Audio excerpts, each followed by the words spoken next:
Testing. Can you guys hear me? Cool.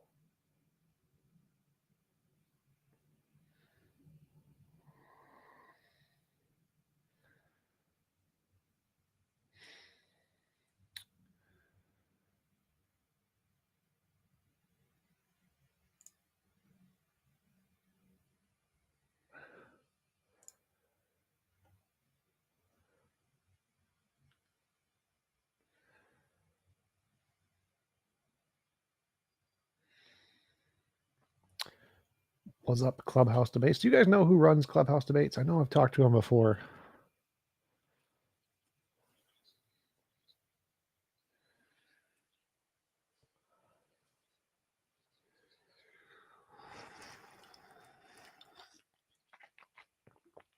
What did he just say? Ah.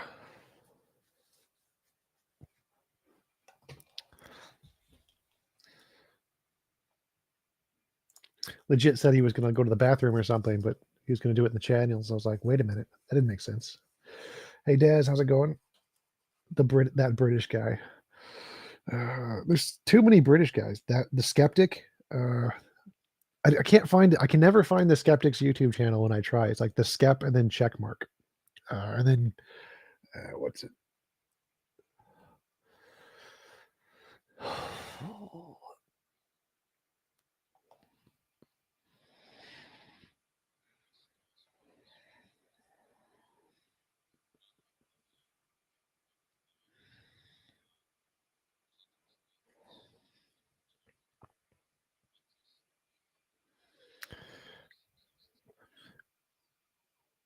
I think we can hear the stream from your mic, Randolph.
His professional artistic skills for free to atheists all around the world.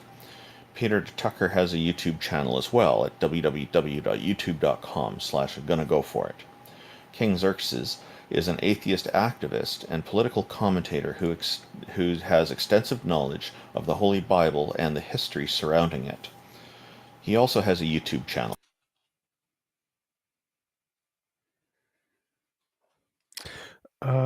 Did Randolph cut out? And Taco is the #1 Discord debater who has never lost a Discord debate in his life. He's the organizer of this event, and with that, we will start turning to the floor for anybody who has any challenges for us. In the meantime, I wonder if Jack Burton or TJump have anything to say as we begin. Potato. No, good morning, everybody. Just happy to be here.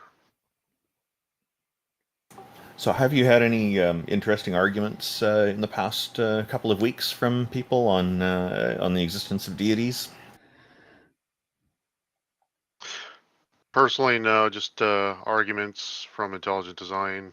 Saw a fine-tuning argument here and there. And what else? First cause / Kalam. They're pretty much synonymous the way people argue them. That's about it. The Kalam cosmological argument is one that seems to come up quite regularly with Christians and Muslims, I find, in particular. And the big piece that seems to be missing from it, from my perspective, is how it connects to a god, because it doesn't seem to really directly connect those points. Do you notice the same things? I do, but it just starts from basically they need a stopgap. God fulfills that need to their satisfaction, not to mine.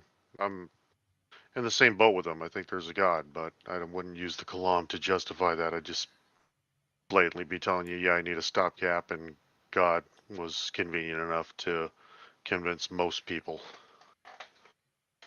Yeah. The other one that comes up is Pascal's Gambit, or Pascal's Wager, it's better known as. I don't find these arguments convincing at all, but they do tend to come up, and somehow they do convince some people.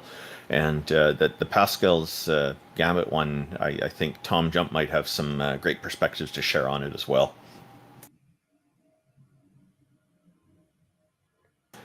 Yeah, so go ahead, Tom. Wait, what? Oh, you wanted me to respond? Yeah, Pascal's wager doesn't work because the probability that you go to heaven for belief in God is exactly the same as the probability you go to hell for belief in God. And any belief you have will have equal probability of getting you into heaven. So, for example, if you believe there is no God, there could be a God that lets you into heaven for not believing. And you can get the same results without a God. For example, if there's a naturalistic pantheism of kind of a universe, it could be the case that you will get to the eternal afterlife or like karma resurrection kind of a thing if you don't believe in a God, or if you do believe in a God, as well as any belief you have. And so the probabilities are exactly the same from belief in God and not belief in God. And so the Pascal's wager fails. Yeah, I agree with that. It's always seemed strange to me that it focuses on one particular deity, but then the way Pascal's wager is presented, it never specifies which deity that is. I feel like it would be dangerous to pose God under Pascal's wager. Taco, is there anybody in the audience who would like to present an idea to us today? Maybe. All they have to do is raise their hand. If anybody thinks they can convince us a god or goddess exists, raise your hand and we'll pull you up, and we'd love to converse with you. I know Jack's a deist. Why not get us started? Well, on Blaise Pascal, it's weird because he's a mathematician, but if you're going to just, and he was specifically Christian, but if you're going to just go with the odds, if you just split it up into a 50-50 shot of gods or not gods, the not gods side actually is a bigger chunk to put your bets on, because on the god side you have the denominations within the god side split up, and a lot of them are mutually exclusive. So already your 50% isn't 50% anymore. It's just chopped down to, all the mutually exclusive religions and denominations within those religions. So mathematically, even by Pascal's own standards, it just doesn't pan out in favor of the God side of the argument. Yeah, it's interesting. One of the arguments that comes up on religions as well for people who are in favor of them is that religion would somehow be really great for society if everybody followed the same religion. And it's as if that this is the chance that religion needs that religion has never gotten before. And I think it is an unfair assumption to make because it really reality shouldn't be dependent on what every single person believes because it all seems to be based on facts. So I was in a debate in December 2021 with it was my first formal debate with a Muslim. The fellow's name is Nadir Ahmed, and it was on modern day debate. He was arguing that Islam is better for society than atheism, and I was on the other side of this, of course. We ended up getting into the Holy Quran, chapter 4, verse 89, which, to summarize it, it is an edict to kill anybody who doesn't believe in Allah. And so if somebody refuses to believe, I guess under threat or something, then you can spare their life. So to me, I think that this is a very bad idea. And so, of course, I objected to it. So he wanted to go through the next two verses with me. So we did. And those verses were, they listed about three what I call annoyances to justify killing somebody. And so we went into all of this, and I was saying, look, this is not on equal footing. Like if somebody is trying to kill you, then self-defense, certainly it's reasonable to justify defending yourself against that with an equal amount of force. If they're trying to kill you, then it may be okay to kill them if that's your only option. But if all they're doing is doing things that are kind of mildly annoying and not actually trying to kill you, like one of the criteria was if they're not bringing you peace, which is, or if they're not, another one is if they're not restraining their own hands, and another one is if they're not staying away from you. So these three things are not equivalent to somebody trying to kill you. These are what I call the three annoyances. And so we were kind of at loggerheads. We couldn't find agreement on this. He interpreted it differently than I did. Taco, it looks like somebody is joining us. Noted, welcome. How are you today? Hey, Noted, I saw you in the audience there, and I've seen you debate religion quite a few times. I've actually gone back and forth with you via text chat, so I figured you'd be an interesting guest to pull up here. How's it going today? You're muted, Noted.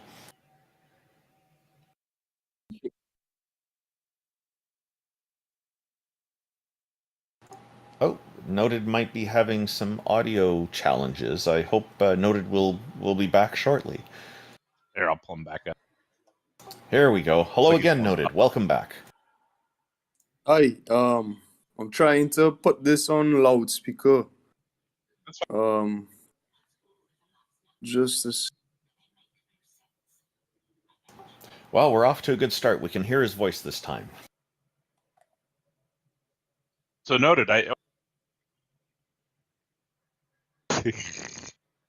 Yeah, I guess I have to put the phone to my ears.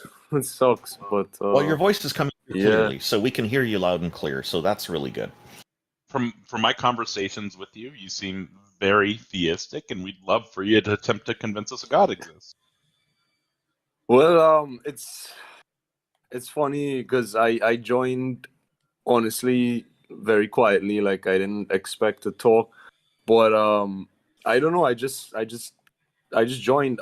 Yeah. Well, I mean, I'm not in the best state to to really prolong this conversation, but I guess I could just kind of talk a little bit about my belief. Sure, go ahead. What? Tell us about that. What have you got for us? Well, I guess for me, I guess a lot of people think that as a Christian or as someone who is a theist, that you're basically indoctrinated, or like you were raised in a family where this is your belief system that you must uphold to, and so on, right? But I think a lot of people don't realize that a lot of Christians like me believe in science, believe in logic that directs to God, right?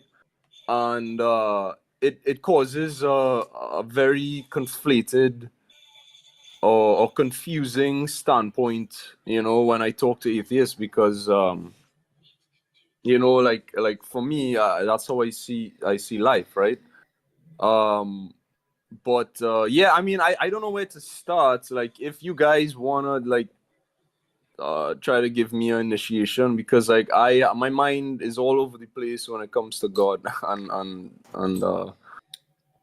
trying to get my message across. But for me, I think fundamentally, I actually want to ask you guys this, right? My question is how do you see the origination of the universe? Do you see it from a point where there's this absolute possibility, or do you see it from a point where there's potentially a creator greater than absolute possibility? Okay, well, I would like to address some of the things you brought up as well. So I'll start there. You mentioned about the science aspect, and in fact, I agree with you that there are many religious people who are very competent at science. And one example that comes to mind was a good friend of Christopher Hitchens. His name is Dr. Francis Collins, who who led the Human Genome Project, and he's quite competent in his work, and he does it very well. Now, he was also impressed by a waterfall with three prongs and said there's the Holy Trinity and all this. Dr. Christopher Hitchens got into detail about that. I'm probably butchering the summarization of that, but there are people who will believe things, a variety of things in their lives, right? But they can still be competent in their fields, in their professional fields. So I agree with you that there are many Christians and other theists who are very good in the sciences and in other fields as well. Just because somebody believes in a deity doesn't mean that they will fail in all areas of life. You did mention that there is this kind of perception that comes up, and I do think that's an unfair perception. So I support you on that. To answer your question, myself as an atheist, not as a scientist, but as an atheist, and I'm not a scientist. It seems to me that the beginning of our universe or of the cosmos is an unknown, because I don't know if there was a beginning point or if there is an eternal characteristic of our cosmos. So I actually don't have an answer for that. I know TJump is quite knowledgeable in this area and probably has some ideas that he could extrapolate on for you as well. Sure. Okay. So, best explanation for the origin of the universe is quantum fields. That's the best. There's nothing that has more evidence than that. Right. Okay. Well, I mean, this is interesting. I really didn't expect to talk. Okay, so for me, I can prove through science that the universe is not infinite. I'm not here to deconstruct anyone's beliefs. I support everyone who they are, but like I just always have to state, the truth. I mean, at least to me in this regard. But the number one reason, like I won't get into. I mean, I'm sure you guys talked a lot about entropy and thermodynamics, right? Besides that point, right? I look at okay, so besides that point, like I actually want to know what you guys think on this, right? So Hubble's cosmological redshift equation, right? Basically, I mean, I'm sure you guys know Hubble was observing the universe through the telescope, and he was noticing that galaxies are moving further away from each other, right?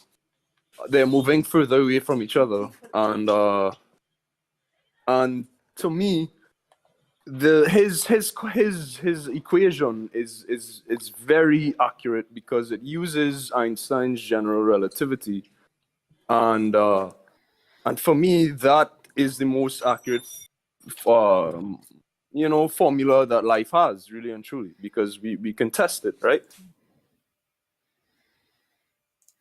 Yeah, so we agree the universe had a beginning at the Big Bang. Our universe. When I look, so what? Sorry. When I look at the cosmological redshift, right, what it's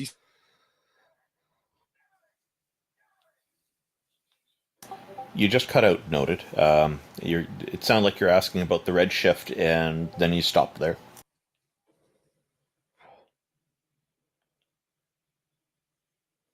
So it seems Noted was wondering about the cosmological redshift and was about to ask a question there about it.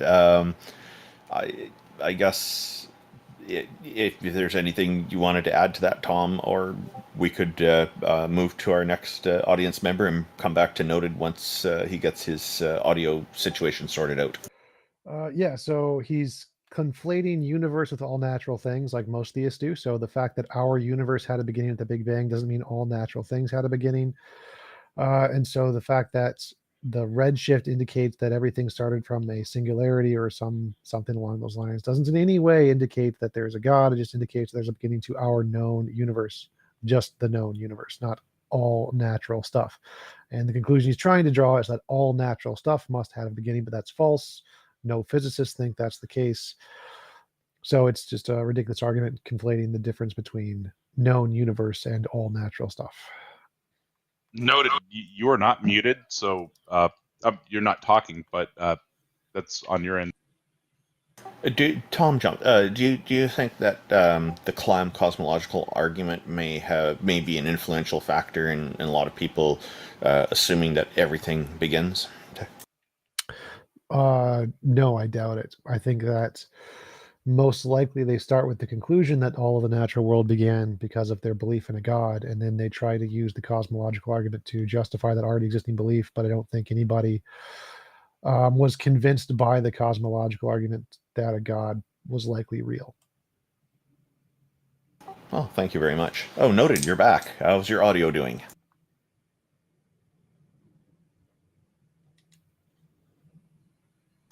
Okay, so why don't we thank you very much for coming on, Noted. Maybe if you want to try again in a little while, we'll move on to somebody else for now, and we'd be happy to bring you back in to continue with your question if you like. We'd be delighted. Yeah, just stick your hand up when you figure out the mic thing. It's not a big deal. It happens sometimes. It's kind of hard on your phone to use the stages. Otangelo is in queue right now. We love talking to Otangelo, so I'm going to go ahead and pull him up. Hey, Otangelo. Hi guys, can you guys hear me? My voice okay? Otangelo. Oh, that is like the worst audio ever. Yeah, Otangelo, there's a buzz in the back room. There's a buzz in the background. It sounds like you're in the back rooms, and we can barely hear your voice. Unplug your mic and plug it back in. You need to unplug your mic and plug it back in. Otangelo, it's real bad. All right, Otangelo, there was a buzz in the background, and we can barely hear your voice. TJump is suggesting that you completely unplug your microphone and plug it back in. Hopefully that will help. Taco, who's next? I see Pax, whatever, in queue. I'm pulling him up right now. Hey, Pax, how's it going? It's going pretty well, man. So the goal here today is for somebody to convince us a god or goddess or multiple gods or whatever exists, right? So I guess that's a good jumping off point for you. Oh yeah, there's like plenty of arguments, man. Like like some of the ones that Otangelo uses, like the micro factories and cells and living organisms, the order in the universe, the fine tuning of the universe. The Kalam, the contingency argument. There's a bunch of arguments for God. Which one would you guys like me to start with? Whichever one you think actually counts as evidence of a God. Because I'm familiar with all the arguments. How does any of this count as evidence for a God? Yeah, because that's your question. I'm familiar with all of those arguments, but just using basic logic, you can realize that none of those indicate a God to any degree. So I don't understand why you think they're evidence. Like you don't think the order in the universe and like the fine tuning raised the probability that it was designed, Nope, and thus that definitely raised the not. probability of a God existing? Nope, definitely not. In fact, it's quite easy to show it doesn't in any way. So, for example, the Says that fine the tuning black argument. raven slightly increases the probability that all ravens are black. Say that it gives us anything remotely like probability that ravens are most. Well, I mean, it seems like a concession, though. I mean, if it raises the probability, wouldn't it be fair for me to say that it's evidence, even if No. it's like weak evidence? No.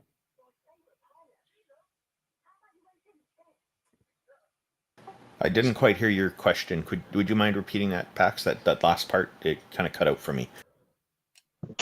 Like, if some observation or proposition or whatever raises the probability of a hypothesis, like, doesn't that mean it's evidence for said hypothesis? No.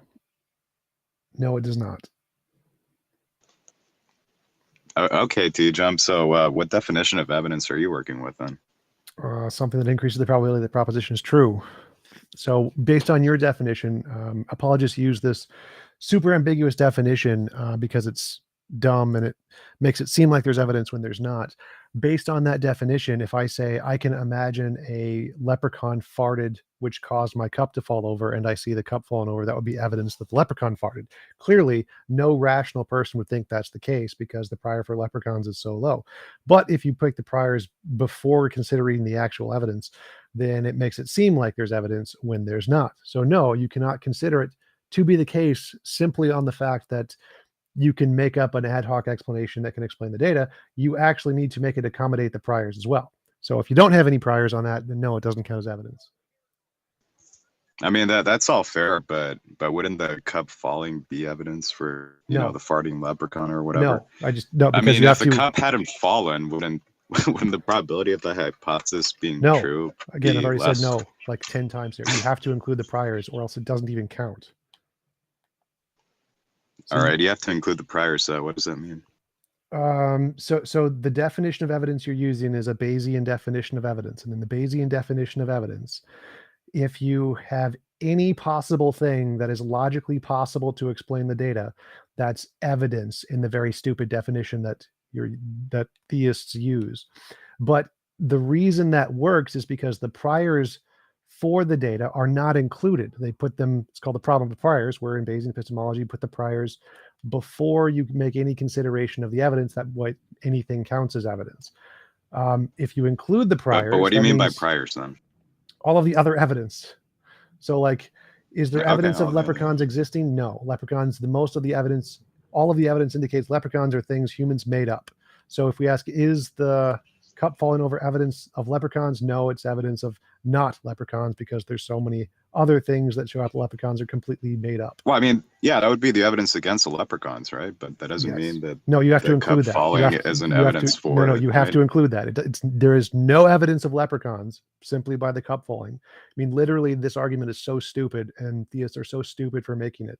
The definition of evidence you're using is so vague that literally anything applies to literally anything that's not logically contradictory. That is not an intelligent use of the definition of evidence. But I mean, it seems that when I asked you for your definition of evidence, I mean, you gave the same one I was using. No, I didn't. Like, so didn't you say that something that increases the probability the proposition is true? But that means in conjunction with the priors. You have to include the priors. If you don't include the priors, it doesn't. Does the cup falling over increase the probability leprechauns are true? No, it doesn't.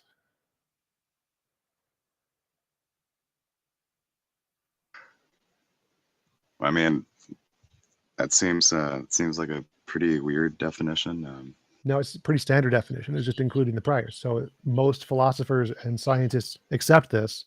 It's only the theists who use this very stupid definition and use it in an ambiguous way that doesn't include the priors. But everyone who uses the Bayesian definition seems to no, they agree with me here. That the problem they seem to accept that. Well, okay, you might have evidence over here that raises the probability of a proposition being true, but you might have other facts that decrease the probability of it being true.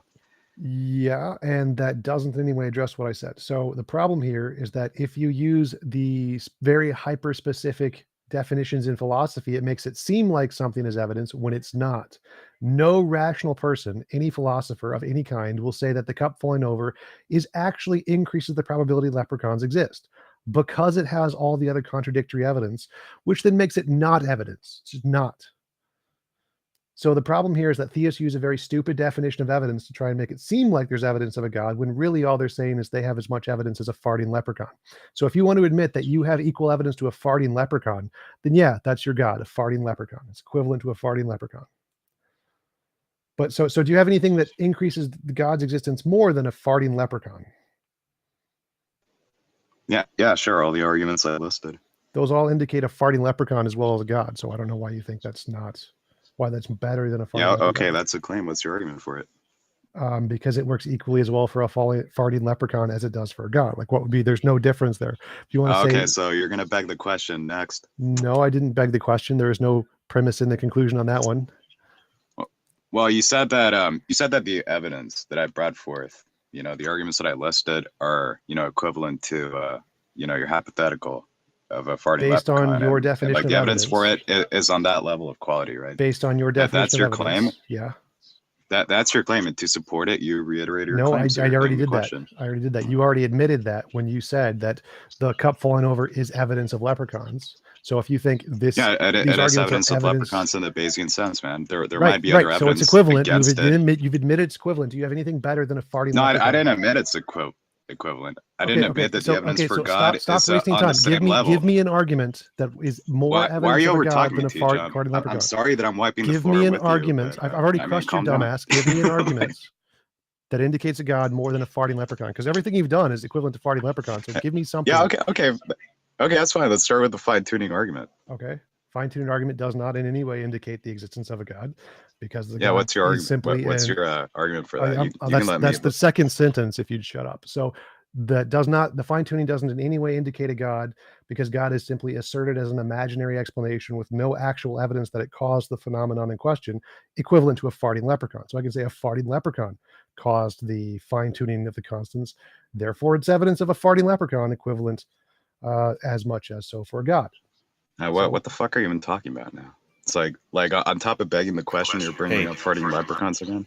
Yes, because that was the claim, is that your argument is equivalent to God, equivalent evidence for God as it is for a farting leprechaun. And I'm providing evidence for this. Your evidence for God caused the fine tuning is simply you made it the fuck up.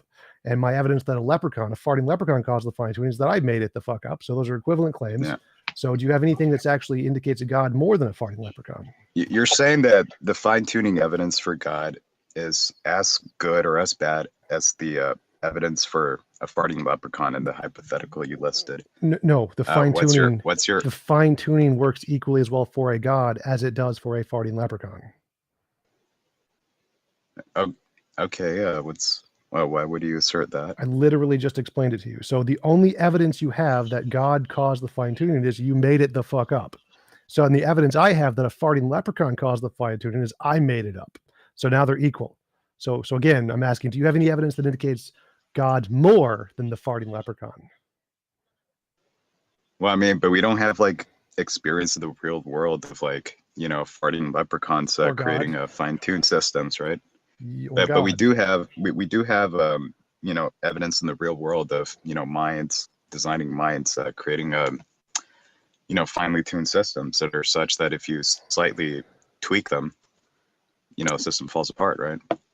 No. So you have I equal evidence. I guess that'd be my response. So you have equal evidence of a God. Reasoning. You have an equal evidence of a God fine-tuning a universe as you do as a leprechaun fine-tuning a system. So those are equal, equivalent. Do you have any evidence of God more than a farting leprechaun? Yeah. Okay, TJump. I give you a straightforward inductive argument, and your response is not. Man, doesn't seem like you have much. No, I guess I win again on this point. No, is there somebody else that wants to talk to me? Dunked your dumbass. Don't run away. Don't run away, dumbass. Answer the question. Hey, so Tom, come on. I've shown that your argument is equal to a farting leprechaun. Do you have anything better than a farting leprechaun? Because that's all you've done is saying you believe. Well, but your case seems to be your case for that assertion seems to be repeating that assertion slightly. No, although worded slightly very, different. Very clearly. You making. Why should I take your question begging seriously? Because it's not. There's no premise in the conclusion there, so it's not question begging. That's just you making stuff up as normal. If the only evidence you have is you imagine a Sky Daddy caused it, that's not evidence. Okay, so do you have any evidence to indicate the Sky Daddy did cause it? But we're not asserting that a Sky Daddy caused it. Like, you know, the That's- fine tuning. yes. So The purpose of the fine tuning argument is to establish that, you know, there's like a mind that Yes, you and know, it doesn't designed the indicate a universe. mind. It does not indicate a mind. So Well, I mean, Pax, you can assert that all you want Even without if it- evidence, right? Even But, if you know, it did, even I- if it did indicate a mind, I mean, you still have a question about. no, forget Um, that. That's the point. Is if it indicates a mind. So if it does indicate a mind, that's the whole point of the argument. It doesn't indicate a mind because it doesn't raise the probability it's caused by a mind more so than deterministic forces or look, random TJump, thoughts. you know, how about instead of you know, making assertions that are unjustified, saying that it doesn't Can we establish a just mind? mute How this about kid? we? Because I've How literally about answered we his question. talk? How about we lay out the Facts. fine tuning argument, the premises, and the conclusions, and talk about it? Pax, I'm curious, and hello, J. Mike. We'll get to you in a moment. Pax, I'm wondering, what is it about the fine-tuning argument that you find convincing for a deity to exist? Well, you have about 12 parameters, 12 constants in the universe that you know, if they had slightly been different, or you know, if they were slightly altered, you know, life wouldn't exist anywhere in the universe.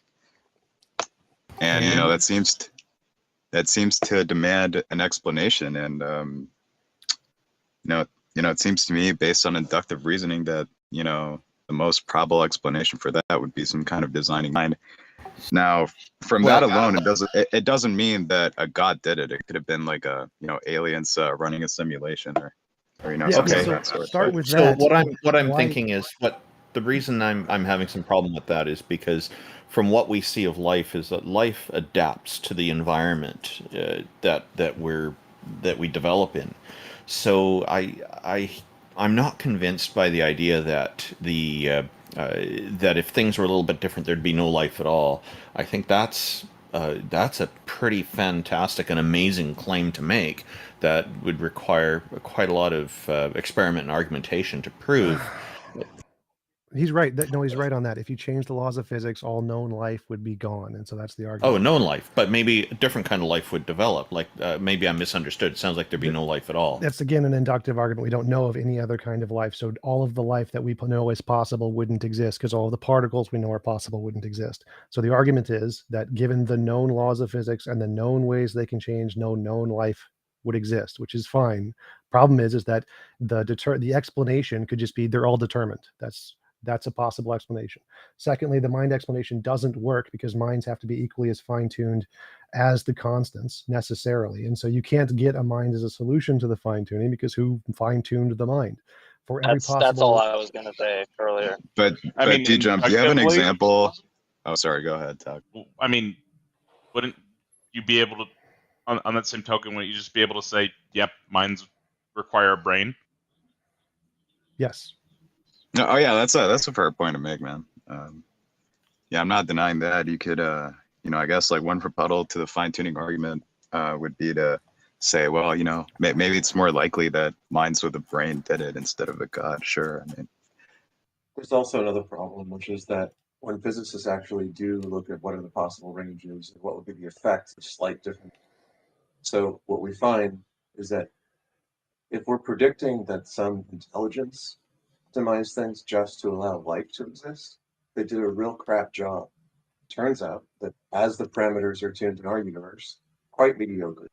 The number of planets and star systems that support life is much smaller than the lifespan of the stars is extremely poor compared to what it could have.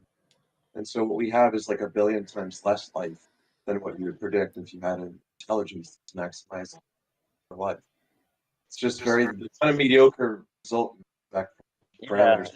But how does that address like the? Well, Pax. What like X is saying, it's kind of like if you have, so like you have this design where you're producing like aluminum sheets or something like that, right? But like instead of producing them like every day, you're producing like 10,000 pounds of anthrax, and then like every 100,000 years, right, you get a sheet of aluminum, right? That's a shitty design, right? That's not a good design. And with a slight tweak, Yeah, but how does that address like the fine? How does that address the fine-tuning argument itself? Right, we're talking about parameters. Yeah, so The Pax- biggest- we're talking about parameters, man. That if they were slightly altered, There's a lot of there wouldn't be- echoing. there wouldn't even be complex chemistry anywhere in the universe. Like, If you adjust the parameters just slightly, you would have maximally more life than what we observe in this universe. So Pax Okay, is yeah, right. that's an Pax is interesting claim, one man. sec. Are there- Pax is correct Are here. there That any doesn't experts who back you up? address Yeah, there's a the whole fine-tuning. panel of physicists that do studies One sec. on this. Hold up. Pax is correct. That doesn't actually address the fine-tuning argument, because the fine-tuning argument doesn't say it can't be more fine-tuned. Like, obviously it could be more fine-tuned, but if it's But the point- fine-tuned to some degree, then that would still be fine-tuning. So it doesn't need to be fine-tuned entirely to just entirely produce aluminum sheets. Even if it's fine-tuned to some degree, his argument would still hold. So it doesn't matter if it wasn't maximally fine-tuned. It The does fundamental- disagree with what they want, which is to say that a theist God optimized it just so to create life and so on, right? The fundamental problem I see with the fine-tuning argument is the presumption that things can that these constants can be tuned. If they're constant by definition, they're not tunable. Yes. Well, I mean, constant in the sense that, you know, they've remained the same throughout the history of the universe, but, you know, you can imagine a possible universe in which, you know, they were different. Randolph is correct here. One of the possible explanations is that they're determined. They're deterministic forces, and so they couldn't have a range of possibilities. If they're determined, then they don't need to be finely tuned, and that explains the fine tuning. Because you said it calls for an explanation, that would be an explanation, and it would be more plausible than a mind. Yeah, okay, cool. I mean, on what grounds would you say it's more plausible in mind? Do you have like an example of a fine-tuned system being a, you know, the product of a mindless process? Yes, we only pretty got much one every planet part of in nature. the universe. Why wouldn't that work also on the every other? part But of why nature, wouldn't like why wouldn't that objection not work on the other side of the coin? Right? Like, if you're asking for an example of that, like, why would that, by parity of reasoning, not affect what you're saying, right? But, you know, I can give you a plethora of like examples of fine-tuned systems in the real world that are products of mind. Like, Well, so the definition of a finely tuned system in physics is something that is improbable, essentially. So our solar system is a finely tuned system. A hurricane is a finely tuned system. A magnetic field is a finely tuned system. All of the different constants of how particles work are finely tuned systems. Hurricanes, finely tuned systems. All of those things are finely tuned systems based off of the definition in physics. None of them are produced by a mind. You're conflating the finely tuned. in what sense are they fine-tuned? Because the definition of fine-tuned in physics is simply the fact that it's improbable. It's an improbable combination of a certain things that has some outcome that is not likely. That's it.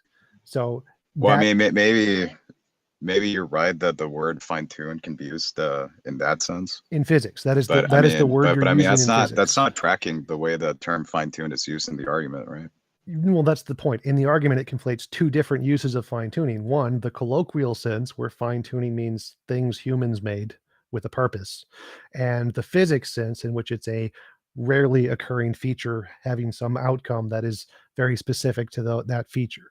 So in physics, the universe is fine-tuned in that physicists all agree it's fine-tuned, not in the way it's designed by a mind usage. It's fine-tuned in the fact that it has some rare combination that has some rare outcome, which is the same as crystals and hurricanes and tornadoes. So the only way in which physicists agree that it's fine-tuned is the way in which a hurricane is fine-tuned, or a tornado is fine-tuned, or a crystal is fine-tuned. That's it. What are these systems fine-tuned for? What are they fine-tuned for? To produce the effect that we call the tornado or the hurricane or the crystal. Well, I mean, if that's what I'm saying, I mean, these phenomena seem to happen all the time. So no, in reference to the universe, they happen very rarely.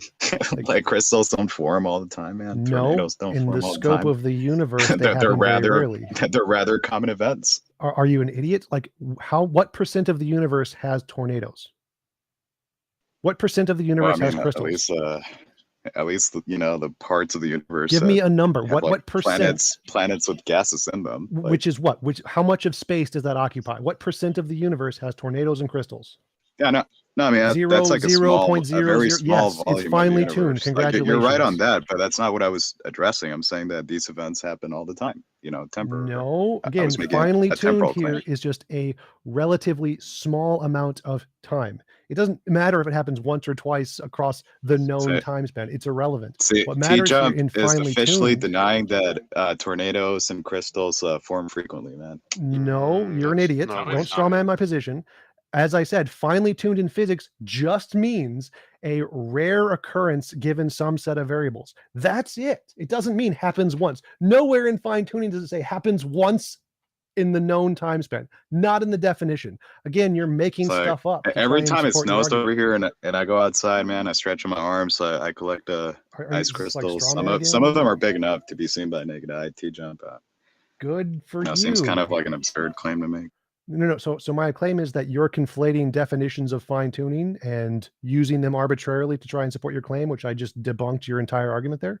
So if you want to claim that the universe is finely tuned, then crystals are by definition also finely tuned. And so your argument is debunked. I just gave you But an you're example of saying a that finely tuned thing that isn't made by man.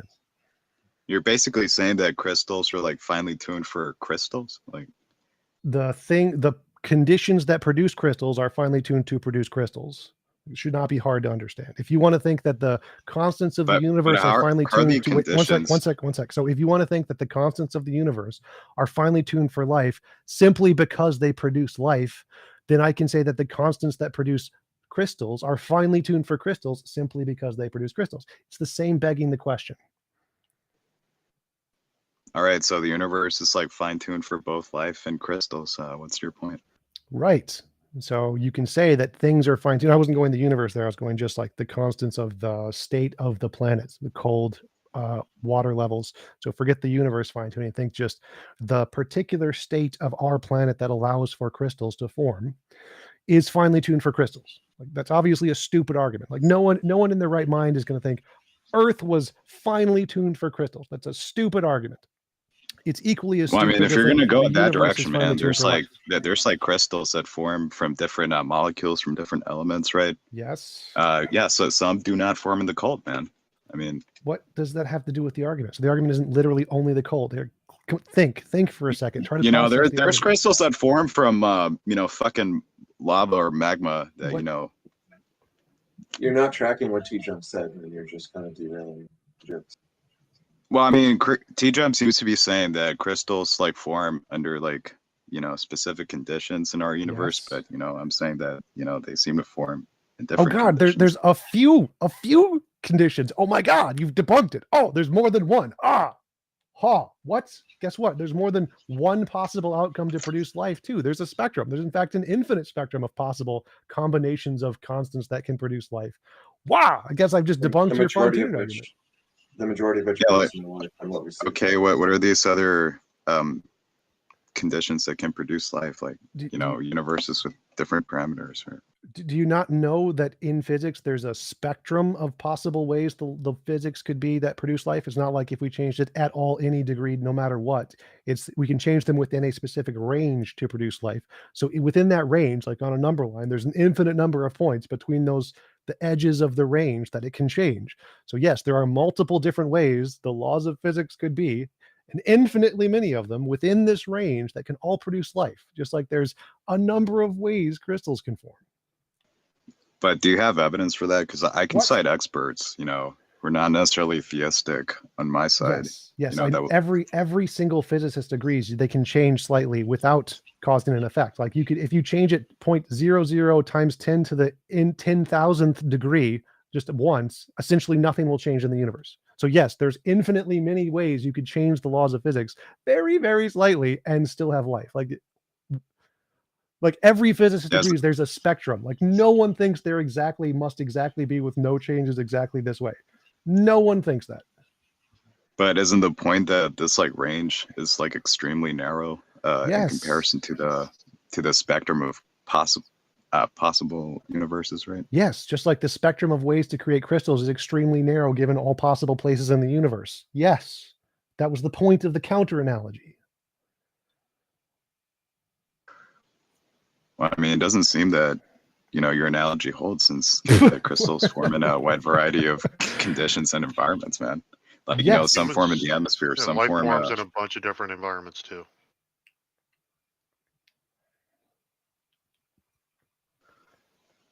Well, all right, yeah, you got a point there.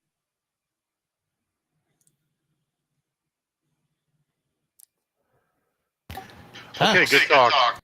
Hey, Pax, thanks for bringing us all these wonderful topics where there may be a lot statement you wanted to make without falling for the temptation of declaring yourself the winner or anybody? Maybe just kind of summarize what your thoughts were in 30 seconds. Well, TJump basically stated that tornadoes and crystals are rare events. They don't happen often. Straw man. No, And- that's correct. That's correct. I said they were rare events in reference of the universe, which is correct. See, man, he concedes to it. I didn't straw man him. Of the I universe. was right. And if you disagree with that, you're an idiot. So yes, I'm correct. I agree with this point too. All right. Well, you guys have a good time. I gotta go work now. It was fun. Thanks very much. Who's next, Taco? I see Otangelo's back in queue. It looks like he got his mic working. This will be exciting. Ken, before you start, Otangelo, I just want to say, J-Mike, welcome, and thank you for joining our panel. I know we've been trying to get you in here for a long time, and we're really happy that you're here. He's driving. He might be in a bad area, but he does host Talk Heathen quite often. J-Mike is awesome. Do you have anything you want to say, J-Mike, before we pull up before you start, he's driving. He judging by his icon, he must be driving one of those Mario Karts. Huh. Yeah. I've seen his car. That is 100% legit. Otangelo, thank you for your patience, and glad that your audio is coming through without the buzz now. Welcome. What have you got for us today, sir? Yes, hello guys. So the question today in the room is convince us that the God or goddesses or gods exist. So first thing when I read this is my aim as a theist and engaging atheists is not to try to convince them on anything, because that is something that an atheist must want to do by himself. So if I want to be convinced of something, I have to do my homework and then convince myself. So all I can do is provide you reasons why I think that theism is the better explanation and worldview compared to naturalism or strong atheism. And then you can do with the information whatever you want. Now, that doesn't mean that I'm not desiring that you come to believe in the truth. Of course I do. I want, in as much as God wants, that people are saved. And I see myself and others which engage atheists as an instrument, as God said we should be instruments and proclaim the gospel Do you have an argument to the world. So that's the first point. Now, I was hearing TJump saying, well, you can, rather than God putting farting pixies. I think the contrast and what we are disputing here was intelligence, someone with intent, foresight, and goals involved in fine-tuning the universe or not. Now, that can be farting pixies, TJump. It can be whatever you want to put there and name that intelligence. It doesn't matter. But the crux is, was intelligence involved or not? Well, and I would say clearly yes. Well, the point of the farting pixies was, I was asking, do you have anything that indicates a god more than farting pixies? So the point of the farting pixies was, yes, that could also be the designer. But I was asking, if all you have is evidence equivalent to evidence for farting pixies, you have a pretty stupid argument. So do you have anything more than farting pixies, was what I was asking the previous guy. And I don't see why you think fine-tuning would indicate intelligence. It could be a result of, again, deterministic forces, as Randolph mentioned. There's no evidence that intelligence would be a preferred explanation here. Well, the thing is, TJump, that I can that there are specific numbers in an infinite range of numbers that you need to put in the equations, and only if you put that specific number, you have a life-permitting universe. And if you put another number in a range of different constants, then you don't have a life-permitting universe. Right. So that is really... If those numbers are determined to be that way, would that produce a life-permitting universe without a designer? Well, what would determine it that it has to be a specific number? There is no physical constraint in that. Yes, there could be. We are talking here about mathematical equations. There could be lots of different possible physical constraints that could determine it. But the question was, if they're determined by something else, and there's infinitely many other non-God things that could determine them, would that produce a life-permitting universe? But first, in order to have actually physics, you need that right equation. So you cannot you cannot resort to physical things in order to explain the physical.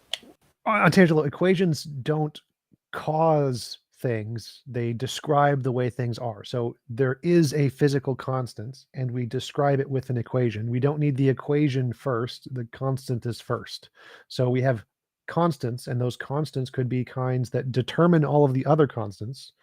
And then we would have the constants which would determine all of the things to be exactly as they are now. And my question, which you still haven't answered, if the constants are determined by some fundamental physical force to be exactly the way they are, would that produce a life-permitting universe without a God? Again, yes or no? Give me like a yes you or a are no there. resorting to a physical force. That's precisely what we try to explain. No, what we're trying to explain is the fine-tuning. We're trying to explain why the constants that we measure have a particular combination to them, and those could be explained by a physical force or a God, but the physical force is more plausible here. So we wouldn't ask who created God, because the point isn't to figure out what the first thing is. The point is to figure out what caused the fine-tuning. So the fine-tuning for life can be explained by a deterministic force that determined all of the constants, and that would produce a life-permitting universe, right? Could you please answer yes or no? Would the constants being determined by a non-God produce a life-permitting universe? Please give me like a yes or a no on that one. No. Oh, God. So if everything was put in place as you believe it is, just minus the God part, none of this could happen. That's what you're saying? What I am saying, to answer TJump, Yes or no the questions are physical beyond him. forces is what we try to explain, and they also are finely tuned, and these constants, they are not grounded in anything deeper. Science is discovering them. I agree with TJump, we describe them, but they are also imposed to physical behavior, and that is what demands an explanation. I have no idea what you just said there. You said they're not grounded in anything deeper. You believe in God, so they must be grounded in something deeper in your worldview. And everyone in physics thinks they're grounded in something deeper. Nobody thinks they're just there. So, like quantum mechanics, string theory, everybody thinks they're grounded in something deeper. Even you think they're grounded in something deeper. We're not trying to explain the original thing here. The fine-tuning argument is only trying to explain the pattern. That's it. Once you explain it, you can explain it with physical laws or God. Either one of those explain the fine-tuning. Fine-tuning explained, the argument done. Then you could go on to like the cosmological or something, but the fine-tuning argument has now been fully answered by deterministic forces. Well, I disagree, TJump. It is precisely what we have discovered, what we are describing, and that demands an explanation. Of course, if they are not grounded in God, if God doesn't enforce and instantiate them, then you are empty-handed. And as said, you cannot invoke physical things or physical forces, because that's precisely what we try to explain. No, you know that the four fundamental forces which are operating in the universe, there were no forces. We don't know beyond the physical universe. So Antangelo, you keep making the same mistake. You keep saying that we're trying to explain all physical forces. Like, no, that's not what we're trying to explain. The fine-tuning is just explaining the combination that produces life. That's it. It's not, you can always submit another physical force there, and that's fine, because the fine-tuning argument isn't trying to explain all physical forces. That's not what it's doing. It's just trying to explain the combination that produces life. So you're wrong when you say we're trying to explain physical forces so you can't invoke a physical force. Like, yes, you can, perfectly fine, because we're not trying to explain all physical forces. We're just trying to explain the combination. Well, that is just an ad hoc assertion, TJump, because I can say that that original force which you try to invoke was stochastic and was just unregular, and would be unable to do anything. So you are just making up an argument for which you have absolutely no evidence. Congratulations, Antangelo. You've just stated verbatim what atheists keep saying about your God. Who fine-tuned God? Wow. Well, God is not fine-tuned because he is not a physical thing. He is a spirit. He is conscious, intelligent, powerful, and he can determine, make calculations about these forces which are necessary to instantiate a life-permitting universe. While you, on the other hand, you have just no evidence whatsoever to claim to anything alternative, because we have never ever seen that kind of force which then would instantiate any other fine-tuned forces. So congratulations, you are just So living in a made-up I really wish I could like worldview. just replay the second half of what you said as my response to the first half of what you said, because your second half debunks your first half just beautifully. Well, it doesn't, because we have not only nature, but we have direct revelation by God through the Bible, which has revealed himself that he created the universe, Genesis 1. So thank you, TJump. I have an evidence-based worldview, you don't. Well, if you had independent evidence of a God, then yeah, that would be fine. But what is this? I've seen no evidence of a God. To me, the evidence for God is equivalent to the evidence of a farting leprechaun. So where is this more evidence of God that we haven't found yet? Yes, because you are blinded by your wish no God to exist, so you are unable to actually see the obvious. Well, me wishing God to exist or not wouldn't be positive or negative evidence. That's shifting the burden of proof. So what positive evidence is there of a God actually existing more so than farting leprechauns? As I said, TJump, if you don't remove your blinkers, you will never be able to actually see God. And the evidence all around you, which fine-tuning is one of the most amazing and fantastic arguments. And I mean, if I would ask you, TJump, you have 200 times someone winning the lottery in a row. And then you have two possible competing explanations. One is that someone was cheating, the other that someone just had luck. Which of the two possible explanations do you think would be the more plausible one? That it was determined by natural forces and they figured it out. So like if, for example, we could use quantum mechanics to determine exactly what the next lottery numbers are going to be, and someone was good enough at it to win that many times, that would be a very plausible explanation, Angelo. So quantum physical events, they have intent to figure out something? No, they're Are you determined. not anthropomorphizing physical and energetical states of affairs? Do they have intent to come up with a specific outcome? No, You should try Angelo, listening to what he said.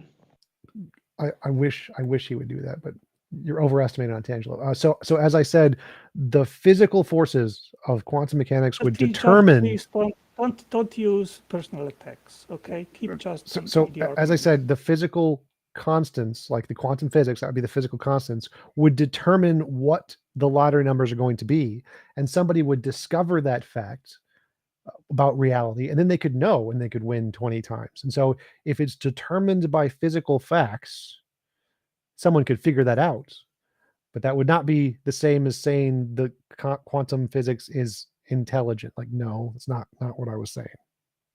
Well, you are just again making up things. You have no evidence that these states of affairs could have knowledge of a specific outcome and then just aim to get to these outcomes. Right, they just don't have any knowledge. Things again, TJump. You are empty-handed again. No, so all of my you didn't things, even listen to what he said.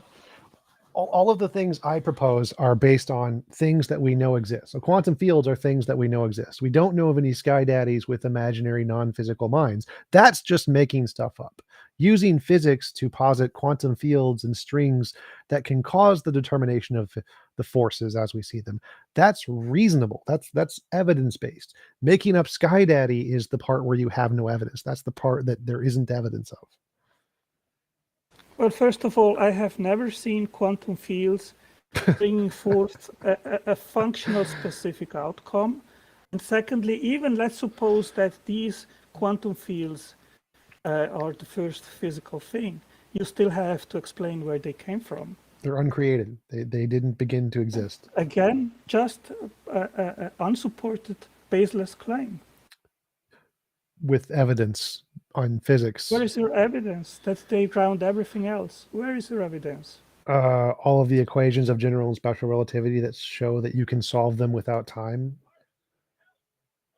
What kind of what even what kind of explanation is that? You're just throwing out assertions without evidence whatsoever. You're What? just making things up, TJump. No. So, for example, for something to have a beginning, it must have began to exist at some point of time, and time is represented by the lambda equation in general and special relativity. And so, if you can solve the equations removing the lambda equation, what you're left with is things that exist outside of time that were not created in time, or created at So all. why are there these lambda equations rather than not? And why are they operating in the physical universe? You know that light is one of the fundamental things which are in operation in the universe without a grounding and without an explanation. What? So why, for example, does have light the speed of light that it has? It could be different. Why is it precisely the way it is?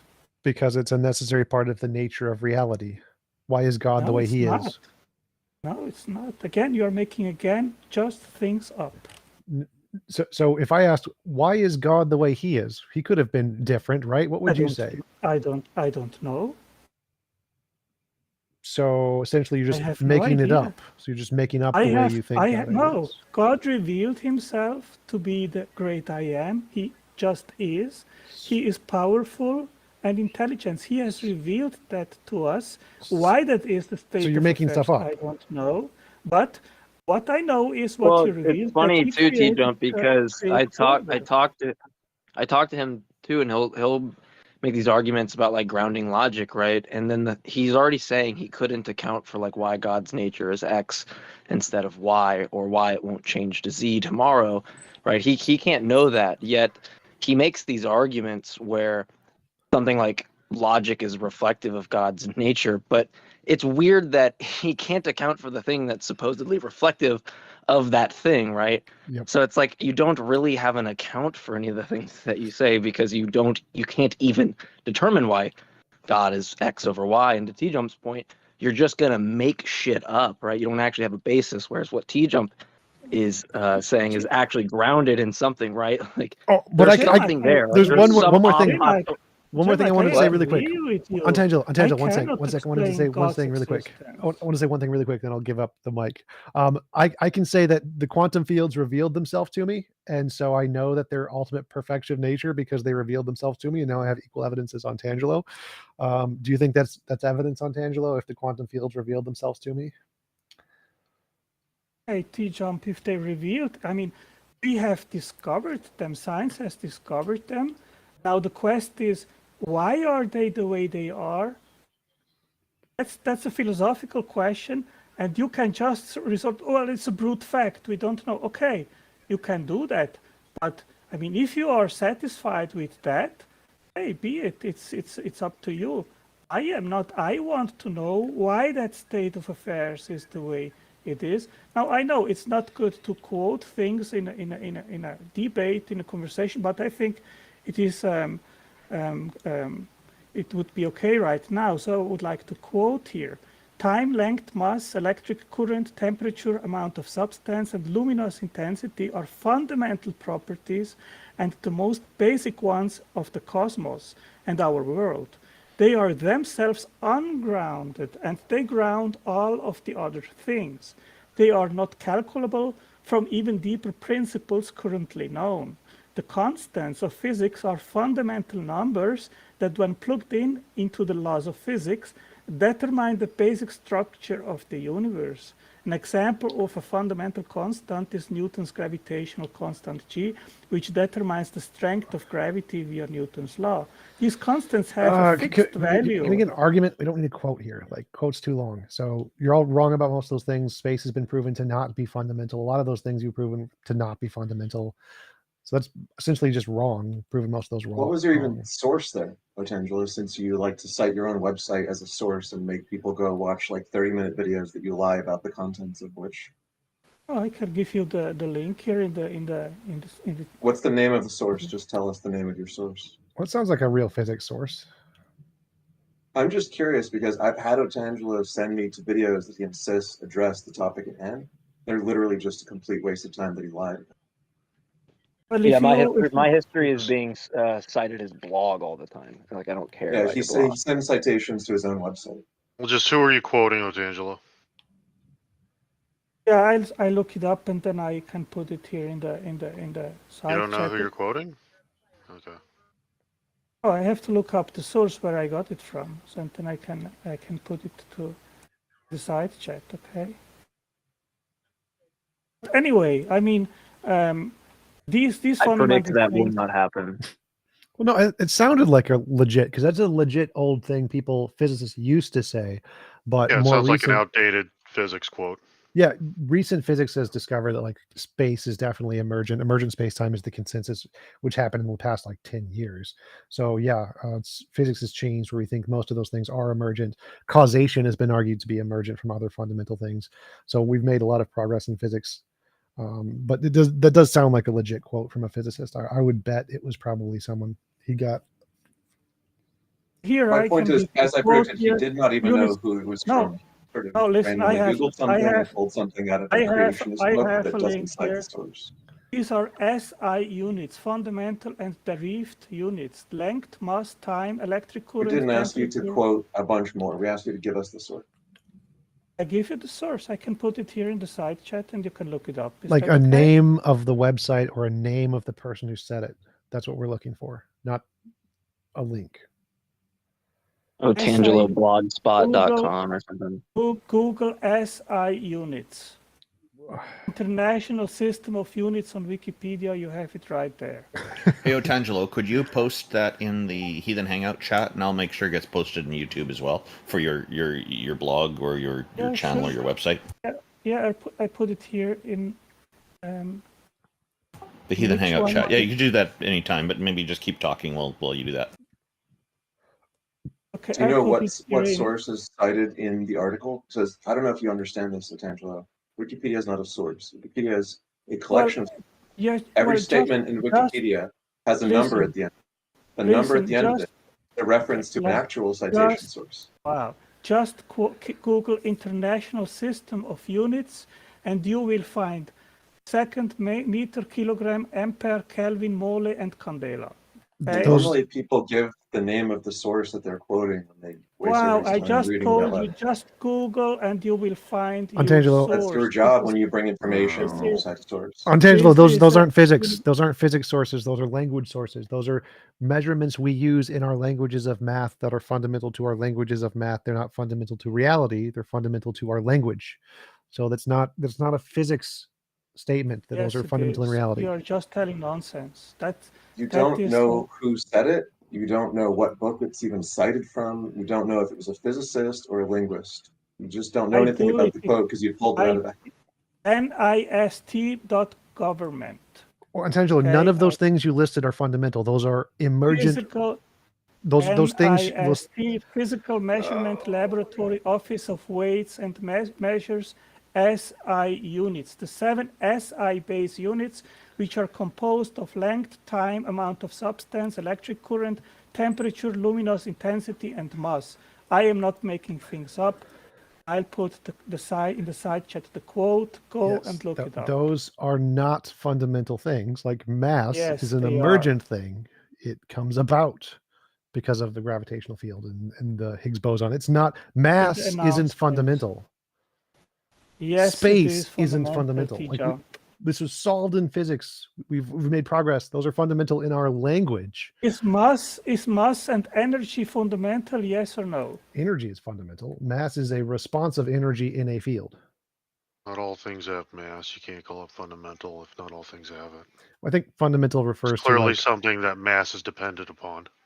That's true, but I think fundamental in this case would mean like some fundamental state in the universe, even if nothing has that particular state. Are we talking like elementary particles? Like just okay, some of them have it, some don't. I have put it here in the Heathen Hangout chat, so you can look up the source. Okay. I'll just copy that over to YouTube as well. Okay, thanks. So, I feel like he should know though, like if he runs these arguments, like when like Higgs field or like fields bestow mass for the first time, right? Like, wouldn't he know specifically what epoch that is if he runs these arguments? Sure. Why would it be fundamental? It seems like trivial, right? If you're engaging in these types of arguments, that would be one thing you would already know. Yes, typically if you're in a debate and you present a quote, you want to have the citation of the quote and have it be someone God, authoritative. dude. This is just standards of weights and measures, man. He's going off. Okay, this. All right, this just further exemplifies how he's just completely missing the point. How I am missing the point? Please explain. You're citing us a government website over standards of weights and measures. That's Human not language. giving us the. Yeah. Angela, are you familiar with Detroiter's YouTube channel Friction? No, I'm not. Okay, well, he's a regular on Discord, so you've probably run across him. Maybe you should pay more attention to his content. And he has a video, 44-minute video, called Does Fine-Tuning Prove a Designer? And he makes a fairly convincing case, I think, for showing that Yeah, it's a really good video. yeah, it's fantastic. It only appears to, if you don't take into account the prior probabilities being far to the opposite case, when you consider the prior probabilities of the God hypothesis being posited as the explainer, then that goes down to at least neutral. And if you actually take those seriously, probably lowers the probability far below from Bayesian perspective. So I posted that video in the chat. Now, unlike the videos that you have sent me on a fool's errand to watch claiming to be evidence of your case, this video actually does address the fine-tuning argument in detail, or maybe wants to watch it. This will not be a waste of your time, unlike the things that Otangelo likes to send people that are based on pseudoscience or his own website. Well, I disagree that the units which I gave, that they are not fundamental. They are fundamental. They are not derived from other things, and you need to explain them. You need to explain why they have fixed values, and why they are just right to permit life. Yeah, the website you offered is a government website on standards of weights and measures. So the values they have, the actual Office of Standards of Weights and Measures arbitrated them. They are fundamental. Yeah, listen, they are fundamental. They're not fundamental. Google, it wasn't like God said, here's an inch, and it will be an inch for all eternity. Okay, I'll give you another link where it states clearly that they are fundamental. Could you just Google emergent spacetime? Just Google emergent spacetime. Look at all of the different physics papers that say that, and then try to recognize that the site you gave is just talking about human language and isn't expert on physics, and the experts on physics are saying, nope, space isn't fundamental. It's not. Like all of them, not fundamental. Google emergent spacetime. Okay, listen. I just did put in the side chat another link, and it says our current definition of a fundamental constant of nature is any quantity whose value cannot be calculated using a given physical theory, but can only be determined experimentally. Examples include the fine structure constant, a measure of I just addressed this. Google emergent spacetime, or Google is space fundamental. Google that, and all the physicists will say, no, it is not fundamental. It is emergent. So I've addressed this. Google emergent spacetime. So what are the fundamental constants of nature? Ask the physicists. They literally write papers on this. They're the experts. And spacetime is emergent. I just answered to you. I gave you 7 measures which are fundamental, and it says it right in what I quoted here. Our current definition of fundamental. Untangelo, I've already debunked this. Like emergent spacetime. If you want to disagree with everyone in physics, that's fine. But I've proved you wrong. Move on. Okay. What else would you like? So, Untangelo, the next time that you come to us with a claim, like I would appreciate if you would actually demonstrate that you watched Detroiter's video on friction, or made any effort to educate yourself on the subject other than from your own biased, sort of self-motivated reasoning. Well, you know, what I do is I study science, and the premise is always science-based, and that what I presented is science-based, despite you guys denying it. The quantities which I just mentioned, they are fundamental. I gave 2 links, you can look it up. So just denial doesn't cut the cake, but hey, whatever. Yeah. If you want Last to week live you told us. Yeah. Last week you told us that you didn't think it was possible for abiogenesis to occur on clay substrates generating chains. And you claimed the evidence of that was that an experiment was debunked because it was only getting a certain kind of clay, and that's too unlikely to have occurred in Earth's primordial environment. You were completely ignorant of the fact that was one of the earliest experiments of its kind, and that there are other experiments that showed orders of magnitude more possibility to create longer chains with totally different circumstances for the starting clay. You didn't know anything about the subject which you claim to study scientifically. You just throw out canards and hope people don't Google the thing that you're claiming. With 5 minutes of time, they can find that you've completely no knowledge of the subject. Okay, let's even suppose that what you're just saying is right, and that some experiments have been able to concatenate or polymerize RNA chains of over 50 nucleotides of length. Thousands. Thousands. Okay, thousands. Okay, fine, thousands. Even if that is true, giving you read it? that, oh, let me answer now. Even giving you that would be true, and there would be a possibility to concatenate thousands of RNAs. First of all, let's even suppose you would have through that a functional RNA ribozyme. Okay, let's even suppose that it could self-replicate. That is a huge distance to get a self-replicating, adapting, evolving, living system. So this is something which you are claiming because you don't even understand what it actually takes to have a first replicating cell, which is a huge distance from just having a string of even thousands of RNA molecules stringed together. So did you even read the paper that I posted last time to debunk your false claim? First of all, I don't think that I've claimed anything falsely. And secondly, I just explained to you why your evidence is far off from explaining the origin of life. It doesn't explain basically nothing, because a cell is a chemical self-replicating factory, complex beyond anything that humans have ever invented. My point is that rather than changing the subject, I want you to address the fact that when you made this claim the last time you're on this show, you said that you could debunk the claim that clays could polymerase the necessary chains to start RNA because of this one experiment that you claimed had overly unusual parameters that wouldn't exist in the primordial environment. I showed with literally one Google search that there were other experiments that produced thousands with totally different parameters. I sent them to you in the chat. You didn't read them. And I predict that you will go on making the same bogus claims and citing that one bogus claim that you made to us over and over again because you're a dishonest interlocutor. Sorry, you've lied to me. You've lied to my face. You sent me videos that you said address this. That were literally an entire video that didn't even mention it, and said, "Oh yeah, you should watch this video on my website. It'll totally address your claim." You're a liar.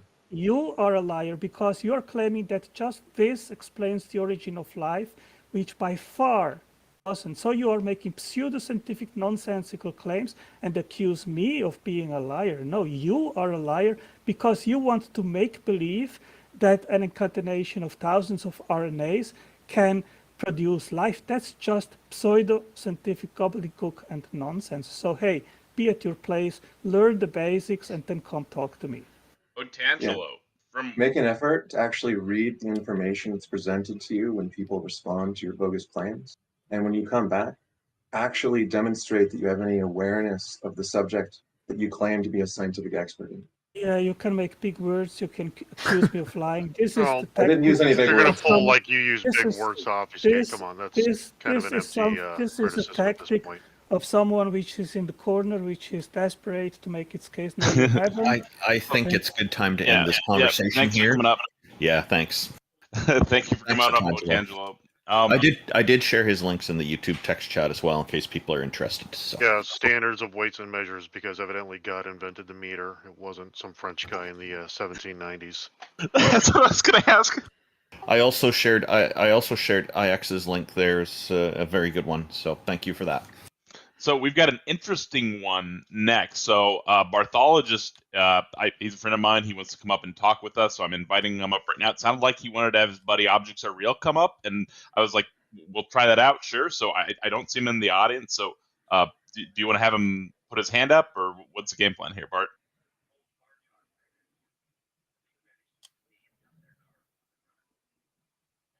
We can't hear you talking.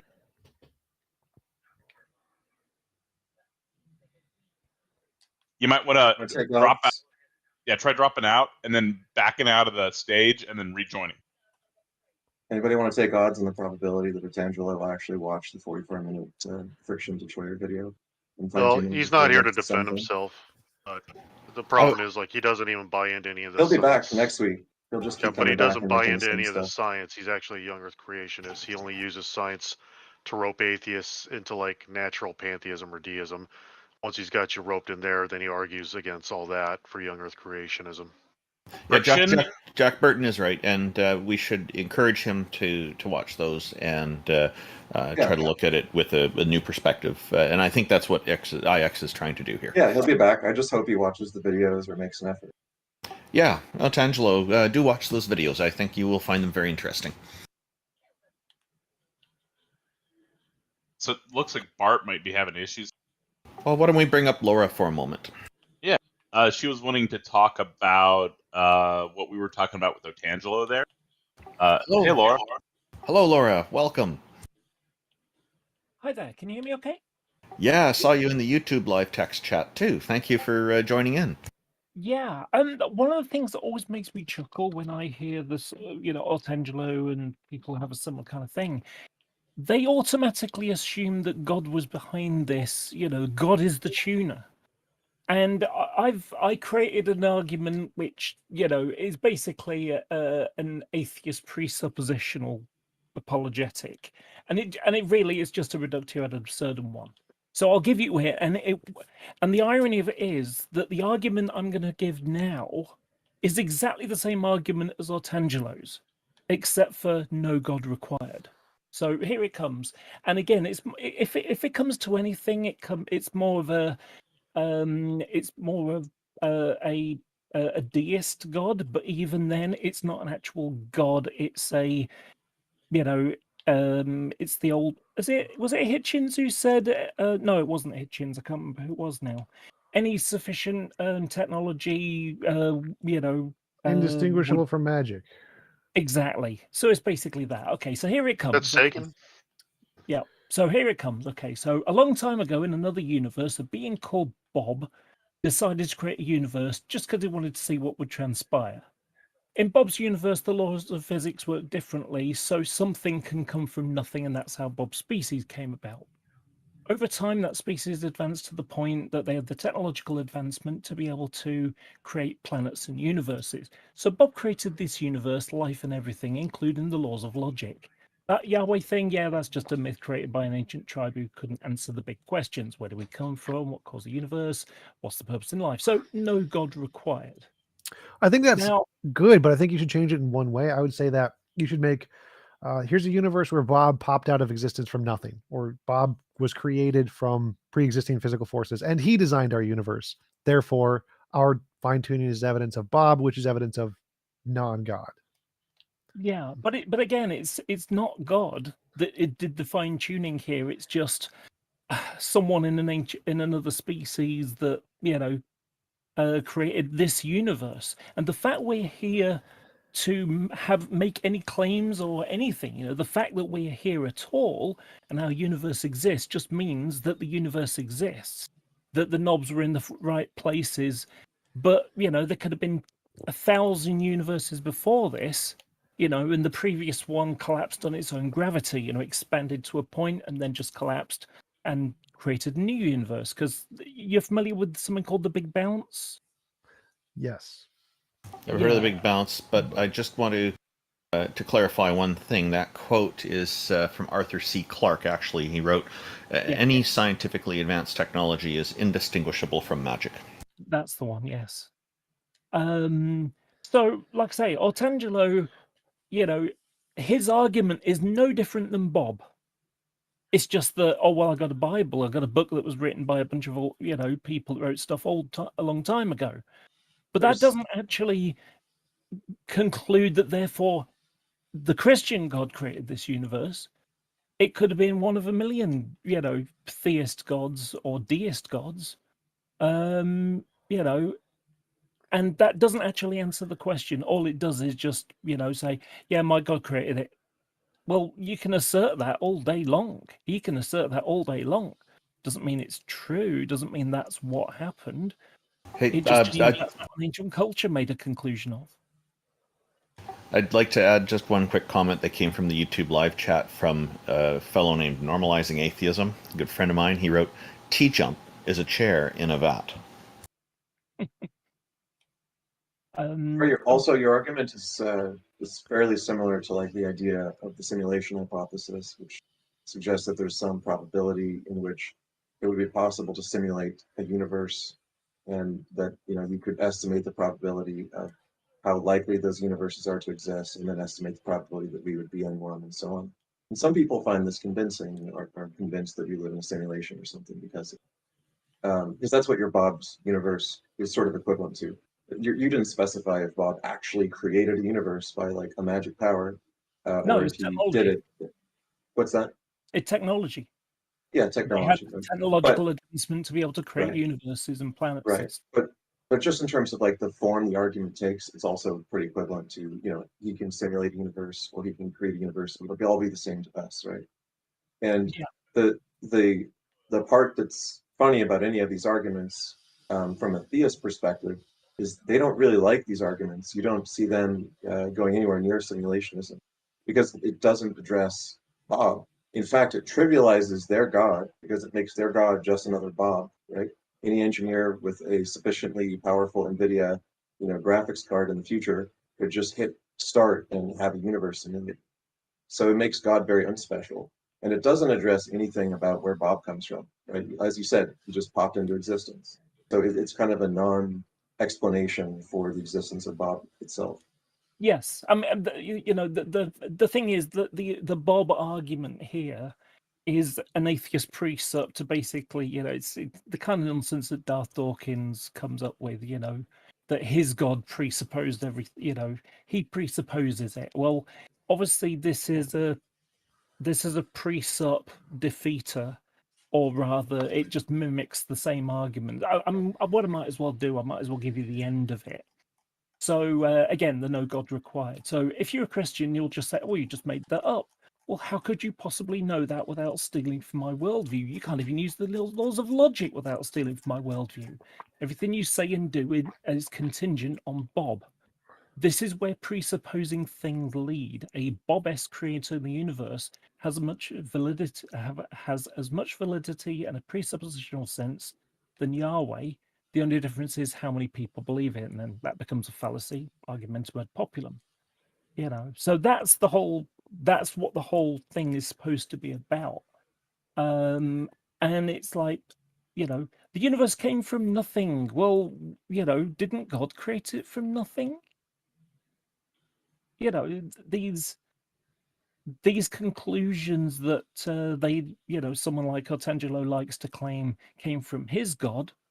Well, that's a nice assertion, but how do you demonstrate that that's the case? He doesn't. He just asserts it. You're just wrong because my God did it. That's the argument. Well, you can look at other, God systems, and they can make exactly the same claim. So how does he demonstrate that his is the correct one and the other ones are not the correct one? Does that make sense? Yes. Yeah. But you haven't convinced us that a God exists, I'm afraid. Yeah, I'm still not convinced a God or gods or anything like that exists. Well, You me just neither. are using a category of existent things, people, which we know exist. Now, Laura, I believe you're an atheist, right? I am, yes. Yeah. So Laura's not trying to convince us. Laura's here to reflect on what Tangelo's arguments were. I was joking. Jokes. Sorry. Oh, okay. I missed that. Thank you. I was going to say, nice try, fake atheist. This was all a long con argument. You were trying to set us up for the gotcha, right? But I'm just not convinced. One of the things that always amuses me about all these conversations about, how did the universe come to exist? There are physicists who sort of have looked into it, The difficulty is that we can't know because we can only we can only measure from the Planck time, like fractions of a second after the universe began to exist. And these arguments kind of before what came before the universe is a logical question in itself, because of course time didn't begin to exist until there was the Big Bang. And so and it also comes into how can something come from nothing, which is one of the questions that gets asked. The problem is, what do we think of as nothing? Because nothing encapsulates lots of things. If I've got I've got a glass in front of me and it's empty, what's in there? Well, colloquial will say nothing, but it has volume, it has gravity in there. It is a nothing with substance. Well, actually, that's contentious for me, because that's not. It wouldn't qualify as absolutely nothing. You could say there's nothing in that area, but absolutely nothing wouldn't even have things like gravity necessarily, or any laws of physics or natural laws necessarily. Absolutely nothing would be kind of like null in a database. You'd be not able to define it. So that's the thing. But as soon as you put any one characteristic on it, it ceases to be absolutely nothing anymore. Yeah. Any other theists? We have no idea whether an absolutely nothing can exist, let alone has existed ever at any point. Nobody says something came from nothing. That's one thing. But another fundamental factor is that if that's the case, we cannot rule out that something could erupt from absolutely nothing, because if there's no laws governing it, it's hard to say whether or not that could happen, right? Yeah. I'm gonna say real quick, because my phone is dying as it's charging. So I wanted to say thank you for letting me come up. And before I head out, I wanted to say subscribe to me in TJump's OnlyFans at TJump. It's onlyfans.com/TJump. So you can go do that there. And I think X is getting in on the mix. So we'll see though. J. Mike, we look forward to having you again in future episodes as well as a regular. I hope you'll be back. Yeah, I'll try next. I was helping my brother move. Hopefully next time I can. I should be able to do it next, because I'll probably be at my family's house for Mother's Day if you guys are doing it next week. So I should be able to do it. And we do this once every fortnight, every 2 weeks. Oh, okay, cool. Yeah, and thanks for coming up last minute. I know I've been messaging you for a while, but we do appreciate you coming on board. If you want to link Talk Heathen or anything like that, send me the link. I'll pin it up. That should sit in there for a few hours after the show. And Laura, I'm going to go ahead and put you back into the audience. We do appreciate you coming up. You were awesome, but the goal here is for us to be convinced that a god or goddess exists, and you're just reaffirming what we already think. So, and I just wanted to comment quickly on something that was said. Like it sounded like there was this idea that the metric system that metric measurements are fundamental to life, the universe, and everything. And it's my understanding that the metric system is based on fundamentals observed scientifically, but the measurement system itself is still arbitrary in larger picture, universe and cosmos, etc. Well, to be fair, Antangelo was saying that the metric system and the other units of measurement are a result of these 6 things, and the 6 things he listed are the things he thinks are the fundamental things, not literally the metric system. Okay, thanks for clarifying that for me. Laura, thank you for being on with us. Really appreciate you sharing your perspective today. No problem. Take care. Barthologist Plus, here we are again. How are you doing? What's up, guys? Welcome back. So I just wanted to, because this question is always going to come up, whether someone proves it or disproves it, does it mean that that God actually exists because of this question? Well, just because of the question in and of itself, does God exist? If you could prove it or disprove it, then yeah. Well, the fact that you even asked the question. Exist? Well, I can accept all the God beliefs, right? And the fact that you even want proof does that give it validity? Does it give it some sort of like, does it make it something important to talk about or to know? Right? This is an We No, know incoherent the question. answer the answer is very simple. No, these are all kind of arbitrary questions that people have come up with because there are questions asked all the time about how things work in reality that have no bearing on reality at all. So just asking the question doesn't make something suddenly more valid as a concept. So we question all kinds of things all the time. We write stories, science fiction stories, and other kinds of fiction all the time, and it causes people to ask all kinds of things. Hey, So Randolph's New Age. You can also, um, Barth, real quick. You also have like I spend a lot of time like because there's a lot of people on TikTok that do like the whole New Age spiritual crystal clutching stuff, and so I spend a lot of time on that. But I think that stuff's like extremely absurd. It doesn't give it validity because I want to show people that what they're doing is just like not engaging in critical thinking at all, right? That's just the goal is to hopefully have a world around me that applies a little bit more critical thinking because we have to share space with these yeah, but people. J Mike, Unfortunately. you're not disproving God. You're just bringing up that people don't really have proof for his existence, right? That's all you're really doing No, here. no, we're disproving the arguments. So if people think there's evidence Yeah. and we can disprove those evidence, we're disproving their All right. arguments. That's the point. Or you're Or disproving somebody people has on like Discord. Yes, that's the This well, is a point. Barth, very it section. it You know what I also mean? Like matters. you're What also disproving matters if people somebody on Discord. presents Come on, man. somebody presents attributes on some god, right? And like we could derive some contradiction from what they accept already, then yeah, you could show them. Especially if they're like, yeah, I don't think contradictions can exist. And we say, well, here what's entailed here is a proposition and then the conjunction of its negation, right? Like P and not P. And if you agree that like squared circles can't exist and things like that, then it's we can show that thing, right? It's a squared circle, it doesn't exist. So in some cases you can, but it's going to matter in terms of like what's constitutive of the god or what somebody thinks. All right, the J Mike, properties you of just that told me thing. you know things. That's all that said. That you know certain things and Oh my and God. you know how to use the words. That's all that meant. But the fact that you're basically you're on Discord on this server, this isn't open to all of Discord. You're just disproving the people in this call in this sort of like server. You're not disproving So- it I its take entirety. incoming calls every Sunday. So you can call, anyone can call. I don't know what that had Hang to do on, with hang what on, I hang on. said. Barthologist Plus. This is the audience that's available to us, and we're very happy that so many people are interested in this, and we're finding some of the conversations here have been really, really wonderful. If you have an idea on how we can be open up to a larger audience, please let us know offline. Contact Taco; he's the organizer, and we'd love to expand it.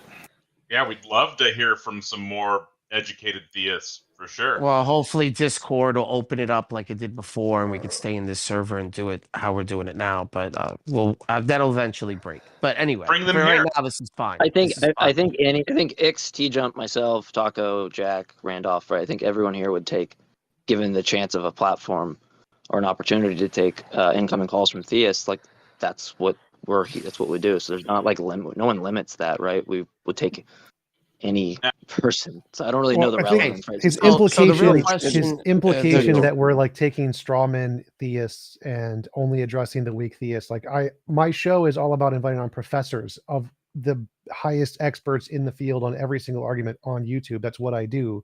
So I've invited on the biggest experts in the field in fine tuning and the moral arguments and every single version of apologetics I have.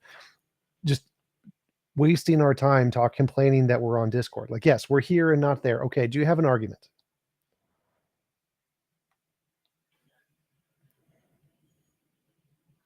I do. I just don't. Could you tell me it? Do you guys think that you're ever gonna live in a non-God world? Whether if someone doesn't We have do now. well you do now subjectively, right? Objectively. But I guess in your The only way. argument But I've heard is like but if not, you're on Discord, see, then God exists. I can't talk. I'm constantly getting over talked. Okay, guys. Okay, let me just mute my mic and I'll wait. Just tell us the argument. I'd like to hear the argument. All right. So, even if you disprove God to this audience right now, God in this world, will this be a non-God world? Because God is still exists, even though you say you don't have proof, right? If we disprove God, God would not exist. This Yeah, but audiences you're don't not gonna matter, convince motivations people. don't matter. We care about evidence and argument. So if we can disprove God, God wouldn't exist. There's no subjectively Yeah, disprove to this but audience. me not having proof for God or evidence in your standard doesn't disprove God. I never said it did. It Your doesn't matter. propositional attitude doesn't matter, right? It's just going to matter whether or not the proposition's actually true or not. Well, according Right. to your standard, right? You have a standard of evidence, right? I give you evidence. You're saying it's not to your standard. So then, where do we go from there, right? No, we're We saying it's go, not to your standard. do now people not believe in God because of this argument, or are you guys still trying to find a better argument to say that God doesn't exist? No, Because so what we're right doing now we're there's still people in the one sec. world There's no that believe in subjective God. variables here. It's not our standard versus your standard. It's saying objectively the arguments for God are incoherent and gibberish and don't work by any logical rational standard at all. That's our claim. So it doesn't matter what standard. If you show us a standard by which it is actually legitimately evidence and you're not irrational for believing All it, right, so that would be explain to me great. what Tell kind of us what it evidence you need. is. Explain to me what kind of evidence you need for the Things existence that of God. indicate, differentiate the imagination from reality. So if you claim God is real and not a form of your imagination, give me something that shows he's not in your imagination. Okay, so then why do people naturally presuppose God Because when of they evolution. understand the world? So that's evidence of imagination. So next. So evolution is imagine? How is Wait, a question an argument? wait a second. Did you just say that evolution is imaginary, or it's No, figured evolution. there's- You asked why do we presuppose things? Why do we have predispositions of some kind? That's because of evolution. We have solid proof of that. Well, no one ever looks at the world, looks at the sunset or the moon at night, when it's shining on everything, and doesn't say like, "Wow, I don't know not one human that could create all of this," right? Because we know our abilities, right? Again, you're over talking me. Why do I come up here? Why do I come up here if you guys are just gonna over talk? Sorry, that's my bad. That's my bad. No. Go ahead, Jake. Go ahead, Jay Mike. Well, I was going to interrupt you if he didn't because you're gibberishing. Give us the argument. Yeah, it is gibberish. But look, of course I'm gibberish. You're counting, Barth. You're counting your hits in that, right? Like walk through a children's hospital, right? Well, I don't know what you're like. It's gibberish like, because right? One sec. I was gibberish because I didn't understand what you were saying. You're bringing up something about people not looking at the moon and the stars and thinking they couldn't design it. Like literally, that has nothing to do with nothing. Complete gibberish. Like, what's the argument? That you naturally presuppose a higher being. Yes, that's called an supernatural anthropocentric being. fallacy. Anthropocentric fallacy, type 1 and type 2 errors, specifically because of evolution. We Yeah, know whether exactly if you bring why that up that or is not, caused. that's just an opposing view. It doesn't mean that by you saying that, it disproves what I'm saying. No, you're just saying, oh yeah, the opposite of what people will say is this. No. You're just bringing up. You're just bringing up the Barth, argument for it. I'm That's saying it. we have tons and tons of empirical data that proves we have a hyperactive agency detection system, which is directly a result of evolution. If you hear a rustle in the bushes and you think it's an evil agent, you run away. If you think it's the wind, you don't run away. The ones who run away survive more often. And so evolution has predispositioned us to think of there's agencies, and when we're in the dark, there's a monster under the bed and imaginary friends. Yes, we know this is a fact. We've proven this is a fact from evolution. This is something that is indisputably proven. We have evidence of this. So yes, you're wrong. This is not because of some God is there. We don't presuppose things because it's true. We presuppose it because of evolution, and we have good evidence for that. Yes, that debunks your point. Also, Barth, I'm just hold on, Barth. Go ahead, buddy. Wait, go ahead, wait man. a second. Go ahead. Because I can't respond to anything. Go ahead. I want to make sure you understand the second part of what he said, which is type 1 and type 2 errors. Do you know what those are? I'm going to post it in the chat for anybody who's just familiar. No, I don't need to be a scientist or some sort of doctor to understand that God exists. I really don't. So the fact that you're doing this, you're pigeonholing, you're basically saying that I'm not smart enough to understand natural things in the world, right? And that only this small portion of society knows that God doesn't exist. That's what you're telling me. No, that's not what we're telling you. You're saying, oh, I don't know. So you don't know these posited certain... Keep over talking. I know, but Barth, you posited something, and all that was right. All TJump and X are trying to express to you is like you're saying here's this phenomena, right? No, he's Like just trying to people say I'm experience stupid. this thing. He's just trying to No. say No, I'm no, dumb. he's That's what he's trying to say. Barth, he's not. He's just saying, look, here's an explanation that takes all the datum and Yeah, explains. here's an it, right? explanation that you're dumb, and I have an argument No, for that. That's no, all No, he's saying. you can make that straw man. That is the strawiest straw man that's ever been strawed, right? They're not what I'm doing that. what I'm trying to say is that most people don't know what this means. So what it means is the type 1 error is when you reject the null hypothesis when it's actually true, and you're concluding that something seems statistically significant to you when in reality you don't really know that, right? You're just inferring that because of your intuitions or something, right? So you're saying You get that? everyone's natural intuition is wrong? Yes. Correct. Wow. We have lots. That's We have lots not of playing examples. God. That's We not have playing lots of God No, in an we have that's lots of imaginary world. examples. We have lots of examples of things that people's intuitions are just wrong about. By default, we are usually wrong about a lot of things. that's So the what the first type 1 error so- is false positives, right? The second is a false negative. That's where you do the opposite, where you just assume the opposite hypothesis without evidence for. Well, so we know that humans' intuitions are wrong because that's every single fallacy, biasy, delusion, hallucination, misconception every human has ever had throughout history. Yes, we know there's millions of times human intuition is just always wrong. Every optical illusion is a time human intuition is always wrong. Yes, human intuition is wrong. So then what you're saying could also be wrong. It could be, but we have Of evidence course. to show it's not. So we're still at square remember, one here. No. We're still at square one. No. Remember what I said earlier. Evidence is that which can differentiate imagination from reality. We can show what I said is reality and not imagination. So we have evidence for that.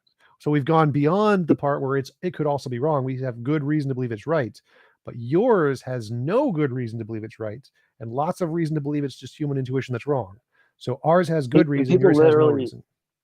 And people literally do this, right? Like they look at something that's like just analytically known as an unidentified object, and then they immediately identify it with agency, right? Like this is like what people do all the time, right? Okay, so what are the population of people that don't do this? Is it less than 1%? What? Less than 1% of people that say, Sure. well, it can't have agency, and everyone else that thinks it's agency doesn't know these other processes that we go to, and everyone else is stupid but me. I mean, who says that? Who talks like that? Majority only of people that you run into.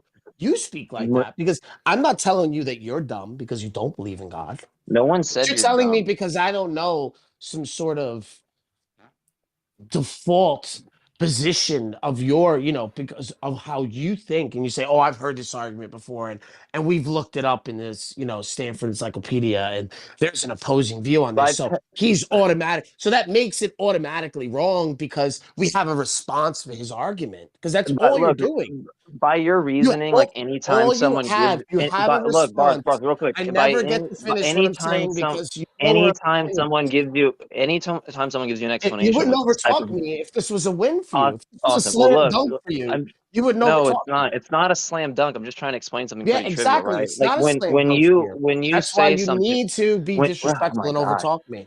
That's why you need to be disrespectful and overtalk me, because you know what I'm saying is true. No, the reason we overtalk you. That's why you're look. When you say something, putting words in his mouth, Bart, and listen for a second. He asks to interject. Let him interject for a moment, and then you guys can go back to conversing.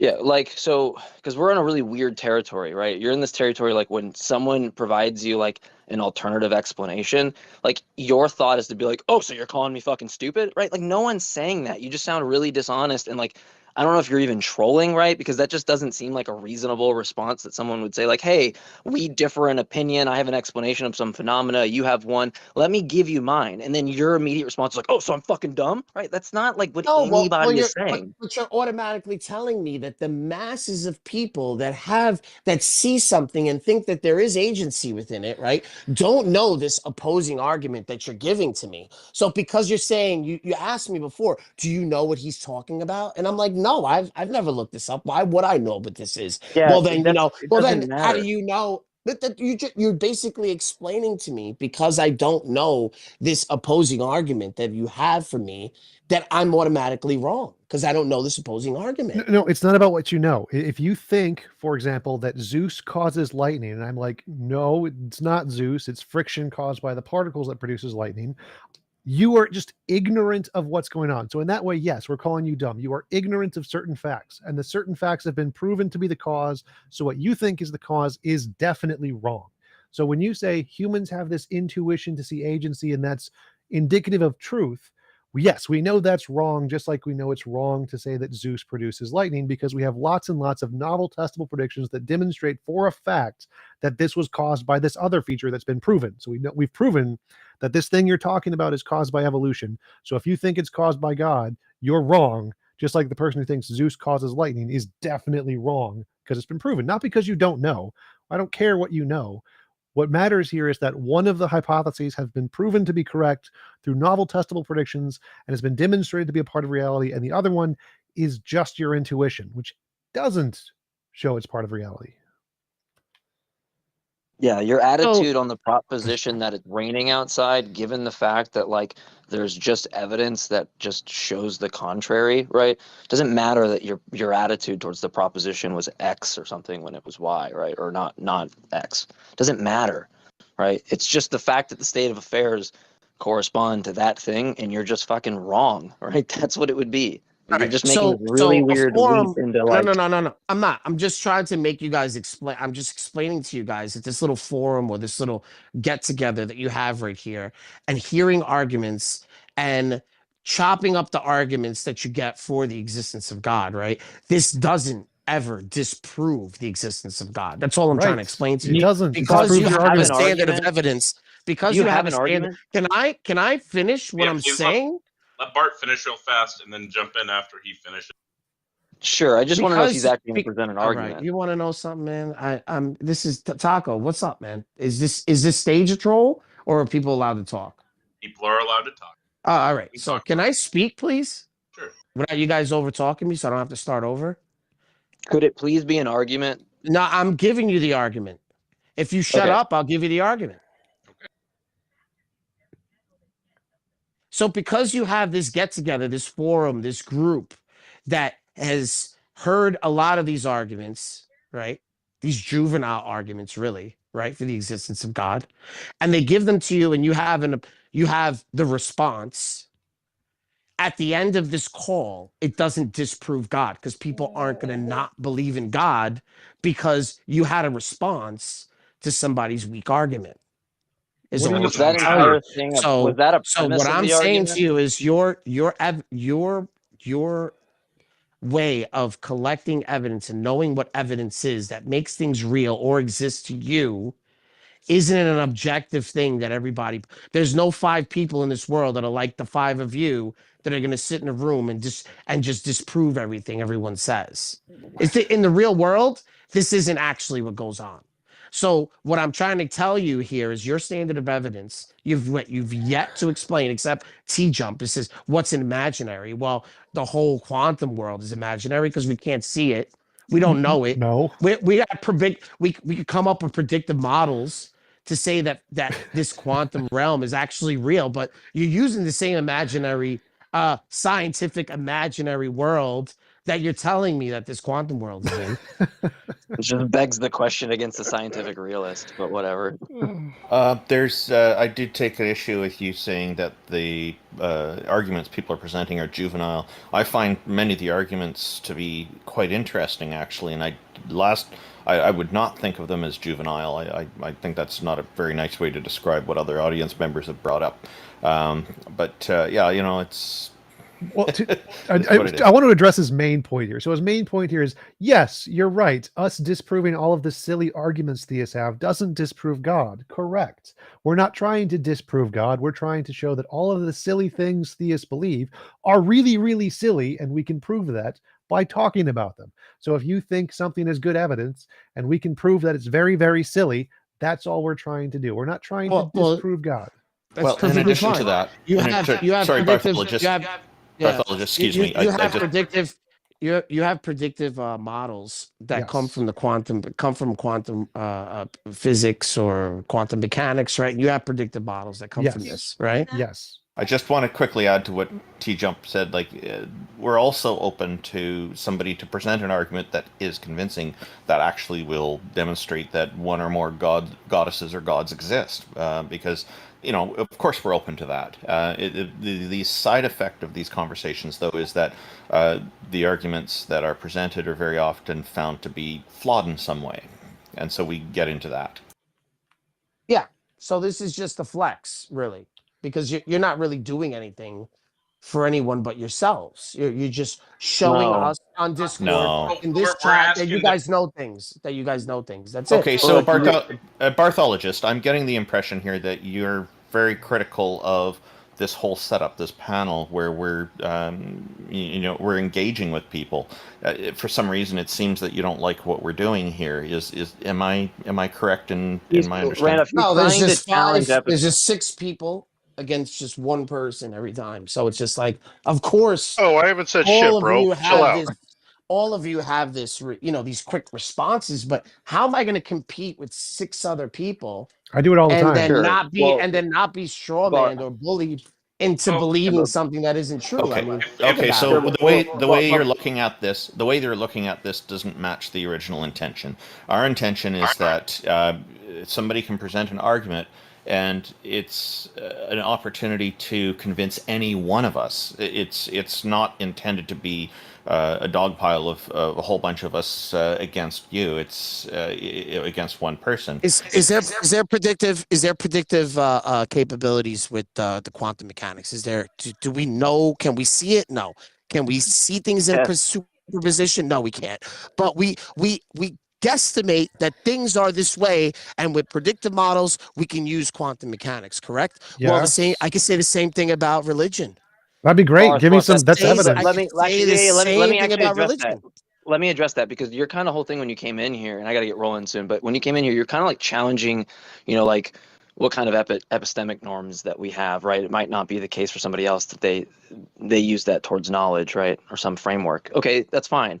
But the way I look at that is, seems like me, TJump, X, we're like using a hammer and we're building houses, right? And yeah, sure, maybe there's another way to build a fucking house with a different tool, but like you come up to us and pose this idea, right? Like, why don't you use this other thing, right, to get epistemic access? And then when we ask you, like, what is that thing? And I look in your little, your little lot, and you're kicking rocks and you don't even have a foundation for a house. Like, but these people just keep whining about it. And then we build like the infrastructure for cities, and you get on our rooftops and shout from them like, but you might not be using the right tool, but you can't even take me to fucking Lowe's and show me what aisle the tool is in, right? Like, that's fine. You can have No, that argument, I but will use your. present something I'm going to substantive use. for the tool, Yeah, because I yeah. can't even fucking lick it to know if it's like metallic, right? Sure, I have sure. I'll nothing to use your know. example. I'll use your very example. You could look how Lowe's has built many churches and temples all around the world. Show me where atheism has used the same materials the church and temples have used to build anything that represents atheism. Nothing. How in So the you hell show does me the that? tools. How in the Your hell does tools. that No, I'm using establish your own example. I'm using your How own in the hell does example. that establish some other I'm like using your epistemic old. standard that you have? I'm using your example because you can't go into a city and say, "Oh, well, show me where the nearest atheism get together is." Right? Do It you have doesn't another way to exist. gain knowledge or not? What's It your way? does. You're We in have an that. imaginary world. You told me I'm an imaginary world, but yet religion does What? exist all around the world. It doesn't disprove. It doesn't disprove Does anything that anybody you're know saying. what like he's even trying to Yeah, express right now? basically, I'm explaining to you that you're not really proving or saying anything. You're just telling me the Okay. things that you know. So Bart, That's here's it. the deal.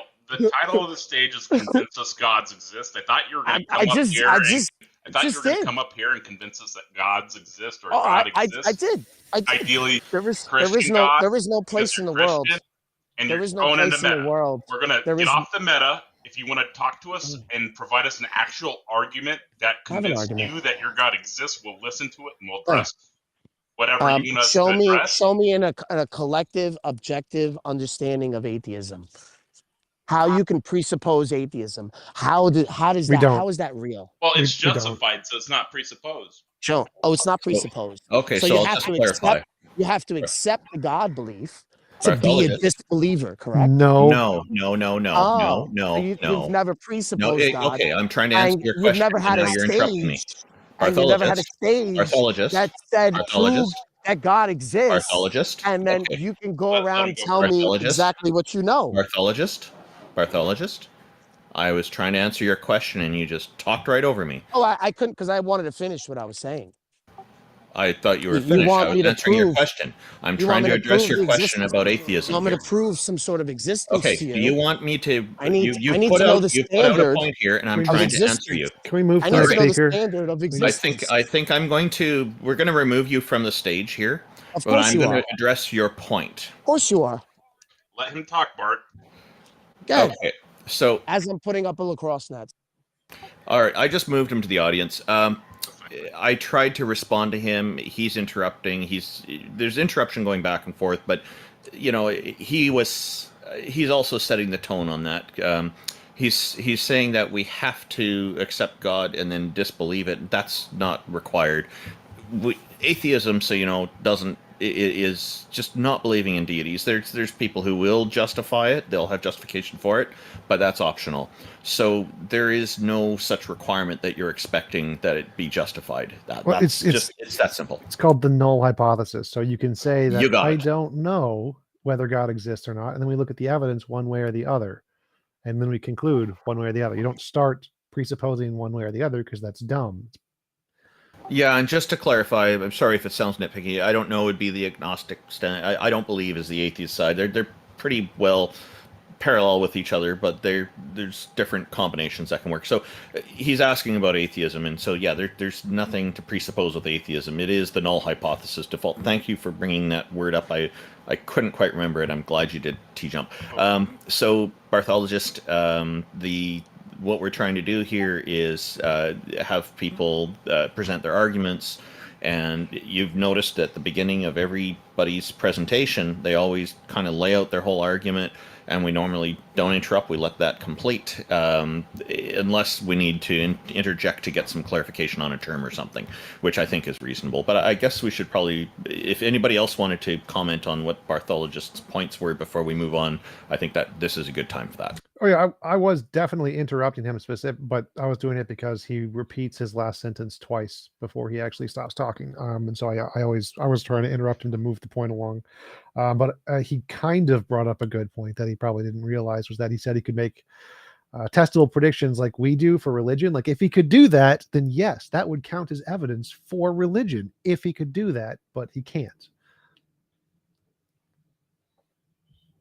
Yeah, I noticed that he was kind of starting to repeat, and that was taking up quite a lot of time. So it's good that and sometimes it is necessary to kind of cut things a little bit short. We do need to do that sometimes, and we try not to, but unfortunately it has to be done sometimes.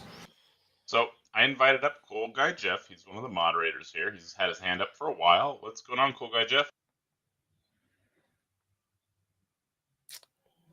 Cannot hear you. Oh, he's not on the stage. There he is. Hello. Cannot hear you. Oh, I'm sorry, I forgot I had my hand up. I just wanted to engage with Otangelo when he was up here, but he's gone. So I just wanted to talk to him about ERVs. I've tried to engage with him on here and other platforms, but he kind of just ignores me. So I guess I'll just go back down now. Can you just say what ERVs are? Endogenous retroviruses. Okay. Yeah, it's a full. It completely precludes denial of common ancestry. There's really no argument for it. I wouldn't say that. I say it definitely shows the evidence is bad, but you could always say God did it. Yeah, God hid the dinosaur fossils to make it look like they were in the exact correct strata of the rocks that matched the millions of years. Exactly. It's right. all Well, he would have to be a deceiver God, which won't sit well with. Or you guys are going to invoke Nephilim Prey if you keep this up. I think he could be a shy pooper. The shy pooper hypothesis is that God can't give evidence that's convincing, so he has to hide it amongst contrary evidence to make it really hard to believe. Because if he does any miracles when people watch or report it, it would ruin the fun. It would ruin the fun. I mean, Cooper, that's awesome. Okay, Like, thanks. like Rick and Morty. I'm gonna get rolling, guys, but thank you again for having me on. See I'm ya. glad my phone didn't crap out on me. Thank you for That coming up. was It's awesome having you. J. Mike, it's Yeah, been a you- pleasure to have you on here. It's great to meet you. Yeah, you as well. Thank you, everybody, and TJump, Dix, Jack, everybody. It's good seeing you. Yeah, good seeing you at See ya. Atlanta last 2 weeks ago. Wait, 1 week ago? 2 weeks ago? Yeah, we've hung out 3 times now. Yeah. I for those that don't know, the second time me and TJump hung out, I When go we see made our TJump, OnlyFans. and well, we did. We make our OnlyFans, but before that happened, I see TJump and our buddy Don, and I'm like really excited. We're meeting at a Starbucks, and I'm like really excited. I especially haven't seen Don in a minute. I saw TJump at his debate in Georgia like probably 5 months before that, maybe. And so I run up like, yo, what's up? And I fucking knock over the entire stand of gift cards, right? Like like a stand that's like as tall as me, right? And all of the cards just go flying. I'm trying to just put them up like randomly. Of course, T-Jump with like how, his mind, he's like, you can't just put them up. You have to like put them back the way that they go. I'm like, dude, you're making this so much more embarrassing for me right now. Just fucking put them up there and shut up. Like, but it was great. It was fun. And then we debated about morality, and he got pwned. No, I'm just kidding. All right, guys. Well, See ya. see you. Thank you for coming up.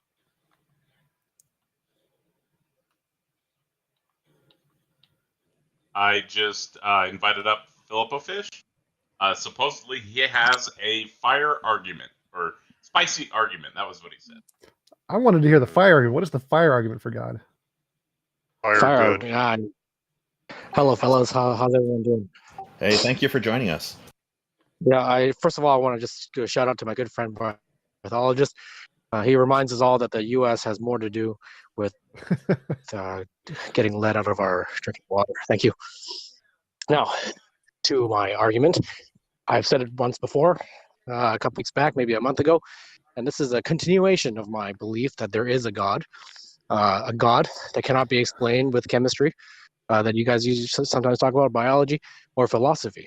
It's explained through the wild world of cryptozoology. Are you guys interested?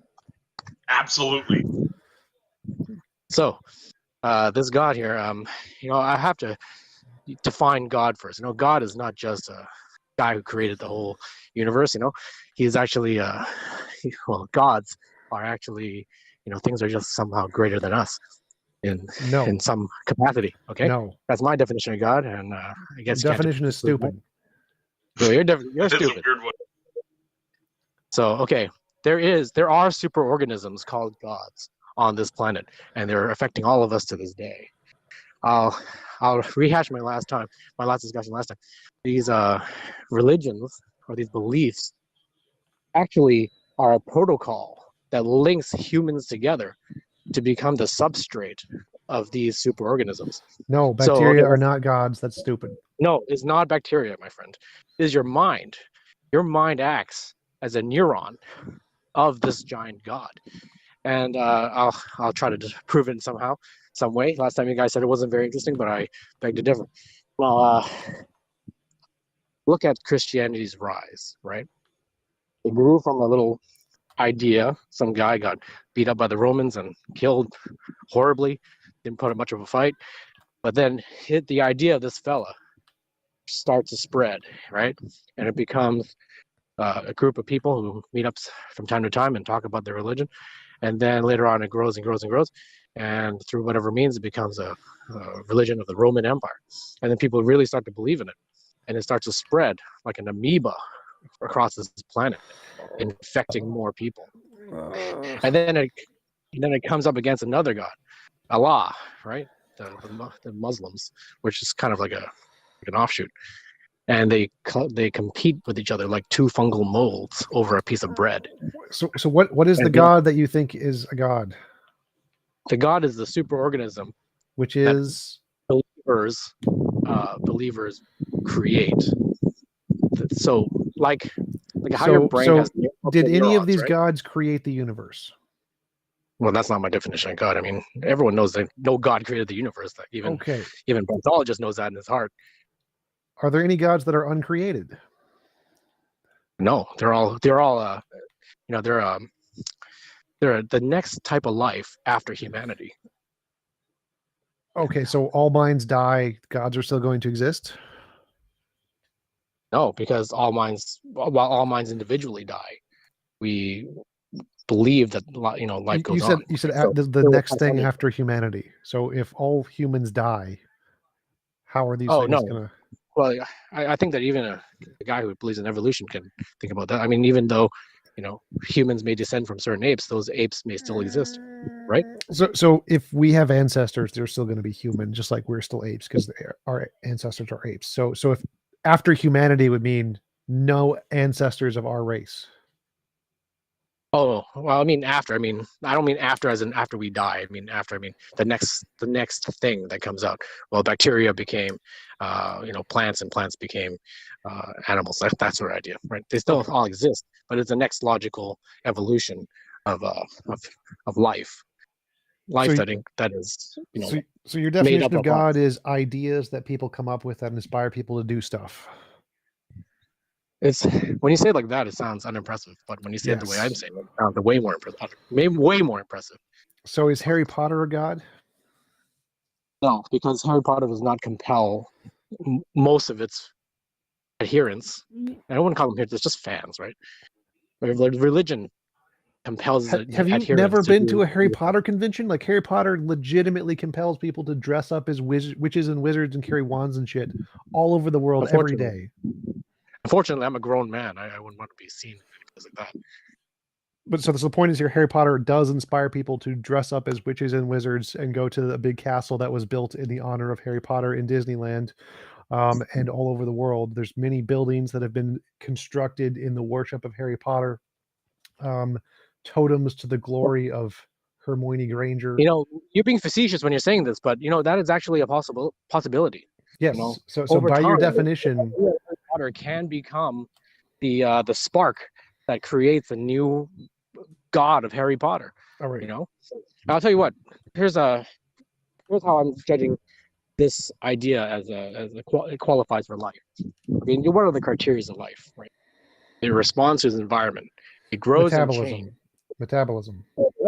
Of course, it metabolizes. It's made up of the people who are part of it, right? So we metabolize it, right? It doesn't metabolize? It does. We do. Because we do. Your brain cells all metabolize, and your brain cells are all aware of, not particularly aware of the entirety of your being, but they are part of your being nonetheless. Yeah. So what do you think metabolism is? Well, breathing and like the definition of the word. What is the definition of the word? You take energy, use energy, and the process by which your body converts what you eat and drink into energy. So what does the idea of Harry Potter eat and drink? Well, you as part of its being needs to eat and drink.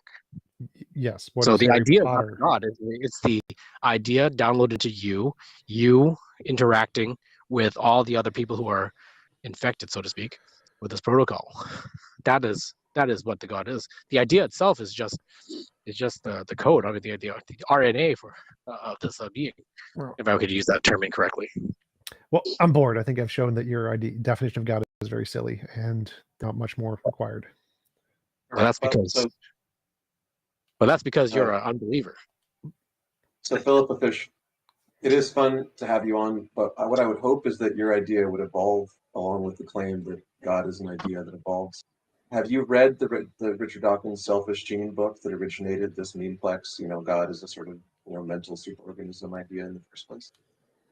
No, I haven't. Tell me about it. You'll love it. So there's a book called The Selfish Gene by Richard Dawkins, and it inspired a whole field of sort of reimagining the field of what we otherwise would just call cultural evolution or cultural development, which is to say, the ideas spread between people and change form in a manner that's somewhat analogous to organisms. And what memetics, as it came to be called, generated was a couple of analogies to other biological terms and processes, which can sort of predictively model certain populations of ideas and how they're likely to spread and change in the future. So it sounds like you're already thinking along these lines, sort of came to these conclusions yourself, as lots of people have. And you should check out The Selfish Gene by Dawkins. Keep in mind, though, this is at the end of the book, which is first going to give you really good grounding in the gene eye view of evolution itself, which is a really, really good warm-up for the last chapter, which is like an after, basically, where he tacked on, well, what if we apply these ideas about how ideas are selfish and evolve to produce kin-selective altruism between their members that hold them, and that would explain a lot of religious affiliations and things where people will die for their religion. Yeah, I mean that's I'm glad to have someone who is as high up as Richard Dawkins believe in what I'm saying. So thank you very much for. Yeah, you've proved Richard Dawkins is a theist by your standards. That's fine. He totally is. So one I'm thing happy I with also want to say is, in case anyone heard about the Harry Potter castle at Disneyland from TJump just now, and then like immediately starts making plans to go to Disneyland, and then gets there and is really pissed off at us, it's at Universal Studios, not Disneyland. So just a warning. If you want to go to Harry Potter Land, well, not Disney. Good point. Philip, thank you for coming up. Do you have any closing remarks? Closing remarks is please, if you live in a county with lead in its pipes, please buy bottled water. Thank you. Good advice. Thank you. Thank you, Philosophish. We have EEF up next. Hello. How's it going? It's going great. One person pointed out, like, basically, let's just imagine it this way. If we have, like, a third dimension world, and someone brings up a fourth dimension world, how do we have proof that that fourth dimension world exists if we can't even see it? What? We Say can that graph again? it in its interactions with our world, right? So in all these thought experiments about, so you're saying like Flatland interacts with a 3D world. How does the Flatland person know what 3D things are? But even in the thought experiments like the Flatland interacting with the 3D world, the projection of a higher dimensional system onto a lower dimensional system can be, with sufficient study, used to understand the hypothetical proper additional dimension. So what we do all the time in physics is we posit dimensions of forces and things we directly observe with our senses, but we infer them and their interactions on the natural world from the way that they interact when we graph the properties that we do observe, like space and time, energy. So yeah, if you had a fourth dimensional hypercube and you showed it to me in 3 dimensions, I could see how it interacted with the 3D world. And then from studying, moving it around enough, I could extrapolate what kind of a hypercube it is and then conceptualize it mathematically in 4 dimensions, even though it's totally counterintuitive to my senses. Okay, but do you have proof that that fourth dimension exists? Well, if it interacted with our world in a way that convincingly demonstrated that there was some, 4-dimensional object interacting with a 3-dimensional world such that it So if ours, so then if we a could infer something. so if a god interacted with our world, we just have the idea that he exists. We don't have any proof. We just have the interaction. Well, if you predicted the So interaction, that would be proof. So if you said, I believe God exists and he will interact in this way in the future and it happens, then that would be good evidence that God exists. Yeah. That's all I have to say, really. yeah, so if you want to test whether your God exists, go do some predictions, right? Like look at the studies on intercessory prayer, and you'll find that intercessory prayer makes people sicker more often than it makes them better, because it actually just stresses them out and doesn't help on average, right?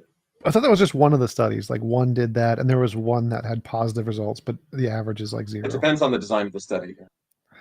Yeah. The average is 0, but in some of the studies, they stress people out enough that they did worse. Exactly, and I also have another point here. Language. So let's imagine like 2 people have like different languages. They show each other objects, but like we don't have like any true grammar put in place, Well, that's kind of So required like, for a language. yes, but like let's imagine one language is just simple, and the other language like has a grammar system, there would have to be a third party to get like involved in order for that one language to interact with the other. Wait, how can you have a So language that without third grammar? party- Okay, so let's imagine one language. They're like monkey speak. They're like banana. They don't really understand like true, like full on grammar. Whereas like one language, they understand like complete grammar. Like they have like commas. They have and or. They have like parentheses. They have all that stuff. There would have to be another party to get intervened in order for that one simpleton to understand that true language. And that third party would be like the Passover, basically. So if the Passover were to happen, we would be able to understand other languages. Otherwise, we would spend years upon years trying to understand. Do you mean the Pentecost? Because I don't think you mean the Passover. Yeah, the Pentecost. His way was better. Don't correct him. Yeah.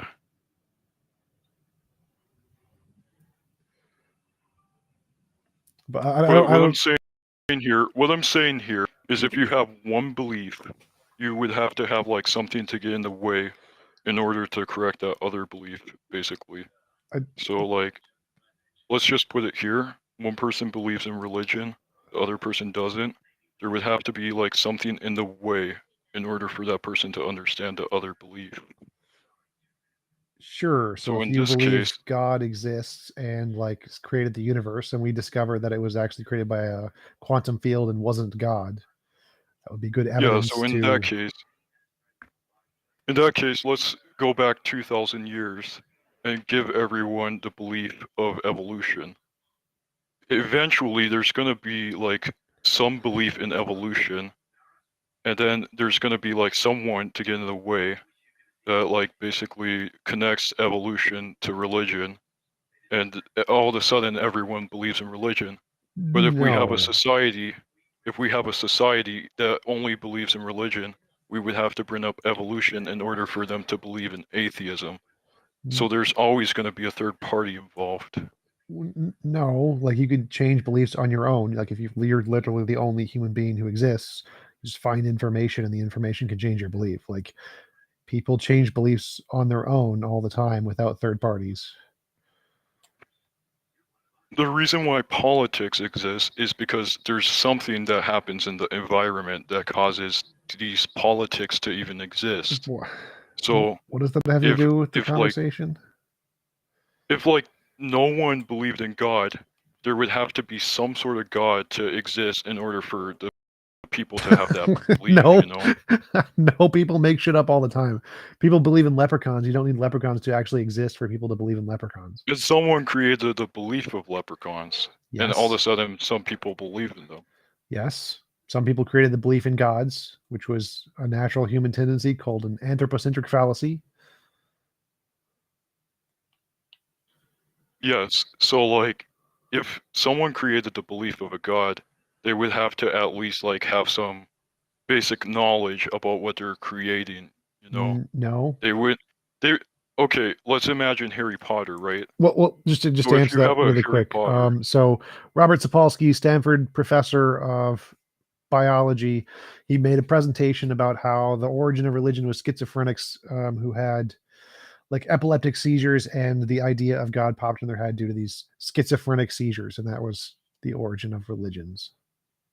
Yes, and I can believe that because, like, in religion, they mentioned that like, some people had gods come up to them in their dreams, and so, like, that would have to have some sort of schizophrenic interaction happening, which is the third party. The third party here is their, like, interaction with their environment, which caused them to believe in the god. And so, I'm saying here, there's always going to be some sort of environment interaction that causes people to believe in stuff. Yes, that's how the brain works. So And so, like, if we had a completely like empty society, and then put in like 1,000 atheists and one theist, that theist would change their like entire mindset instantly because they're surrounded by atheists. No. So, like, if we have 1,000 theists with one atheist, would that atheist remain atheist or would he remain a theist? It would depend on the brain of the person, so it's contingent on the individual. It could go either direction.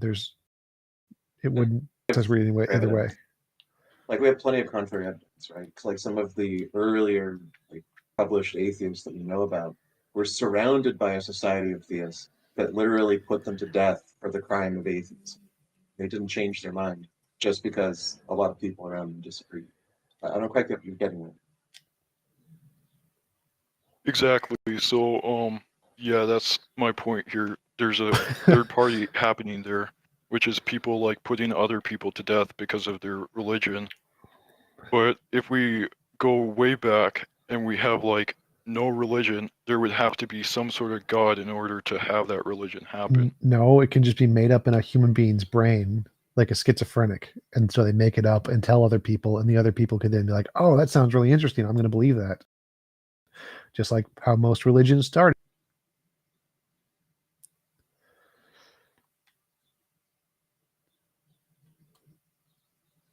No, let's think here. There was like no belief. Like when the pagans came, there was like little to no belief in God before that. Everyone was just born without the belief in God, but they had environment interaction that caused them to believe in it. Now, in this case, if there was a schizophrenic like person who came in front of like a whole group of people and said, "Okay, I saw this happening," the people, in fact, would believe, but then it would have to come down to like proof in order to like support their claim. I wish that was the case. If that was the case, you're right. There would be no theists. But unfortunately, people make shit up all the time. That's what snake oil salesmen are, homeopathy, key, and chakra, and all of the different leprechauns, fairies, Loch Ness Monster, Bigfoot, UFOs. Yeah, people initially, 0 people believed in UFOs. Somebody had some weird experience that UFOs existed. And then other people started to be like, yeah, I see UFOs. Does that mean UFOs actually exist? And now, going back to my point of the fourth dimension, we have interaction that causes us to believe in the fourth dimension, but we're always going to have like some roadblocks in the way that will cause us to like not believe in it. So like we can say that the fourth dimension exists, but we can't see it, we can't prove it. We just have that belief in the fourth dimension, but there's always going to be that one person in the way that causes us to not believe in it. It only comes down to what happens like afterwards. Like we could die and we could like have to see it ourselves in order to believe it. We have no proof or no existence of it happening yet. The fourth dimension is a mathematical object. It's not something you see. So it's not analogous to like a UFO. The point here is 0 people believed in God. 0 people believed in UFOs. Somebody made up the idea that it was the UFO. Somebody made up the idea it was a God, and the idea spread among humanity because people are stupid. So no, it is not the case that you would need a God for some to make up a stupid idea and for it to catch on. Scientology is a thing. Flat Earth is a thing. So there are lots of stupid ideas that are some really weird person makes up and it spreads to a bunch of other stupid people. You don't need a God for that. Okay, so if people make up stuff all the time, how would we know if the Big Bang was made up? Novel testable predictions that can differentiate imagination from reality by the ability to predict the future and discover facts about the world that we don't know yet. And explain the past, because the Big Bang is a hypothesis to explain observations of cosmic background radiation. Well, I mean, everything explains the past. Like God farted out the universe 5 seconds ago explains the past. So that one I don't really like. I'm just saying that he asked a question specifically about the Big Bang. And so it's not something that people just arbitrarily arose with because they felt like it. They had an observation, which is cosmic background radiation, and they posited lots of different hypotheses to see which is the best explanation. And so what we do in scientific reasoning is abductive reasoning to the best explanation. Familiar with that? So if we think of like religious research, Can you answer There's my going to question? be scientific research to disprove it, but if we think Can- of scientific research, Wait, what? there's going Can to you be answer? religious research to disprove it I as asked, well, Religious I asked you if research. you're What? familiar. Hold on a such as second. religious texts that Wait, have happened Eve, you're 2,000 years changing ago. the subject. Eve, please answer my question. Do you understand how scientific abductive reasoning to the best explanation is done? Yes, they have a problem, and then they have to like have actual proof and test it out like thousands of times in order to prove it. So you have some evidence. And so the question is, what hypothesis would best explain the evidence, right? And there can be many competing explanations for a long time under determined, where we don't know which is correct. But it's to find out how to falsify and eliminate all of the failed explanations that do not correctly explain the evidence or make predictions until we're left with one. And that's what we call our current theory, or the prevailing hypothesis that's approaching the status of becoming a theory. So when you say a thing like, oh, well, the Big Bang could just be made up, right? That doesn't really mean anything. How do we know anything? It suggests that you're not that familiar with the philosophy of science, like the way that we do theory selection and why we believe the theories that we do, because they're very well supported and are the strongest explanations of all the available. That brings up a good point, actually. So like, if we have like something made up, we would, in order to like prove it, we'd have to like have background knowledge, we have to have environment interaction, and we'd have to test it out thousands of times. So the point here is, if like a god did exist, we wouldn't be able to see it or prove it, but we'd have background knowledge that supports it. But What we can background have knowledge like, supports it?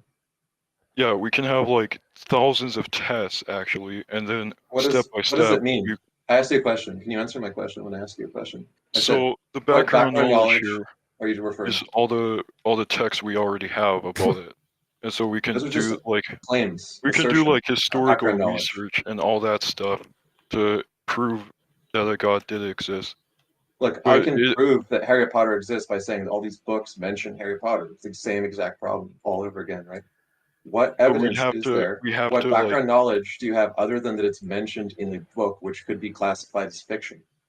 So the background knowledge here is the book, right? And now what we have to do is we have to look in the book and see all these things that went on, and we'd have to prove that they actually happened here.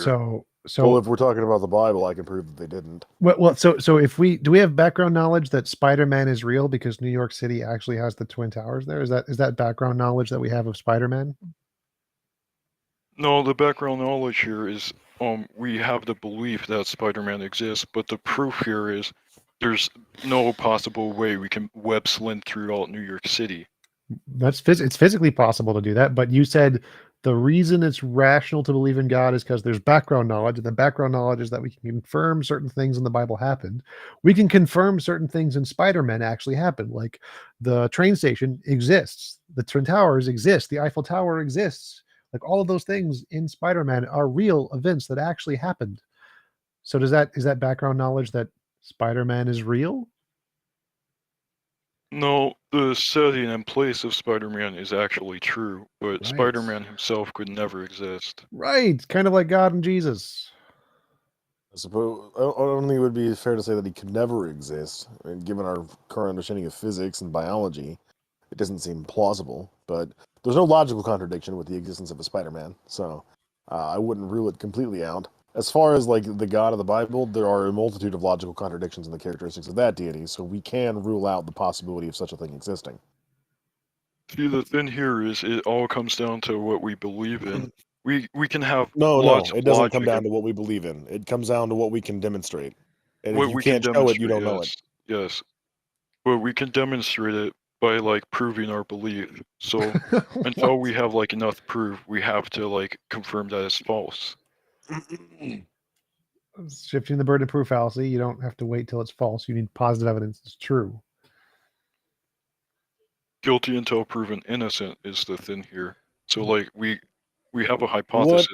We don't use that method. That's a flawed method for a reason.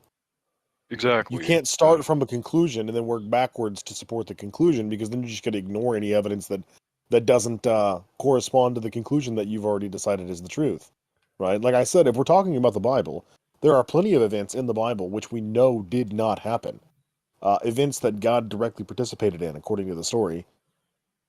Not to mention the Bible internally contradicts itself and contradicts what we know to be true about the natural world and the earth in relation to the rest of the cosmos. So, I mean, you've got, if you're appealing to the Bible, which it sounds like that's what you're doing in a roundabout way, then yeah, we can know without a shadow of a doubt that that book contains many fictional events, and then there are some events that we don't know whether or not they're true. That's your options. We know whether they're not true, or we don't know whether they are true. There's no event in the Bible that we know definitely happened the way that it describes. There might be similar events in history. Then maybe the Jews were putting a historical spin on it, right? Like the incursion of Babylon. For instance, we know that the Babylonian Empire existed and that they adopted quite a few different tribes in the Near East.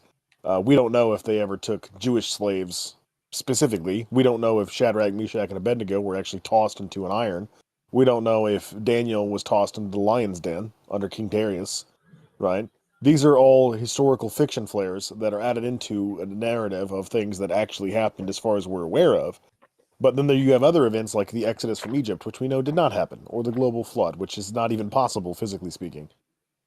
And you were talking about, like, we have, like, a conclusion and we just backtrack from it. Now let's imagine the conclusion here is that there's no God. The God existing would have to backtrack that belief.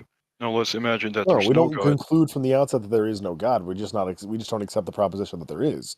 Right? Nobody here is saying that there definitely is no God, unless you're talking about a specific deity with specific characteristics that make it logically impossible, in which case we can say that that God in particular doesn't exist. But if what you're talking about is just a generic deity that has sufficient power to create the universe, well, we would have no way of testing that. It's an unfalsifiable claim, and because it's unfalsifiable, it's also unverifiable, and therefore not worth any serious consideration. So if we can't prove it, then basically if we can't even, how do we know if it even exists? It's the thing. We don't, and it's not worth serious consideration at that point. Exactly. The moment So you start to tack on what's the certain point attributes here? to this What's the deity, point here? Everything starts as imaginary until you provide positive evidence that it's more than just imaginary. You've provided no positive evidence, therefore it's probably just something you've imagined. And so we have no proof yet, but we also have like roadblocks in the way that prevent us from creating the proof. No. In why history, would you don't manufacture proof, you discover it. You yeah, discover we the evidence for a discover it. particular phenomenon or proposition. In history, people have been trying to prove stuff for like centuries, but there has always been something in the way limiting that Yeah, research. it's called reality. So like reality Yeah. disproves your fanciful ideas, and that's the roadblock. So the roadblock is you have to actually show it exists in reality. If you can't do that, reality is your roadblock. Yes, and so like as we mature, we start like stop believing in stuff. Most of our like beliefs, like the tooth fairy, for example, we stopped believing in that like a long time ago. And so, Some if people. God were to exist, why would people still believe in him? Because they think he exists. if Bigfoot really didn't exist, why do people still believe in him? It all comes down to proof here.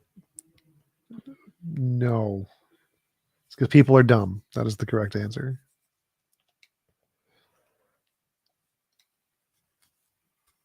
You actually, You accept every proposition you've ever heard is true.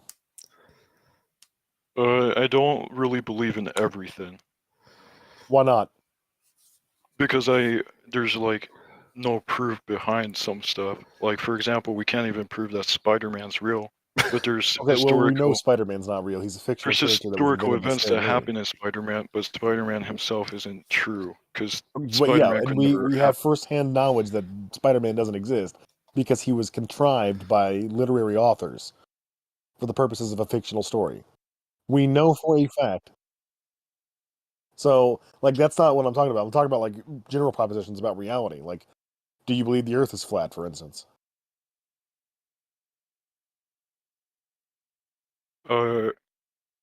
Someone just told me that like in this one like chat channel, someone told me that he is real. But how do we have proof that Spider-Man is real? that person is probably just trolling you. Exactly.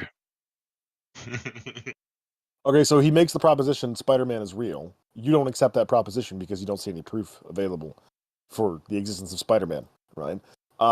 Similarly, we don't see any proof of the existence of a god of any kind. And there's ample reason not to believe that certain gods exist, such as the Christian God. In the most, the way that most contemporaries define that God, his characteristics create logical contradictions. It would be like believing in such a thing as a married bachelor or a square circle. You actually disproved me here, so I respect your argument and I'll take it into effect, but I believe that I've been in here for way too long, and Okay, I kind fair of want enough. some more people to bring up an argument, so thank Well, we you. can move on to somebody else. I mean, that's fine. Yeah. Eve, Thank you for coming up. Eve, really appreciate your thoughtfulness and enjoy the conversation. Feel free to join us again in the future for more topics. I will. Have a great one. Thank you. Then we've got Chad King in queue. Randolph, he sent you What a some day. interesting messages, it sounds like. What a day to be alive. I get to join this very canvas today. Hello, Thank you. Chad King. How you doing? Your volume's a little bit low. If you can raise it up a bit, that would help. Let me see if I can. Bear with me a moment. So in the live text chat, Chad King says he's going to shake my lack of belief, my absence of belief in deities. So, well, I'm interested to hear what he has to say. I believe, but let's start and let's. I think that the end of that last conversation was a perfect segue into the next conversation, and the start should be, I mean, drawing an analogy between Spider-Man and the existence of a deity. The pointing out the ridiculousness in one is that Spider-Man offers no explanatory power, right? There's no reason to believe a Spider-Man exists because Spider-Man doesn't explain any natural phenomena. There's no explanatory power. And going back to the earlier example, where we were, bear with me. TJump, I know. I thought I'm talking with Randall. Well, what you just said was just objectively wrong. So you simply saying that you make Spider-Man up offers something. explanatory power. Yes, so you can make up and assert What does Spider-Man. Spider-Man explain Wait, to you? stop. So you can make up anything you want and say Spider-Man explains it. Saying it explains something is never evidence. It's never evidence to say it explains something because you imagined it explains something. So that is not actually an added benefit that differentiates between the two. They're still both very silly. They're equally as silly. Well, if I just define Spider-Man as an omnipotent panacea, then he explains everything by definition.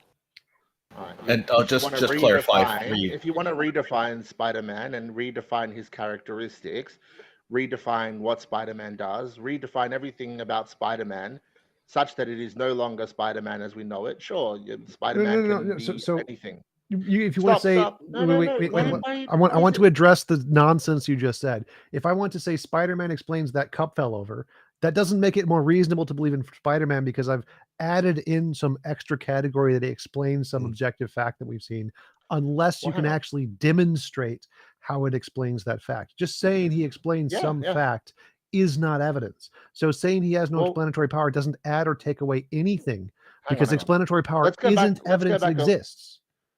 Let's go back earlier. Some of us have a memory that's longer than a goldfish. We're talking about hypotheses, like in terms of within science, right? They explain an observation. So we observe something. We say this requires some explanation, right? It's repeatable. We have this observed phenomena, and what do? To the best of our ability, we try to offer an explanation, right? Yes. And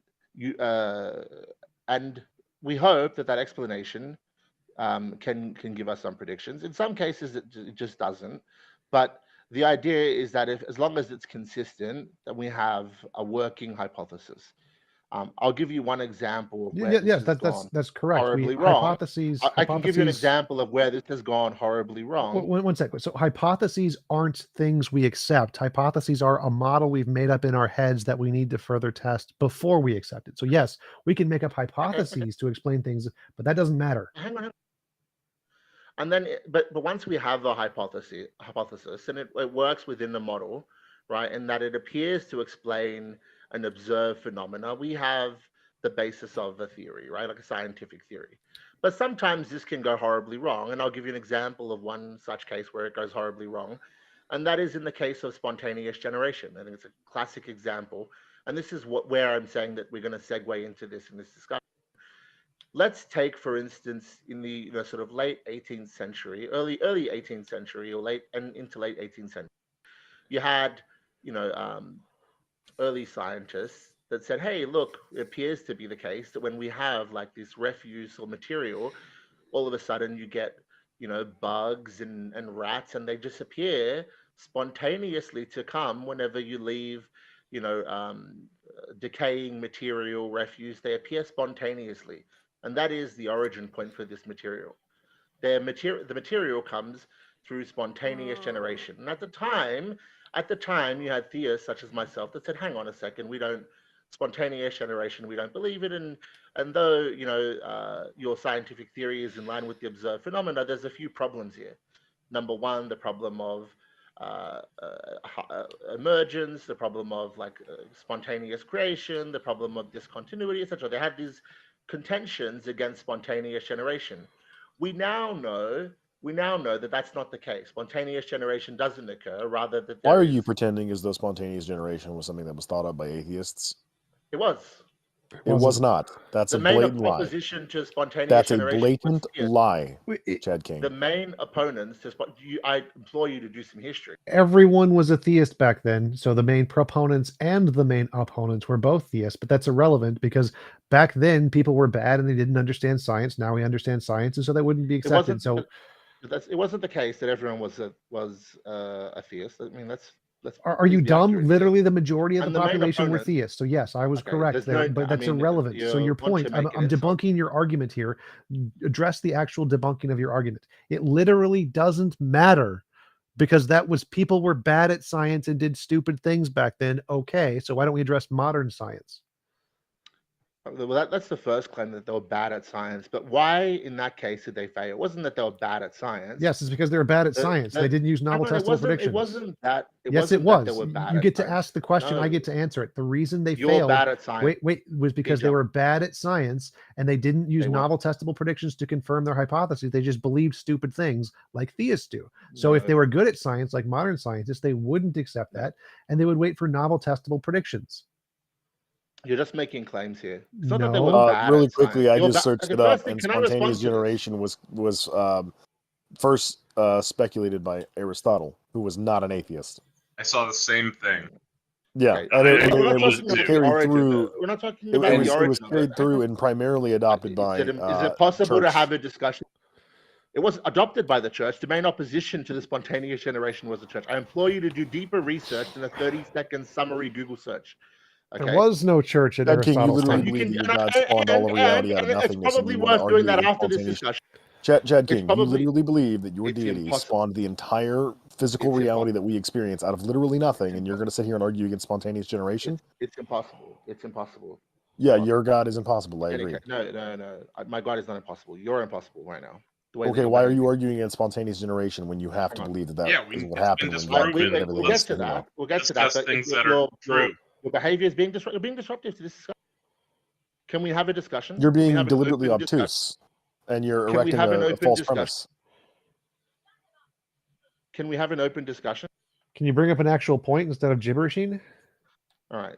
So the point here is, it's not that we're bad at science, or they're bad at science, and that we're better at science now. We are. You're bad at science, TJump. How? Right. When I say that you're bad at science, is because you fail to recognize what happened there. What happened there is that they didn't identify a very obvious problem, and that is that there was a confounding factor, and there can always be a confounding factor, right? That is that there is an yet to be identified cause, like in terms of identifying a causative factor or a causative. If it's yet to be identified, you can't use it as evidence. I'm not saying that it can be used as evidence. That's why even with the same model that we have today, you wouldn't be any better off at distinguishing that, hey, it's in fact not spontaneous generation that's occurring, rather that they could be a confounding factor. That's stupid. Like if you think that modern science would think, if you think that modern science would make the same mistake, you're an idiot. TJump. Okay, I think I'd much prefer to speak to Randolph. He seemed like he I had bet you some would, because reason. I'm gonna kick From your the five, ass. from the five of you, Randolph seemed like he had a bit of reason. So Randolph, you still there, mate? I'm still here. I just want to clarify that you're speaking to a panel here, not just me. And but if you wanted me to answer a specific question, I'm happy to try to do that for you. Okay, brilliant. That would be nice. So again, with the earlier gentleman, Eve, he had some good points. I think that in terms of his ability to adumbrate on those points, maybe a little bit lackluster, but the idea was generally good. And it comes back down to, again, explanatory power. If I told you unicorns exist, what would you say to me, Randolph? Well, I guess it would depend on the context in which you're saying that to me. Like, my immediate thoughts are that I don't share that belief with you, but or I don't share that. I don't accept that to be valid, because unicorns to me are something that's made up. They're horse-like creatures with a horn on the front, the type of unicorns we're talking about, right? No, I'll go even further. A flying unicorn, a flying horse with a horn on its head. Yeah. Yeah. People make these kind of claims to me. I would just regard it as, okay, somebody's made another claim. I'm not too worried about it. I don't think it's going to affect reality too much. So I usually just kind of carry on. But if somebody wanted to tell me that I need to accept that, then I'm going to question why. Okay. So both of us our initial reaction would be to reject the claim that there's a unicorn. Don't see any evidence. We've not seen any evidence for a unicorn. There's no reason to believe that a unicorn exists. And in this Second case, one doesn't it's no matter. different from Yeah, no I different would from not. Spider-Man. The wording I would use would be slightly. I would not accept it, but yeah. There's no reason for us to believe it. It doesn't is what matter. I'm saying. Literally irrelevant. So you need evidence. Explanatory power doesn't matter at all. Hang on. Explanatory power is garbage. TJump, what are you doing? Do you have the ability to be patient for 2 minutes? No, because you're wasting time bringing up the same point that we've already addressed. Explanatory power doesn't matter. Hey, Randall, Now, would you Randall, believe? tomorrow- Would you believe Can I make unicorns the- can I existed? make the second One part sec. of the question? Can I ask a two-part question? One sec. So, So, Randall, Jeff's asking Randolph a question, and then he can go back into it. would you be more likely to believe in unicorns if somebody said they pooped out the gold brick in front of you? Would that make it more likely because they have explanatory power to explain the thing you see in front of you? Would that make it more reasonable to believe in a unicorn? Given my knowledge of gold bricks, it would even make it less likely for me. Yeah. I agree. So explanatory power is garbage. Good answer, Randolph. T-Jump, again, is the panel going to debate itself? Well, it wasn't a debate. We're just showing that your explanatory power argument is garbage. Itself? I just want to make another point clear.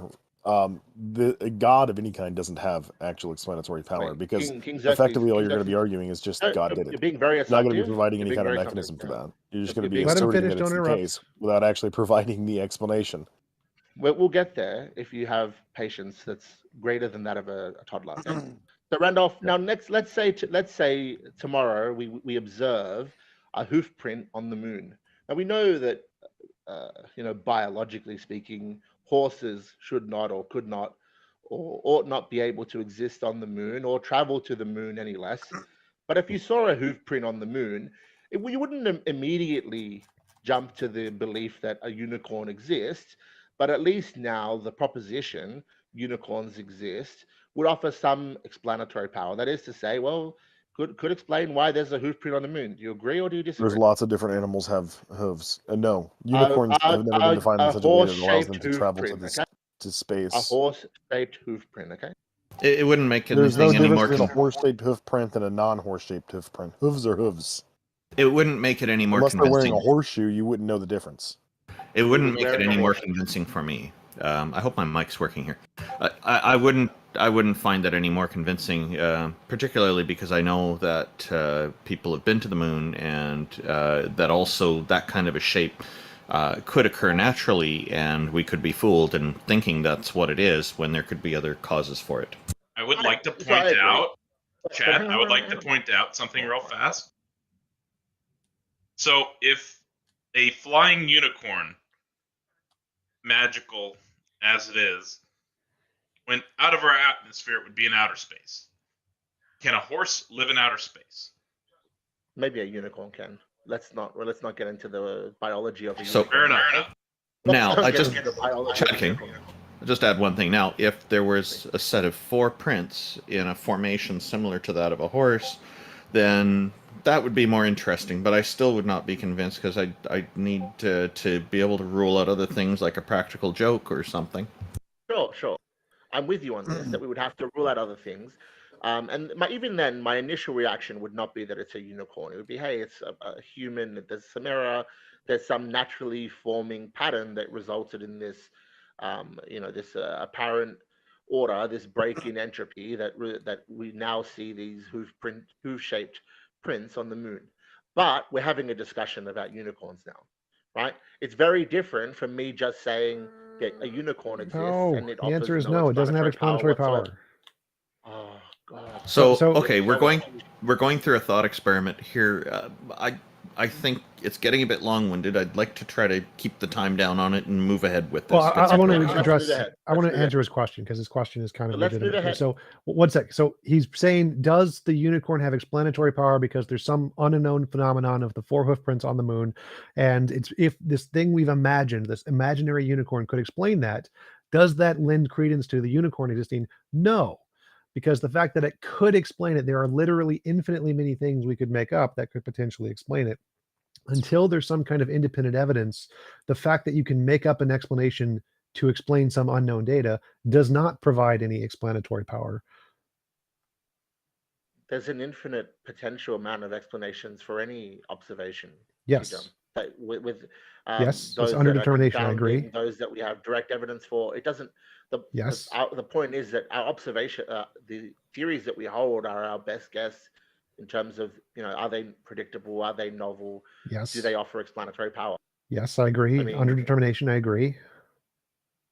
Okay, so in any case, but let's continue from this, right? Is it resounding proof of a unicorn? No. It's nothing. But It's no in no way any indicative whatsoever. Nothing. It's nothing. It's now 1 in a million compared to 0. No, it's still 0. By your own volition. No, it's still 0. It's not 0. You just said there's a million other explanations. Infinite. Right? There's infinite other explanations. We exhaust, it's not an infinite number of explanations. Yes, it is. It's literally so it's a purple farting unicorn, 2 purple farting unicorns, 3 purple farting unicorns. Literally infinite. There's literally infinite. 2 purple farting unicorns and a unicorn. Like you're so creating here. It was created by 1 leprechaun who wanted to deceive you into believing in unicorns. It was created by 2 leprechauns who wanted to deceive you and believe in unicorns. It was created by 3 leprechauns who wanted to deceive you in believe in unicorns. There are literally infinitely many ways to explain it. Without differences. Those are differences. There's not an infinite number. I literally just proved there was. The number of unicorns. It could be a unicorn and a fish, and they got into a fight and wanted to see if they could convince you that there's unicorns. It could be a unicorn, a fish, and a puppy, and they got into a debate about who can convince you that there's unicorns. You can make up infinitely many. This is just basic philosophy, basic problem of underdetermination.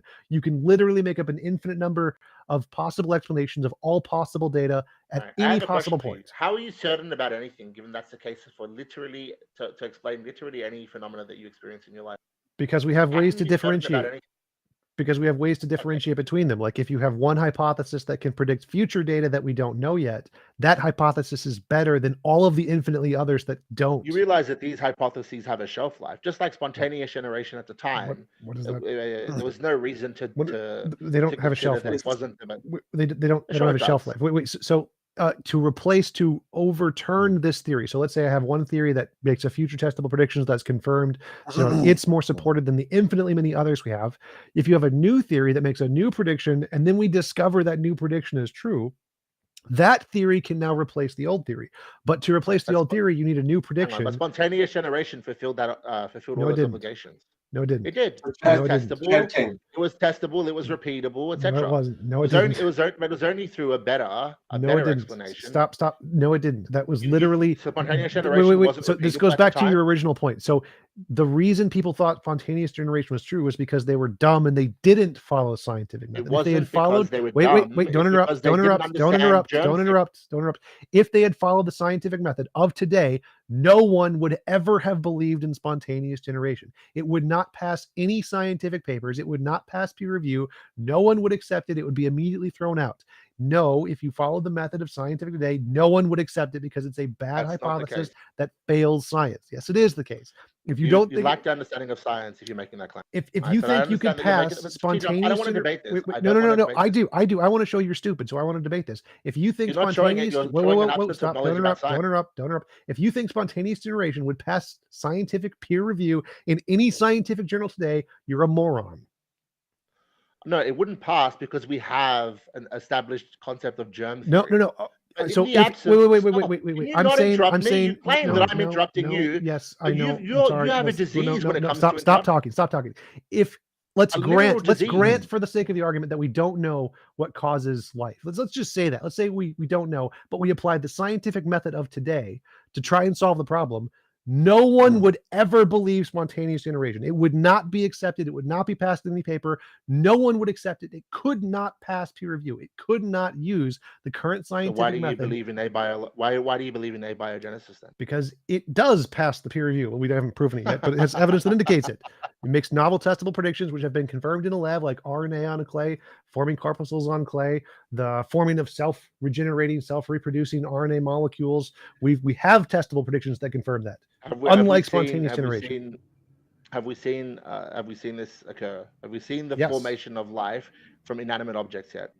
We've seen the processes that do infer We've that. seen Yes. some proteins. So infer that. We've seen some Chad, proteins. can- Have we seen life created by a creature? Have we seen somebody create a single cell and evolve it all the way to here? No, that appears to happen now. Okay, so now you're responding to a Chad very King. different question. Chad King, Stop. I have a question for you now. When is there a chance? Does it go from TJump to Taco to Randolph, or does it go to TJump to Chad King? How does this go? I just have a question for you. I just want to, you're saying that you have an expectation that life must only come from life. Am I correct?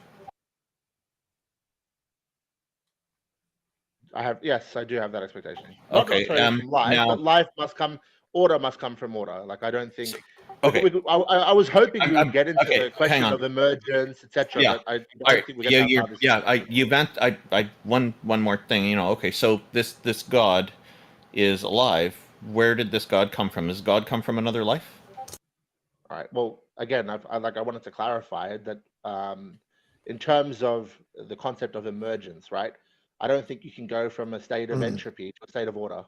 Doesn't appear to be the case. That rather the entropic principle seems to hold, and that is the case that from disorder comes more disorder. That is to say, that even from the nexus point, the origin of our universe, the fact that we see order is demonstrable of some guiding principle that is ordered, and that opens the question. That opens a couple of questions that require answers.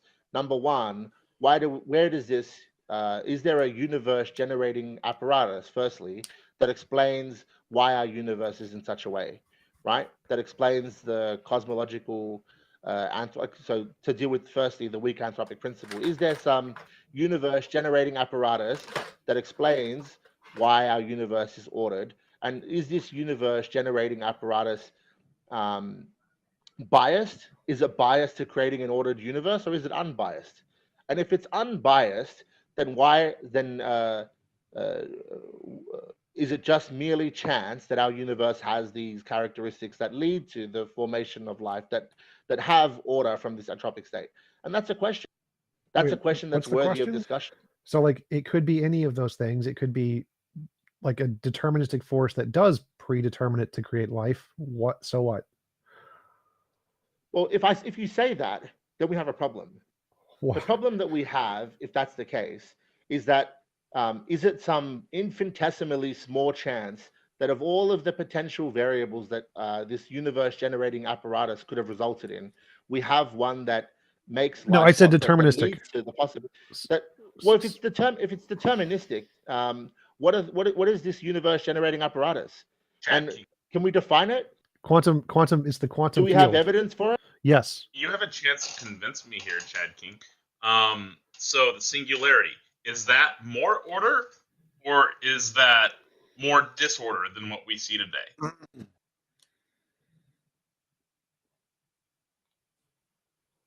I would say it's more order than what we see today, sure. So you're saying that after everything that you've said here, about more order forming over time, you're saying that the singularity was more order than what we see today, which means that it's got a tendency to move to disorder. So you just disproved everything you just said. No. I said from the nexus point. So from the moment of expansion, from then we've seen entropy, right? States of lower and lower states of entropy, except in pockets where we have pockets of order that are created. Right, we have pockets of order that are created in like clustered star systems. Pockets so you move the goalposts. Order that are created in planets. No. I'm explaining that there's a peculiarity. It oughtn't be this case. What's It oughtn't the be point? this way. So yes, It ought to entropy be the way increases. that it is. Yes, so entropy increases you over have time. You have no license to suggest what ought be the case or what ought not be the case as far as like the arrangement of our. Well, the question is, does the entropic principle hold or does it fail? Wait, you don't what do you understand mean? the entropic principle. What do you mean by Well, hold? I'm asking you. What do you mean by hold here? So all the entropic principle sets out to establish is that the amount of energy within a particular isolated system will always remain that amount of energy. It's never going to change. That's not the entropic principle. You don't talk anymore. So he's talking about the second law of thermodynamics, not the first law. So the usable energy. Wait a minute, I'm going to jump in. I'm sorry to interrupt, but you do not tell people to not talk here. We're having a conversation. Don't do that. That's not okay. But Taco, if he lacks necessary previous knowledge in order to engage in the discussion, it's a waste of like energy to have to explain. Right? We're not. Are we here to like discuss ideas, or are we here to educate him? Well, I mean, King Xerxes literally studied the book that Islam copied. He must have forgot it then. He didn't study the book that Islam copied. Islam doesn't copy the book. If that's just the claim that you're making. If we're gonna dismiss people who don't know shit, 90% of what you say would be dismissed, and we just kick you off the stage. So it's fine. We don't need everyone to know everything. So yes, usable energy decreases over time.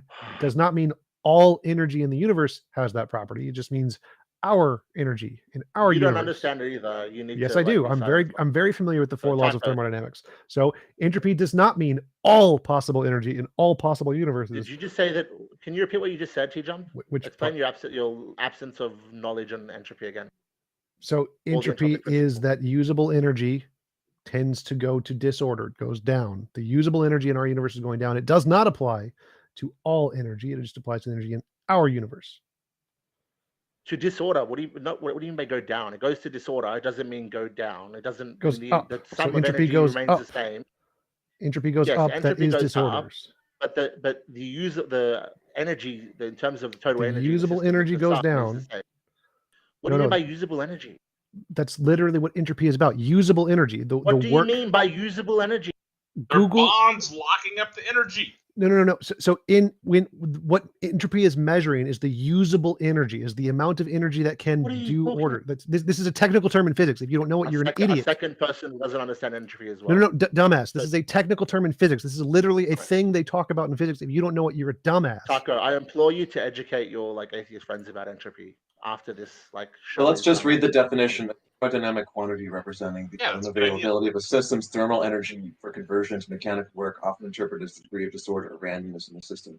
Interpreted as, but he's correct. He's talking about the amount of usable energy. No, it's not talking about the amount of usable energy. It's talking about the state of just moving from ordered systems. That's the same thing, you idiots. The technical term for that is usable energy. Yes, it is. That's the same thing, you idiot. 9 is literally let's get rid of him. Next person. Get rid of this guy. All right, we'll put the next guy. I just want to. Sorry, I just want to comment on something there. He came in with this attitude that he's going to shake my absence of belief in deities, me being an atheist. He did veer off into the Spider-Man thing, which was fine, but then the topic derailed all over the place. He tried to do a thought experiment, which sounded interesting, but it was very long-winded. It would be interesting to talk with him again in the future, I think, but today I guess we've had enough. So I just pulled up the second law of thermodynamics from a physics textbook. Here it is. Second law of thermodynamics states that every energy state transfer increases entropy of the universe due to the loss of usable energy. Dumbass. There you go. So the other point that I clarified with him was that there's because he had said that it's his position that life must always come from life, and I was looking forward to hearing his explanation, like further delving into how his god, what life his god came from, or if there's an exception there. Perhaps the next time we can get into that, because I think that would be an interesting topic to explore. Absolutely. Well, we've got Angelic Shia in queue. Chad King, thank you for coming up. Pulling you Yeah, up right thank now. you, Chad King. How's it going, Angelic? Hey, can anyone hear me? Yes, we can hear you. Okay, I'm trying to keep my composure. I have been in this Discord for 3 years now, and the amount of criticism that I'm seeing when it comes to Christianity, it's absurd. Do you guys believe in the devil? No. We don't No. believe in any deities. We're all atheists, and if the devil is a deity, we don't believe in the devil.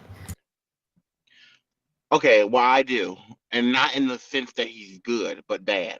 And I feel like you're I don't know what this is, but it's an attack on Christianity, and it's an attack on the faith. And That's an I just position. huh? Yes. I I'm literally shaking right now because this I appreciate all the Christian warriors that are literally coming into this chat and defending Christianity. And one of the things that I feel like they forgot, the most basic principle, is life, right? God is the perfect example of life. He gives us breath in our bodies. What about trees and air, the oxygen we breathe? How do you explain that? Hey, Genesis. Evolution through natural selection. Can I ask a question, Angelic? Have you ever studied any of the history of natural biology, evolutionary biology, life? Because you say that you don't know what explanation there is other than God, but maybe you haven't studied it. So I would suggest as a starting point, I literally go to church every Sunday. That's okay. I would suggest that you watch Cosmos by Carl Sagan. It's a very educational series. It's available for free if you Google it, and it covers a very broad spectrum of the history of the natural world that'll give you some answers to some of those questions. And it's not incompatible with being a theist. Like, you can be a Christian and you can still understand natural science. And many of the people who testified in the trials where they tried to put creationism into schools, the expert scientists who testified on behalf of evolutionary education in schools being important were Christians, right? The Catholic Church holds the position that evolution is a fact and is supported by all the biologists that study it within the Catholic Church. So just go out and do some research. These are addressable questions. They're a lot of fun to study. I do endorse Carl Sagan's Cosmos as well. I consider Carl Sagan to be one of my teachers because when I was a child, I was fascinated by his TV series. It is so wonderfully produced and it is highly educational. And Carl Sagan delivers it in a way where doesn't come across as attacking any religions or anything, so that might be of particular interest to you. Angelic Shea, I hope I'm pronouncing your name correctly. I'm sorry if this sounds like this is intended to be an attack on religion. It most definitely is not. We're actually open to ideas of that could convince us that a deity is real. But so far, the ideas come across all seem to be flawed in some way. But we are still interested, and I hope that you're finding this conversation to be respectful and not putting you in a way of feeling that you're under attack or anything.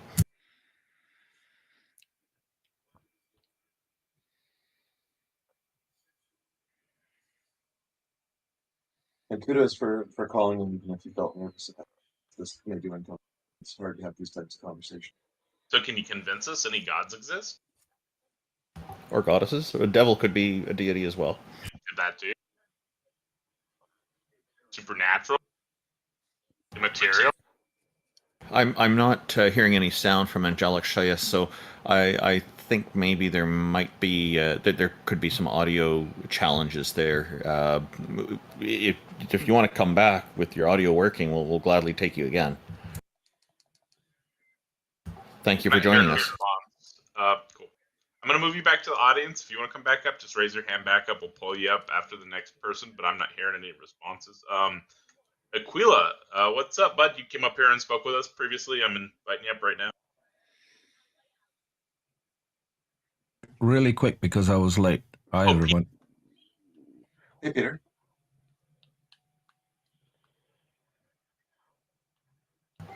Hi, Peter. What were you wanting to say Oh. real quick? Did I miss anyone getting convinced?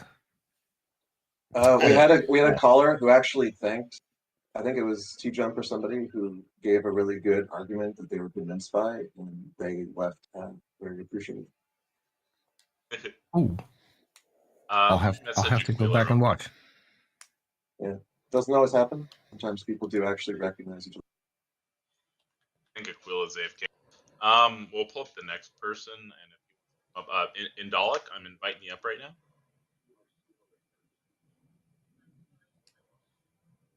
What's going on, Indolic? Hello, Indolic. Welcome. Your microphone is off.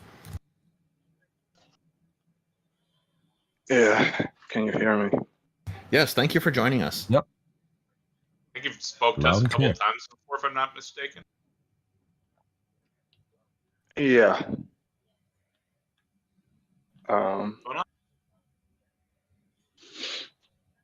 Yeah. I just wanted to say that I don't think you guys are here to be convinced. What does that have to do with the topic? It literally doesn't matter. Like what we're here to do doesn't matter. Whether you present objective evidence is true, independent of whether or not we're convinced. Do you have any actual evidence? And I can only speak for There's myself. plenty of If you have convincing evidence, I can only accept that. I couldn't refute. So what is, really? You said there's evidence. What is it? So, what would you necessarily expect to see if God existed that you don't see? Novel testable Evidence? predictions. Like what? Like depends on what you think God is. So if you think God does something, then you're going to be able to predict some fact about the universe we don't know yet. And if you get that right, then that'll be evidence that God exists. Well, my question is, did you spend your life not experiencing things that you expect to experience if God did exist? Burden of proof fallacy. So if you think God exists, you would need to predict something that you think would exist. Why would that be necessary? That's how evidence works. Like you have to say, I think God exists and this is what we will see. Then do an experiment and see if it is what we see.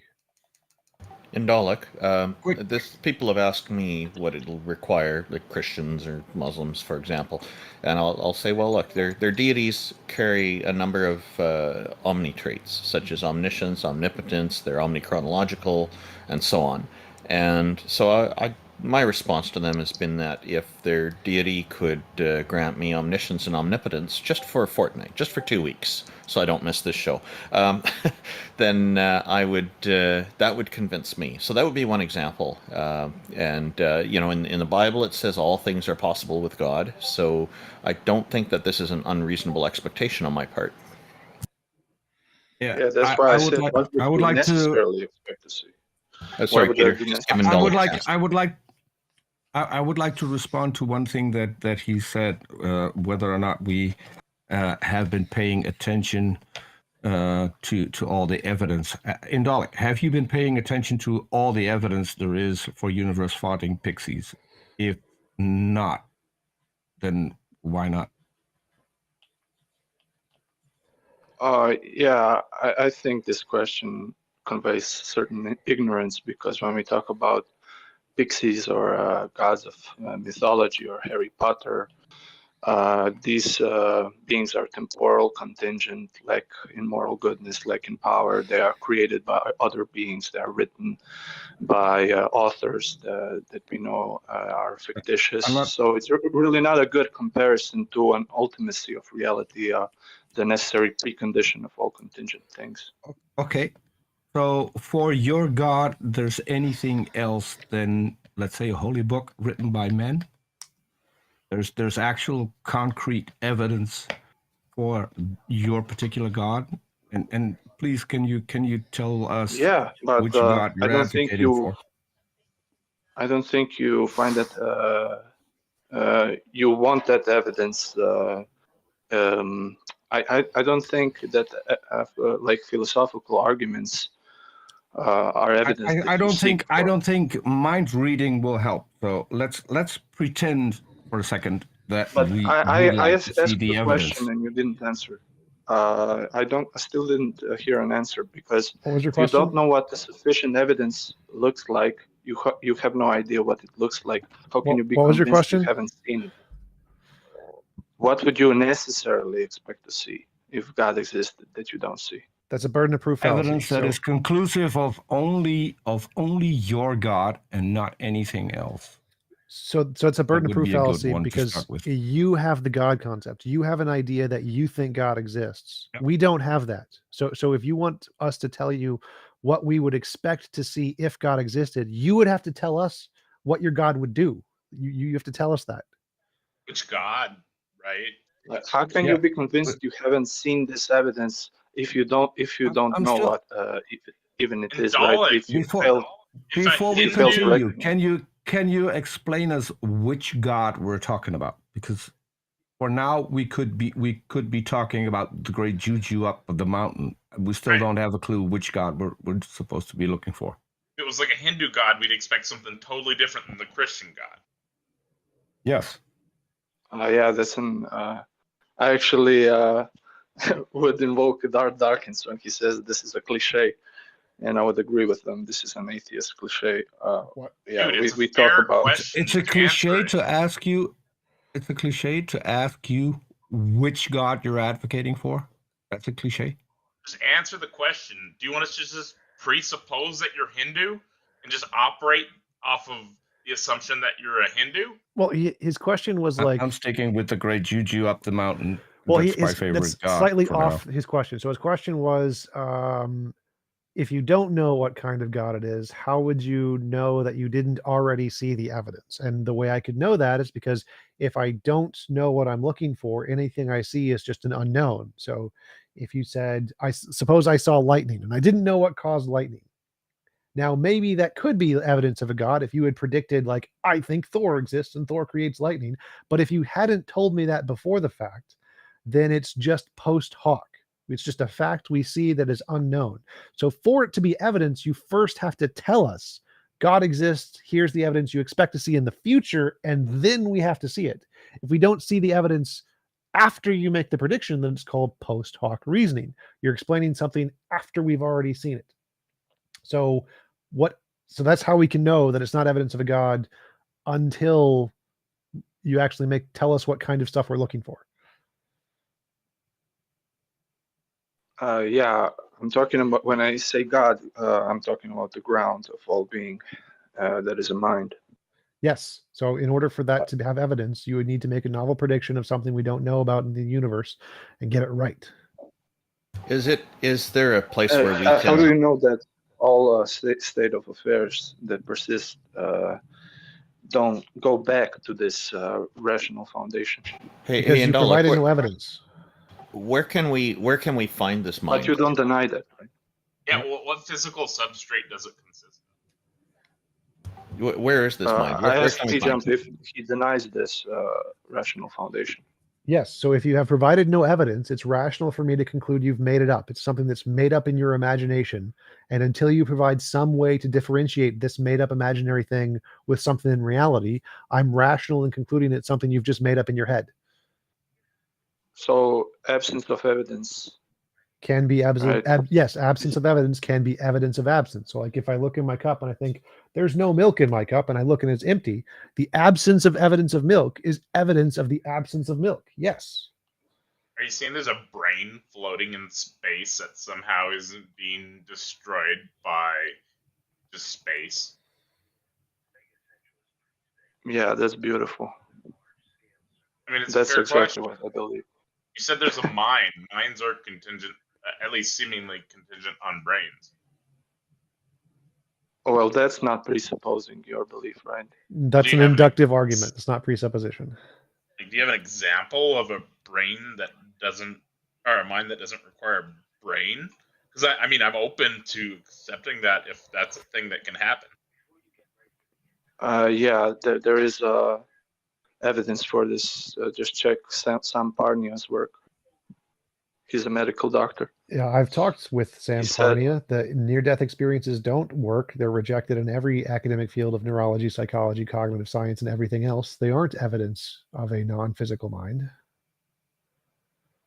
Yeah, but he conducted he conducted studies on this Yes. where people's heart stopped.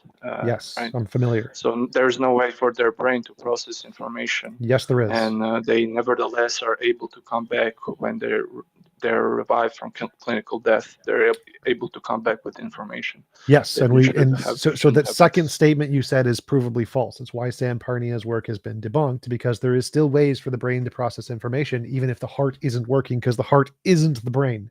So your brain is still processing information even when your heart stops, because the electrical signals in your brain aren't contingent on the blood flow. They continue to work for like an hour after the blood flow just fine. And there's parts of your brain that continue to function long after that, because the things in your brain are electrical. They're not contingent on the blood. So if your heart stops, your brain and your electrical signals continue to function, continue to process information. And so you can continue to hear, see, taste, touch, and all of those things are saved as conscious memories. I can vouch for that. Without blood That pumping through the brain, that happened to me. Process information. That happened to me. I had a cardiac arrest and my brain didn't stop functioning. So your brain can continue to function after your heart stops. Yes. Yeah. Okay. I'm saying that when blood is not pumping through the brain. Yes, when blood brain is not stops able to pumping, process your brain still works. There's energy called ATP in each of the cells, and even when your blood stops pumping, the ATP in the cells continues to fire. So yes, your cells continue to work in the brain long after your heart stops. Well, that's because we have a mind, right? No, it's because there's ATP in the cells, which is what causes the cells to have energy and to function. So the ATP in the cells doesn't magically disappear when your heart stops. Yeah, and you can also say that the mind is a product of the brain. So as long as the brain is working, you have a mind. If the brain stops working, you don't have a mind anymore. Well, I would agree with Aquinas when he said that there was a very tight union between the mind and the body, such that the mind didn't require the brain or the body for its existence, but in this life and under natural circumstances, it would require them for its function. So in Aquinas' view, once you die, your mind continues to exist and can still reason, but it no longer has the physical structure of the body and the senses to feed it new data. So it needs God to infuse the data. And stating a view, interesting, right? Do you have to think state reasons Aquinas that justify the likelihood that it's true, right? So what reason did Aquinas cite? Theology, right? He had no reason to believe that it was justifiable today by our standards. And you haven't presented anything. You just said you liked his view, right? You've argued back and forth about various subjects which you don't know much about. What reason do you have? And I'm wondering, did Aquinas have access to modern day science? No, it was pre-modern day science. What's There's the point? a lot about the universe they didn't know back then. There's a lot we don't know. So what? Yeah. So why is Aquinas relevant if there are centuries have passed and we've learned more and more? It's just He's the just a genetics. I'm looking at the merits of his information, knows not from when he talked or who talks. I'm looking at the information he's presenting. Can I ask you a question? So you defined your God. So how did you learn about this God? It was revealed to me because I repented. Revealed how? And when you repent, the Holy Spirit reveals truths and reveals that is the stating truth. that is stating the claim again. I asked revealed how. Not that it was Revealed revealed, how? but how? How? through certain occurrences, through certain people, to reading of the Bible, through evidence, objective Oh evidence, wait, to this subjective experience. is important. This is important because now we've got a different God. Now we've got the God of the Bible, not the vague one you started out with. Which of the two do you believe in? same one. The vague one you defined at the start, or the God of the Bible? Because that one comes with a lot more than just the attributes that you mentioned. It's the same one. Yeah, It's the same one. there's only one God. Yeah, it's the God of the Bible. The God who described the earth as flat. That God. No, it didn't. No. Yes. Yes. You brought up the Bible. You don't know what the Bible says about the shape of the earth? Yeah, I know the verses you want to bring out. We can talk about that, but I there are thought you guys trees. want There are arguments for trees that. and mountains. There are trees and mountains, and if you go at the top of either of those, you can see the entire earth. That means the earth is flat, right? Or is it transparent? What is the literal sense of the passage is not always as obvious in the speeches If you and can see writings of the the ancient authors. entire earth, if you can see the entire earth from a mountain or a treetop, so that means that you can see Australia if the tree is in the US. Am I correct? Yeah, I'm trying to tell you that when we interpret the Old Testament, we need to go wholly back in the spirit of those remote centuries, right? So we need to use your philology, God. ethnology, archaeology, other sciences, right, to Okay, determine so what your modes of God. writing they are using. Okay, so your God gave you a text that is up for interpretation. And it therefore is that's up the job of the church. for mutual exclusive interpretations, because I interpret it to be to say that the You don't earth is have the flat. authority of binding and loosing. That's something Jesus gave to apostles. That's why we have a church. You just said we have to interpret it. Yeah, we all have we all rational beings, so we cannot read scholars on this, right? We can use sciences, we can study these texts and see what they are doing.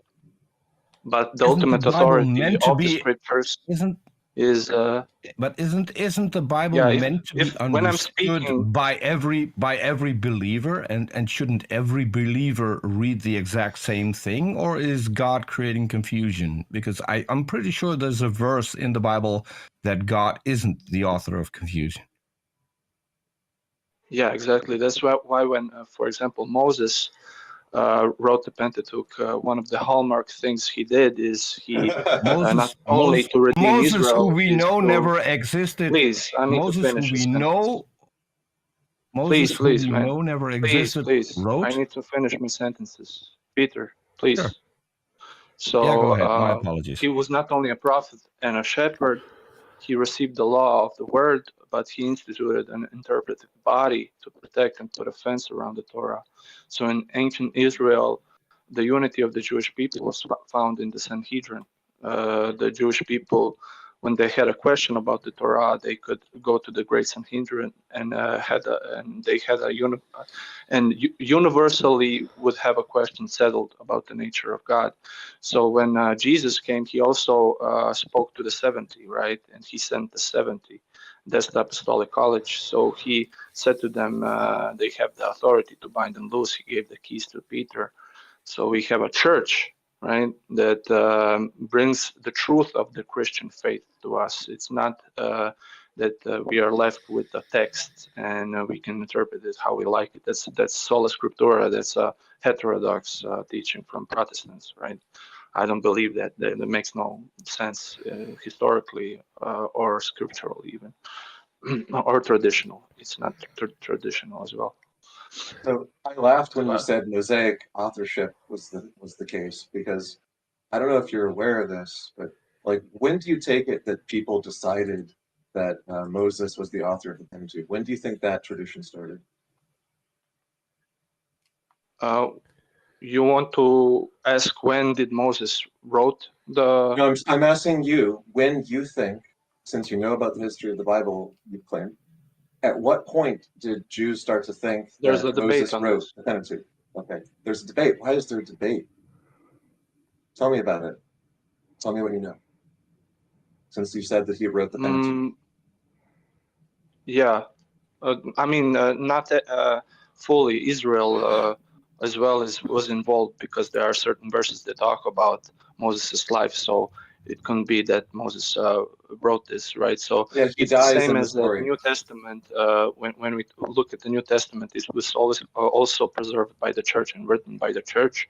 The same with the Pentateuch; it was also written by Israel. But yeah, certain works, the Pentateuch would be ascribed to Moses. Okay, so it historically arose in the late Second Temple period when Jews encountered the Hellenistic tradition where authors were attached to books. There were no authors attached to the Pentateuch. It does not say who wrote any of it. Right? So what happened was they retroactively said, well, we better come to a decision on who we think wrote it. And they thought about it and they said, well, which character in the story likely wrote it? And they said, oh, Moses probably wrote most of it.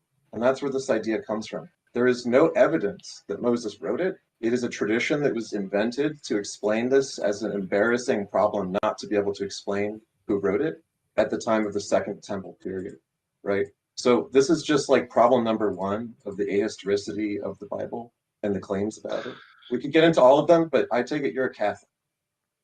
Yeah, I also take the Do you think- position that we need to look at the tradition, right? So if a tradition is saying something, I will not just reject it or throw it out, right? Okay. I don't. I really don't care if somebody else wrote it, if a scribe wrote it, or if Matthew here's why. actually wrote it, or Here's why it matters. some disciple. Okay. I look at the content. You know John, where Jesus says, he says to the rabbis, if you believed in Moses, you would believe in me, for he wrote of me. Okay. So the New Testament claims Mosaic authorship as a fact from the mouth of Jesus in John. Do you deny that? Mm-hmm. Yeah. Okay. So are you committed to claiming Mosaic authorship because Jesus says it in John? Or do you think Jesus was lying or deceiving us or deceiving them? It's both. Or do you think It's Moses and Israel, right? Sometimes a leader, right, a shepherd, a head can represent the body as well. So it's polyvalent. It can have a layered. It can be layered. Right? I didn't understand the answer, because what I asked you is, if Jesus is claiming Mosaic authorship as the evidence to believe in him, right? Saying Moses endorsed him by writing the Pentateuch, then if we know that Mosaic authorship is not supportable by evidence, do you take the position that it just must be true despite a lack of evidence? Or do you take the position that Jesus was deceiving the rabbis by trying to trick them because he thought that they believed it? What's your position then? I already told you that Moses did write certain texts, but as a whole, Torah or the Pentateuch was also written by Israel. There are certain verses that were added by the community. Right. What's the evidence that Moses wrote part of the Pentateuch? You What's don't know. the evidence? You're just gonna have to say because Jesus said so or something. So here's No, why there is Jewish. Here's why it doesn't Go add ahead. up.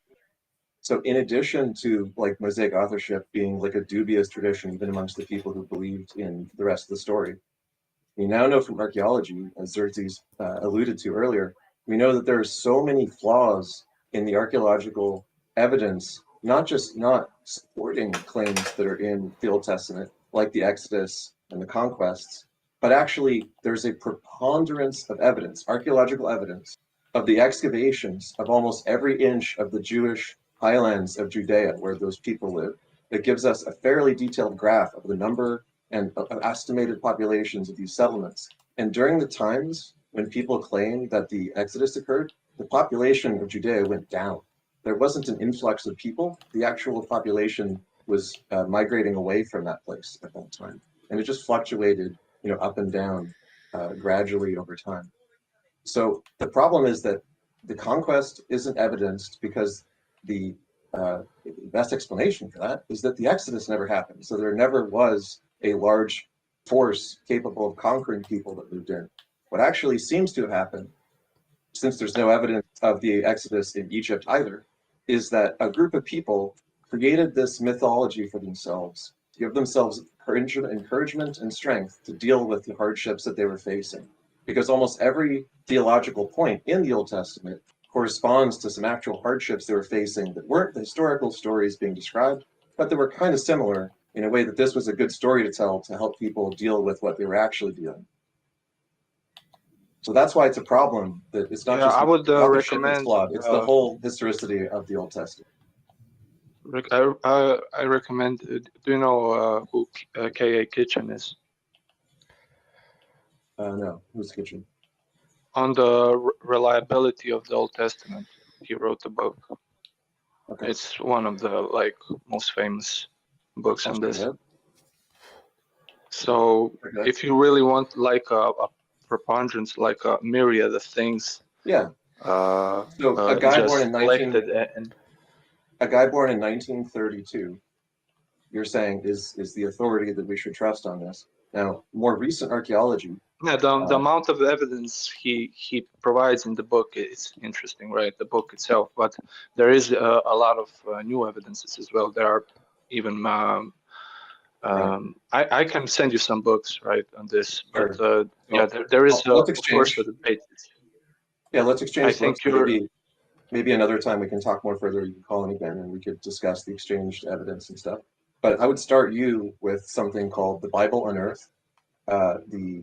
The book and the documentary film that it's based on held up very well in current archaeology. And it includes the figures of the exact numbers of settlements unearthed from the complete survey of every inch of the highlands of Judea, which is the contra evidence, not just a lack of evidence. Like, oh, we haven't found the secret Jewish settlements. No, we found the settlements, we counted them, we can plot them to different time periods, and they just blatantly contradict every version of the Exodus story that's possible. So that's the more recent archaeology that this book wouldn't take into account. And once again, the book is called The Bible Unearthed, and it's by Finkelstein and his partner, I can never remember. And there's also I think there is plenty of evidence for the Exodus, but I don't think it's beyond the scope of this call. It would be a good thing to debate this right now. But send me your books. I'll send you mine. You can come back when you've had a chance to review your stuff, and I'll review the stuff you send me. Because what often happens with certain archaeological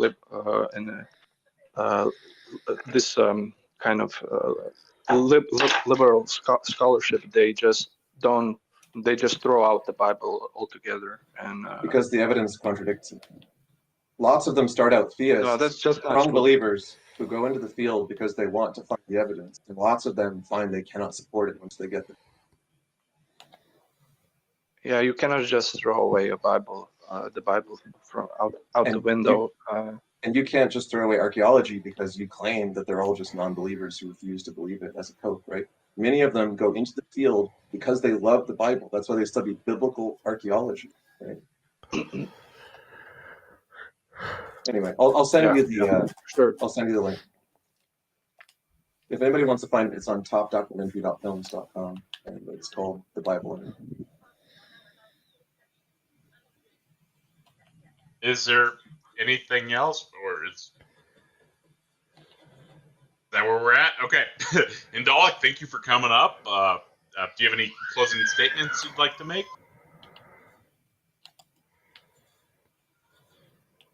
Yeah, God exists.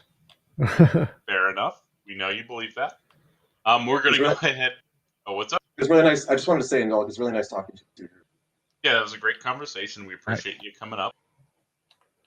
And I can actually vouch for the last statement as well, because one of my other favorite gods is Hathor, pretty well known from Stargate. And she's actually interacted with me in real life, so I'm pretty sure she exists. The character Stargate. going on, Aquila? Sounds like Hello. everything's working. Here's an opportunity to convince a few heathens that a god exists. Okay. I heard you guys asking each person you invited up what god we're talking about. The essence or essential characteristic of the god I believe in is existence. So I just need to convince you that existence exists. So can you show me how existence is a property and not just like the thing, which is what things that have properties have? That's fair. And that would be a distinction between where, you have, much like gravity and mass, you can't really say what mass is without reference to gravity. And gravity, can't even really say what it is. We just observe an effect and we call it gravity. But existence is certainly observable, but we see it as a property which everything has. It's like if it doesn't have that property, it obviously doesn't exist. I'm curious. So you worship me? No, I worship existence. I exist. You have the property of existence. So what you Yes, are. so you should worship me. Existence No, isn't no. a property. Your essence is human. Humanity, Aquila, like existence unicorns. is not a property. Yeah, unicorns. Do they have the property of existence? There's no such thing as the property of existence. Do unicorns exist? No, they don't. Okay, what's the difference between a unicorn and a horse? Well, I have to unicorns have horns on their disagree. heads. Unicorns do exist in Africa. As mental objects, yeah. No. As physical object. You mean rhinos? Well, or a narwhal. Yeah. No, but I mean the classical. It's like But existence some isn't a things are- property, Aquila, because if you were to say that existence is a property, and you were to say something like unicorns do not exist, then that would imply that there is such a thing as non-existent subjects called unicorns, which is an internal contradiction. How? Okay, well, I Okay, mean, if I say like, that, like, let's say, like, take for example the property of being red. Do you agree that red is a property? yes. Okay. I'm not very philosophical, so you might be asking me technical language, and I might get it wrong because I'm. It's not. It's just a simple question. So yes, red is a property. Okay, so if I were to say that there are no red staplers, all right, that would necessitate the existence of an object that is a stapler that does not possess the property of red. But you can't have a non-existent and existent subject. So no thing could possess the property of non-existence, for instance. So existence itself can't be a property. I'd say that you can have different modes where a unicorn's a conceptual thing, so it exists as a concept. Okay, well that's nominalism versus Platonism. What we're talking about is whether or not existence is a property. No, it's not.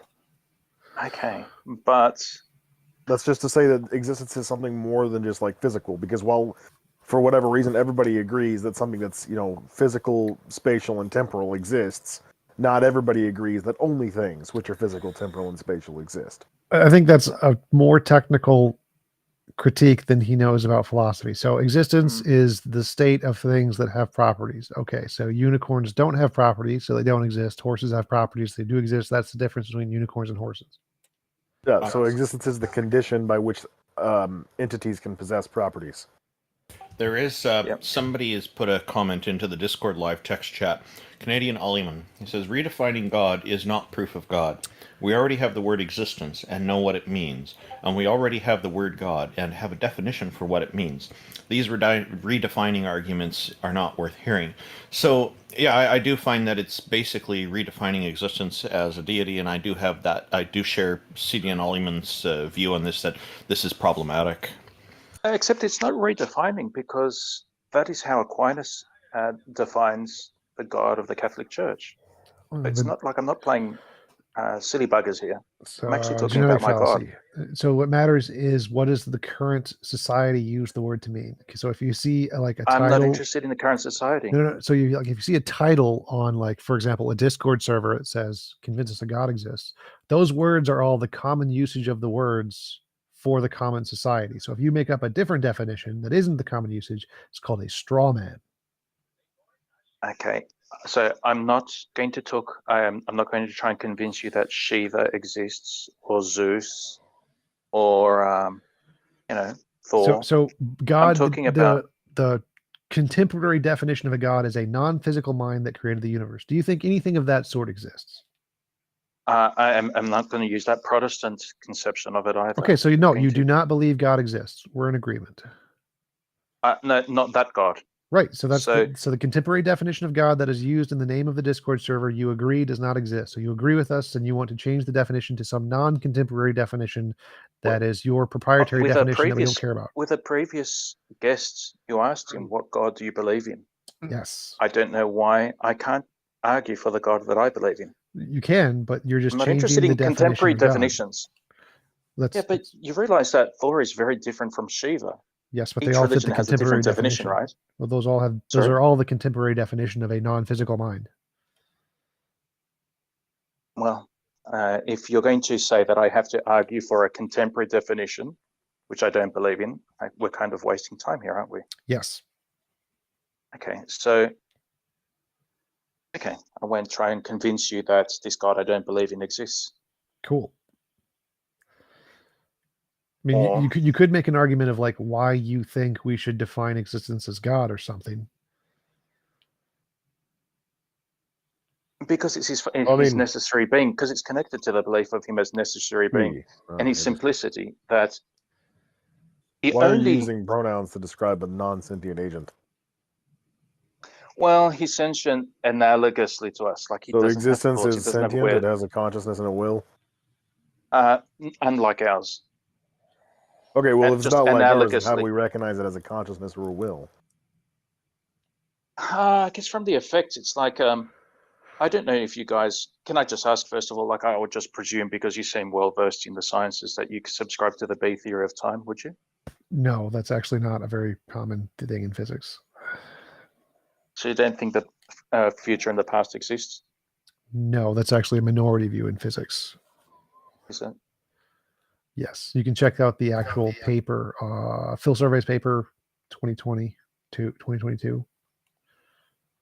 I don't. It's funny 'cause I don't consider time to be something that's like a traversable dimension that you can go back and forth and like rewinding or going forward in a VHS tape or something. It's just everything's just now, and we can kind of track and figure out what's happened in the past based on what we're seeing now and extrapolate from what we're observing. That's how it seems to be the case to me. So that's kind of where I lean toward. It's funny because the state of something now is connected to the state it was in the past, right? And it couldn't be what it is now unless it's connected to what it was in the past. And so for us to be here now talking, there has to be an actual real connection to what we were doing half an hour ago. No. I don't know. Well, anyhow. Well, like there's a leprechaun created everybody 30 seconds ago with all of our current memories, and that would also explain the data. So there's no past beyond 30 seconds. For leprechauns, I'm just talking about us here on this Discord. No. So there is no connection to the past because a leprechaun literally could have created a 1/10 of a millisecond ago with all of our memories of what we thought the past was, and they were just false. So we have false memories of the past when it's not there, and that would all still create the exact same world we see today. So no, there is no necessary connection to the past, to the current state of affairs. Well, the past then would just be the subjective perception that there is a past. Which means there is no past. Well, it's a different thing what we mean by the past.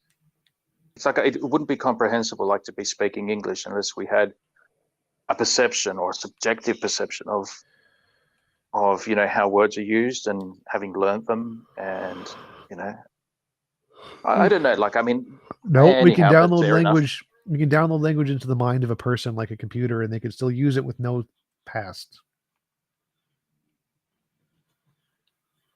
Okay, well, I mean, the past, I mean, you could just call, and I guess you're going to dislike it because it's almost redefining where it's the prior to the current activity, and the prior could just have happened 1 millisecond ago, but it's still very necessary. But it's by the by. But is this leading somewhere? No, it's just chatting. Like last time I visited here, like I think I said back then, and I guess I'd say it now. I'm not a fan of arguments, but rather because it's the task is to convince, and when it comes to God, I don't think arguments are convincing. So there's other ways to convince. So I think discussion is one of those ways. Not it just disposes; it doesn't convince in itself. Well, just for example, if you wanted to convince me that like we live in a simulation that was created by some creator, wouldn't be necessarily God by theist standards, but like you could convince me by convincing me that simulations are feasible, likely to exist, or that the universe has properties which suggest that it's some approximation or simulation in some way. Like there's all sorts of things you could say that would support that, that we could argue about. So it seems like arguments would be persuasive. I guess no, but okay, that's an interesting one. Like the simulation one, I guess what you'd be searching for, and I'm sure some people on LSD have searched for it. You'd be searching for glitches in the simulation, where the simulation breaks down, or just extreme feasibility and like utility, right? So the simulation hypothesis says, there's this great benefit from like running ancestor simulations of universes because you can learn things from them or something, or they're entertaining. And then, is it feasible to build them? Well, if it is, and you can build lots of them easily, then it's likely that lots exist. All of those things would point, if you were convinced of them, to the likelihood of a simulation hypothesis. I happen to think it's not very feasible and not very useful, like people claim it is. But I think you can make arguments that religious claims can be like a scientific hypothesis if they do make any kind of novel predictions. Yeah. Anyhow, returning to the topic, I'm not trying to be a sneaky little, excuse the I almost said the C word because I'm Australian, but for Catholics, God, his essence is existence, and then you have like necessary existence and secondary existence. Like creatures are an effect of necessary existence. How do you distinguish the two? It's like one of those things which I wouldn't know about, but to say that existence exists, it does. I mean, it's just observable. I mean, there's just nothing that we can conceive of which doesn't exist. Even unicorns, they have a certain existence as literary artifacts or mental imaginings. But it's the one quality, property or state or grounding or whatever the correct language is, that everything, absolutely everything everywhere shares and has, and if the past has existed, a century ago, yesterday, the Big Bang, whatever, it's something which everything necessarily has. Well, no, because there's things that stop existing, and so they did exist at one point, and then they stop existing, and now they no longer share that property. Yeah, but for them to have been, they had to have had being. Right. So it was a temporary property that they temporarily shared with something temporarily. Yeah. And so, I guess you're making the argument for me, like from everything we can see. I guess the more organized things that we see, maybe not the more fundamental things, but like the subatomic or fields or what have you. Why does it matter that they share this property? So what? Well, it's like when you see something that has motion, you know that something's put it into motion. There's been an interaction there. There's been some sort of cause. And I'm not trying to do this Aquinas course. It's always been in motion. Yeah. Why do we assume that rest is the default state of existence? We don't. Okay, well then if something's in motion, then perhaps it's always been in motion. Yeah. And with existence, it's like, well, this guy's saying some things exist and then they cease to exist. Right. So I don't know of the large things that we observe that any of them are like have these permanencies. They are things that can lose existence and at some point came into existence and other things will come into existence. Black holes. So you wouldn't call those things necessary beings. So you wouldn't call the earth a necessary being. Certainly wouldn't call myself a necessary being.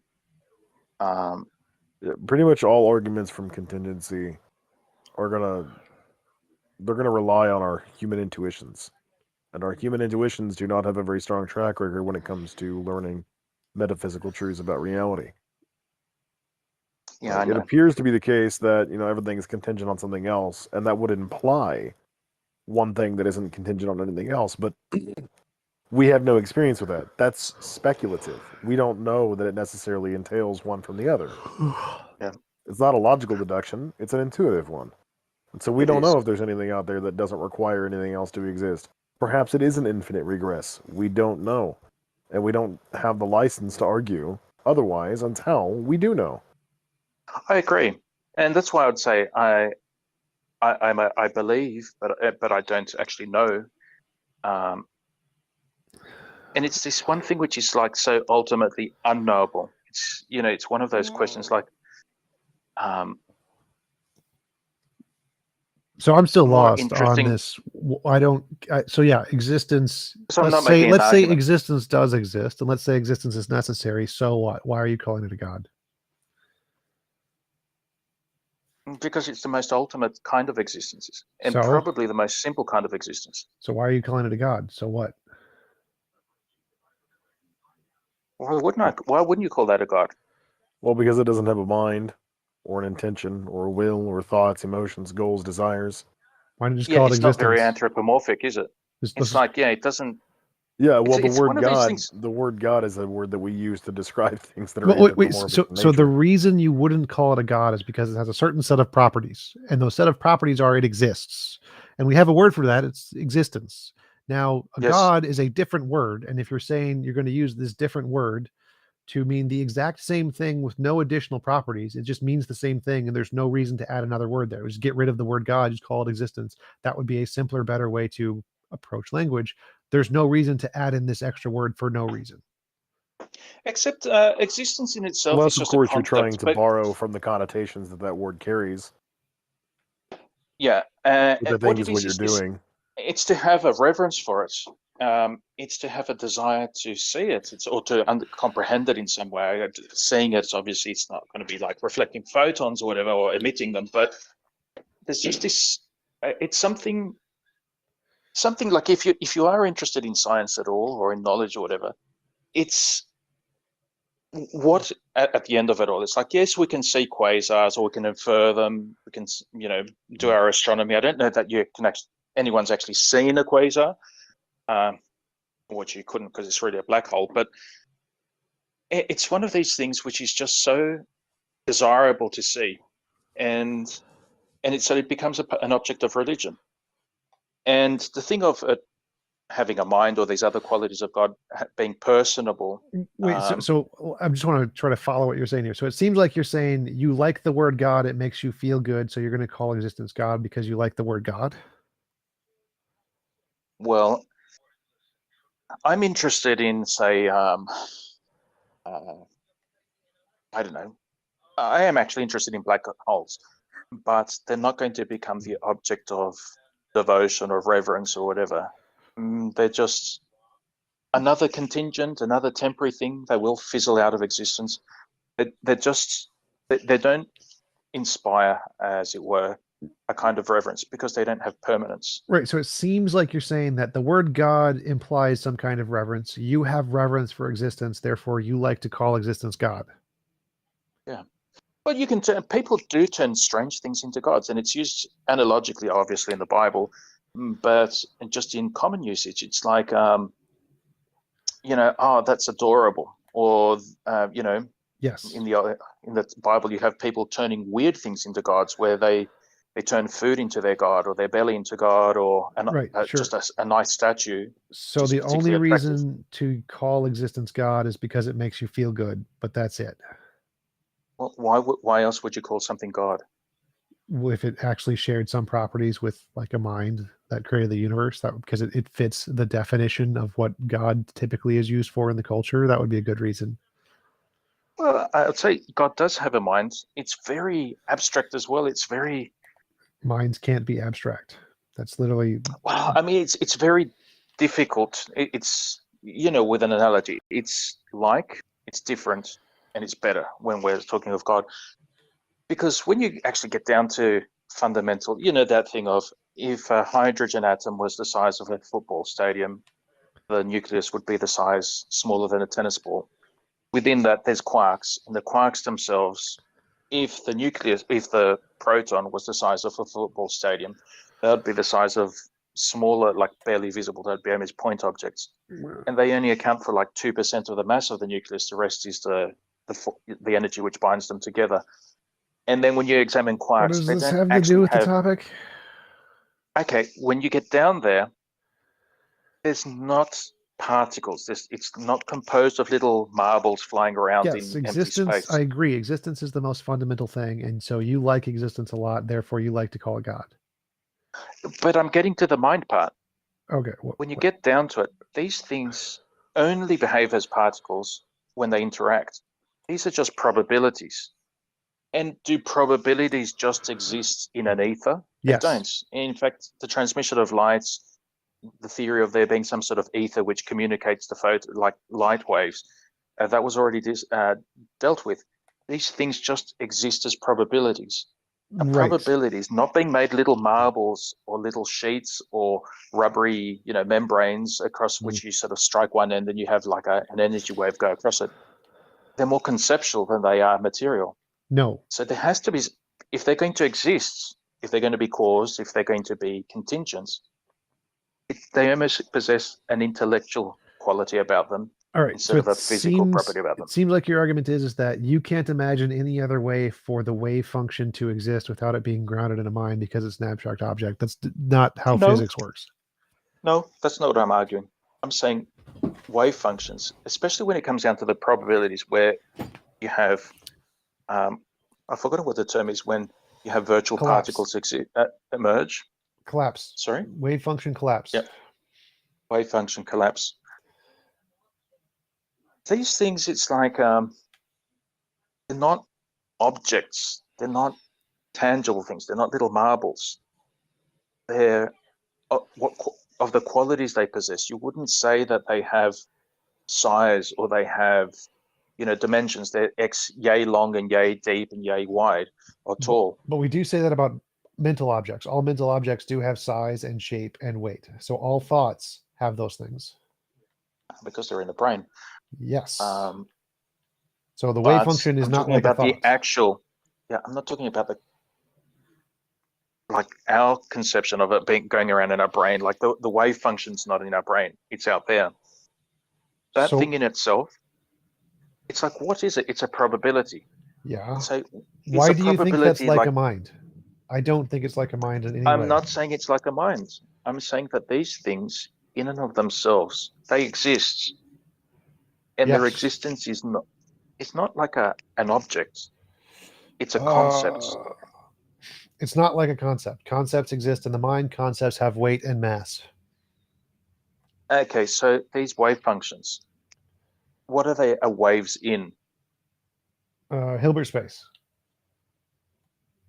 Okay, and what is that space?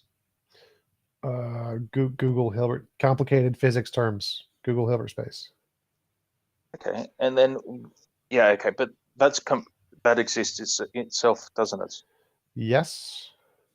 And that kind of space, I'm guessing, doesn't have dimensions in the conventional sense. if It's all you're not trying like to the do here, distance between Killer, here is- and the moon. Well, it does have dimensions. They're just not spatial dimensions. Space is a kind of a field with a kind of spatial dimensions, but other fields have other dimensions. Yeah.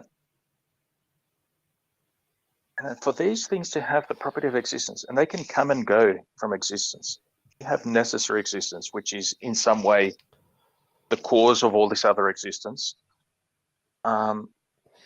I'd say in that sense, God has a mind. These things are How held did you in jump to existence. mind? Where is this connection to mind Well, thing? analogously, not How like is our it minds where analogous to mind? we imagine it. It's like in our. I mean, it would be analogous to how if you imagine a unicorn in your mind, a unicorn can exist. It can't exist out in the real world. Sure. As imagined. For these things too, which are not like little ball bearings, which just never pass out of existence. They're just these permanent little titanium or tungsten carbide alloy little particles. You don't have to go to your mind. I just posted a video of a unicorn that I made. So unicorns exist. So It's no, not an that's actual not unicorn. It's a picture of a analogous to unicorn. the mind. That's not analogous to the mind. So us being able to imagine a thing and then not imagine the thing is not analogous to an object popping into existence and then popping out of existence like a virtual particle. No, those are not analogous. It is analogous insofar as a mental object pops into existence and then pops out of existence. It doesn't pop into existence. It's determined by other pre-existing things in your brain. Quantum mechanics isn't. That's true. Like, yeah, we're not really creative except insofar as we combine and, you know, rearrange what we've experienced. You Right. So they wouldn't don't. have Those the ideas concept of don't. unicorns unless you had senses. Yeah. Right. So those things don't pop in and out of existence. They're literally just a result of the physical processes in your brain, like dominoes. It's like a domino falling over and then another one falling over. Yeah. And that's why I would say the way God creates is analogous. It's just so different. It's not like us. It's like we are. That means it's not analogous. So different equals not analogous. But then you're saying that we don't have concepts. No, I'm saying that quantum mechanics isn't like a concept. Well, what is it? It's quantum mechanics. Yeah, I know. That's the field. But the Yes. subject matter of quantum mechanics, what are these things? That there isn't anything more primitive. You don't get to make analogies to things in our world. Our world is not like quantum mechanics. So you don't get to make an analogy and say it's like thoughts, therefore it's a mind. It's not analogous to our macro world. It's a different thing. Yes. That's precisely why I would think it's because, you know, on the level, like, if you're going to describe like why a solar system formed the way it did, it's just largely on the part of relativistic physics and physical interactions. You know, things bumping into each other, things losing heat and being able to sort of like spiral in. You know, losing energy either through gravitational waves, heat, whatever it is that, you know, it can actually move in and coalesce into planets and solar systems. But when you get down to the quantum, there's no physical explanation for why these things are existing. There's also no They're mental not like explanation. Well, that's why I'd say I wouldn't say it's like a mental at all like ours. Like the way we imagine is obviously it's not causative. It's just, as it were, just a fruit of, you know, physical laws or quantum interactions or whatever it is. That's like if I said it's it's physical, but it's not like any of the physical stuff we know. It's just completely different physical, but like the physical. Yeah. Does that make no sense? No, not at right? all. Yeah, it's complete. It's in some ways so different that it's almost inconceivable. And we can describe it in a way mathematical, but it's like saying, what is gravity? We can observe the effects, but we can't Right. say what So it my is. question here is, why do you keep calling it mental? If it's something completely different from mental, then why do you keep comparing it to mental things? That would be like if I said it's completely different from the physical, but I'm going to compare it to the physical things, which it's completely different from. Okay, because it's comprehensible. What? It's comprehensible, therefore it's mental? Well, some things like aren't really comprehensible, but they're only sensible in a weird way. It's like What? But I mean, you know how we can conceive of like the notion of a tree, and to have that conception of a tree, you have to have seen a tree or at least plants or be familiar with something. You have to have senses to conceive of a tree. No. How would you communicate to a crystalline alien life form that lives where there's no organic life? It's all crystalline somehow, electrical thingos, whatever. So they don't have Mathematical senses. constructs. You can use mathematical constructs to literally build a 3D model of a tree, and you can build mathematical constructs to describe the physics of the tree and how it would interact with other matter. They have no conception of 3D because they have no senses. Right, mathematical concepts. You can describe 3D spaces with mathematical concepts, even if they've never seen it before. Like if they can understand math, you can convey it to them without any kind of visual senses. I'm skeptical of that. How do you think computers generate 3D spaces? They don't. Like a video game. right? Video games, 3 dimensions, XYZ in a video game. It's 3 dimensions.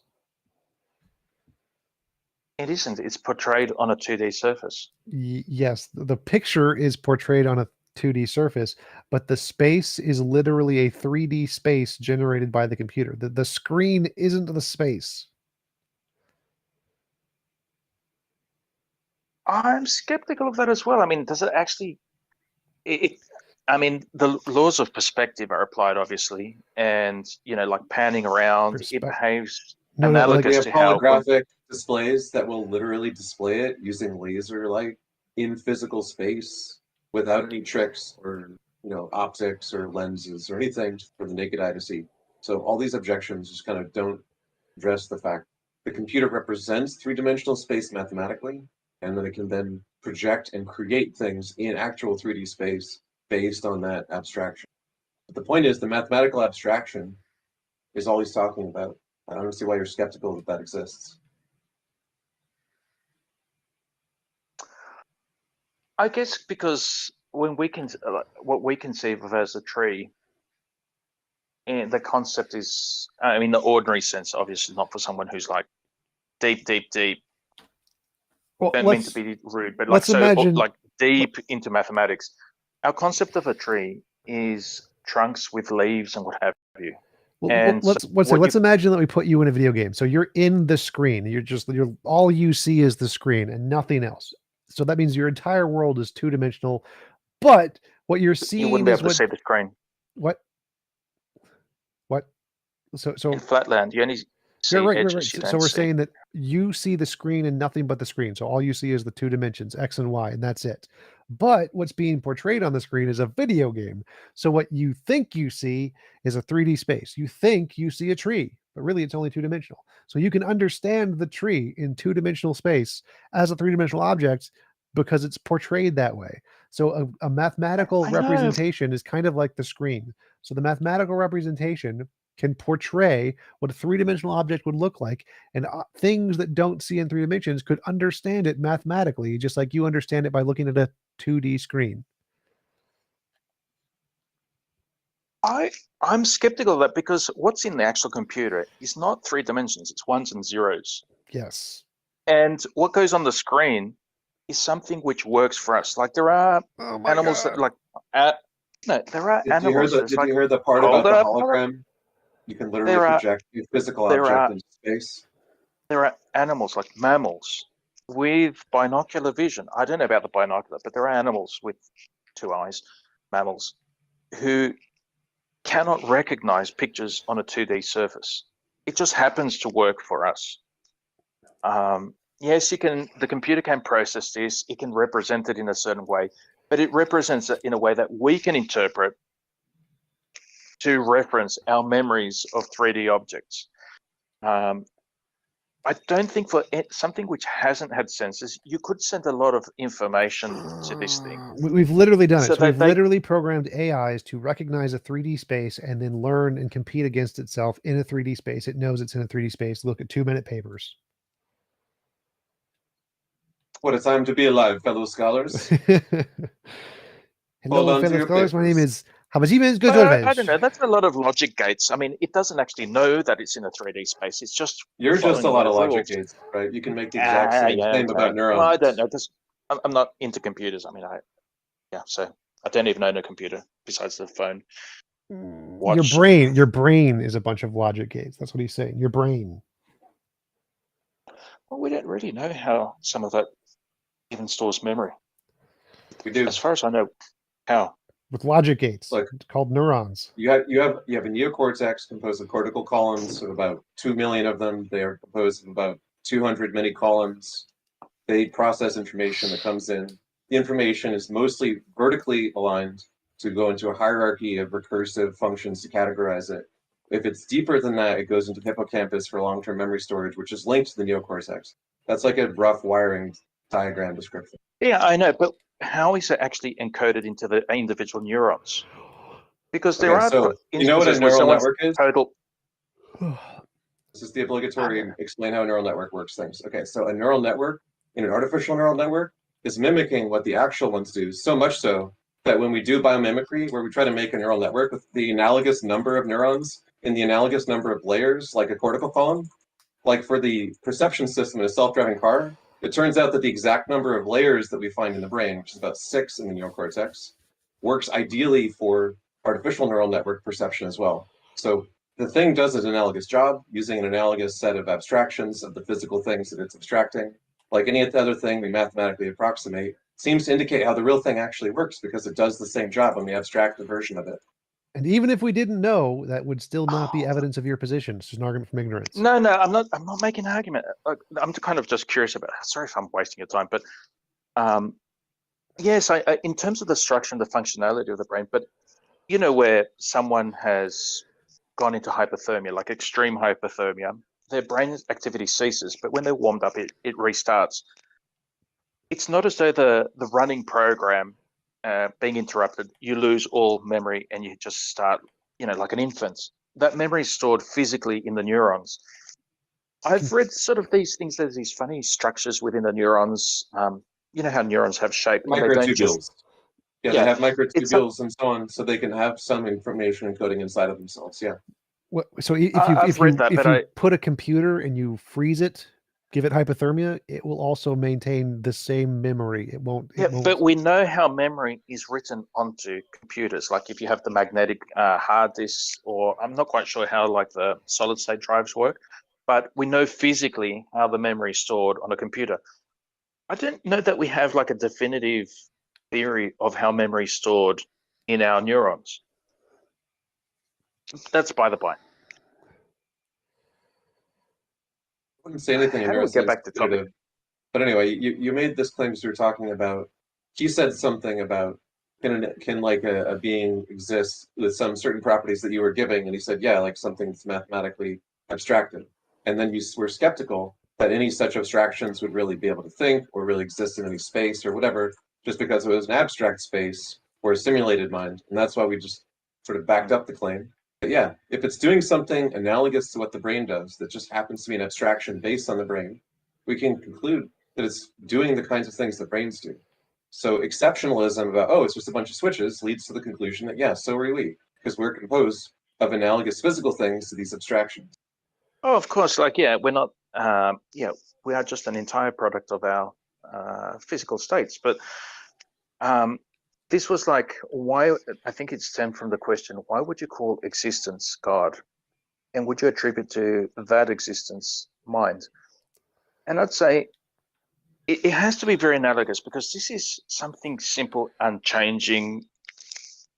In terms of things that exist, God is probably the most simple existing thing. It doesn't have, you know, high and low energy states, doesn't undergo transformations, it doesn't undergo interactions. It just exists. It does go through transformations. Things stop existing. Except necessary being. Is it simpler than empty space existing? Yes. Empty space is extremely complicated. I mean, like the things that happen in empty space. By empty space, I mean like interplanetary or interstellar space or intergalactic space. I don't think there's such a thing as just emptiness, because it would just not be. It wouldn't be anything. It wouldn't be space. The most simple. And for that to be the cause of so many things, and universal cause of all these things, and the fact that everything's so ordered, it's like there's no surprises. There's not things like spontaneously breaking. There's no real chaos. Yes, there is. You can't even construct anything material that'll produce true random numbers. Yes, it's we that can. ordered. Yes, we can. So literally, randomness is a force in physics. If you check the fundamental attitude source physics paper on the consensus in physics, randomness is literally itself a force, and there's nothing determinate. Indeterminism is the consensus. I don't know, but then how do you produce a true random number machine? Use the force of randomness if you could harness it. Once we have the ability to harness it, we'll be able to do that. For now, we just rely on random algorithms in computers, for example. Secure random number algorithms are quite well distributed, but of course they're not true random. It's still pseudo-randomness. Yeah. We could conceivably use something like radioactive decay. Yeah, or put a video camera into a paint can with no light and see what it picks up. We already used radioactive decay for keeping and so on. Yeah, but for people at home, the camera in the paint can is going to be a lot more feasible.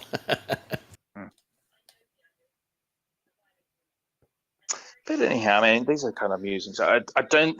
I mean, like in terms of like the argument, if it's just I have to prove to you that existence exists. Well, no, you have to. I don't think that's gonna. It's not Your going to change burden. anyone's position. Well, your burden Sorry? would be to prove that using the word God is appropriate for existence. That would be your burden of proof, which is not. Well, if it's, I mean, like I don't like these. Appropriateness, I guess, is sort of like a convention, right?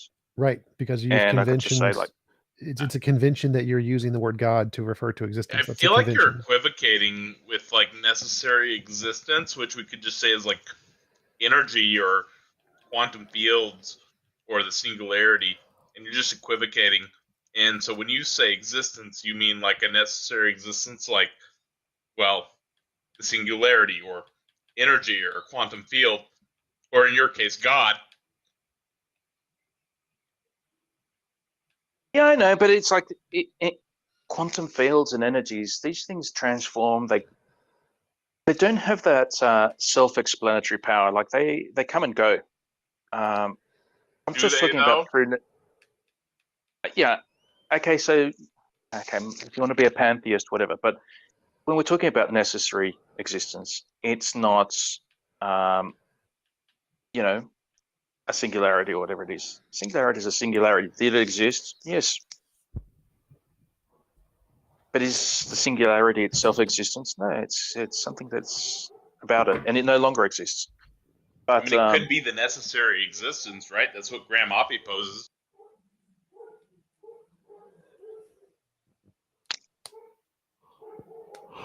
I don't know. Like if you look at that Penrose scalar field, you know, when the universe gets so diffuse after heat death, that you just rescale it, and it resembles a singularity going into Singularity Big Bang. would still be necessary.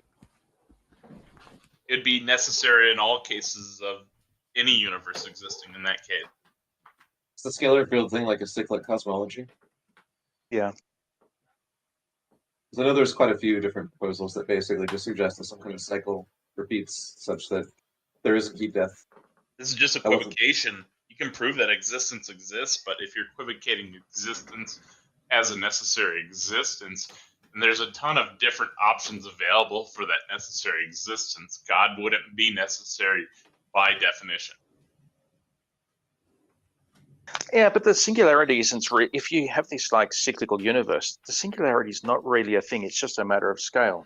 It is just like a heat death universe where there's nothing interacting, and it's just emptiness with photons, light years away from each other. In fact, can you beyond, prove a God, or is this just equivocation? I'm just defining what my God is.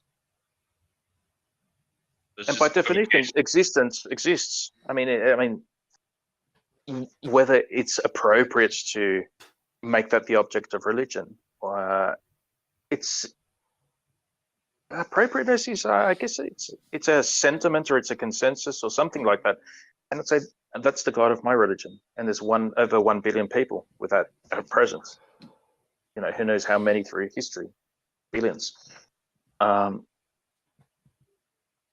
number of people who believe it is irrelevant, though. I know, but when you're talking about appropriate, like, is it appropriate to wear a suit to a wedding? That's a matter of consensus. Is it appropriate to call this God? Is it appropriate to call your coffee cup God? Most people would cringe at it. And these are all subjective points. Yeah. Too. At the year 2022, it's intellectually embarrassing to admit that you're a theist amongst most learned scientists. So no, it's not really appropriate in elite circles anymore to hold your view. I know, but that's one of the things. It's like that's very much part of my religion. It's this sentiment, you would have heard it for sure. And unless you take up your cross and follow me, you cannot be my disciple. The cross there is something which was constructed by Romans who hated the Jews, well, dominated the Jews. Look, first you said it's appropriate to be Catholic, and then when I said the opposite, you just took the opposite view. I'm just saying that's irrelevant. I know, but it's difficult. Like if you're going to, as a physicist, if I don't know if any of you are actual professional, like that's your occupation or qualification. But if you're going to be a physicist and you make part of the object of your study as a physicist, and you start calling that God, you'll be really ridiculed, right? And that's the cross itself. You know, it's been sort of made into like a religious symbol, but what it was the type of execution which stirred contempt, like the greatest contempt, both from the empire and from your fellow citizens. And it's this willingness to sort of take a little bit of embarrassment. And whether it's appropriate to be calling existence God and you're just going to be mocked over it, I don't know. Like, do you consider that thing something desirable to know about, desirable to see? It's an object of desire for me. How about we just drop the aesthetics and popularity arguments? That was my point. Just So we're gonna like calling existence. I agree with all CD and Olliman earlier. It's existence is already pretty clear to most people in a general way what it is. Just God as existence is taking God and saying that God is everything, and that's something that. No, God isn't everything. God is existence. Yeah, and I'm not on board with that. That doesn't work for me. Why can't you just say the necessary being or the necessary existence when you're talking about necessity? Why can't you just say necessity? You're just saying existence, and that's equivocation. Because because that's the language Aquinas uses. Like, and it says it biblically. It's like I dislike referencing the Bible too much because the Protestants. It's an inspired book which I read for inspiration. I don't read it for arguments, but it is in the Bible. This thing where Moses is reported to have asked, "Who shall I say sent? Or who do I say you are? I am that I am."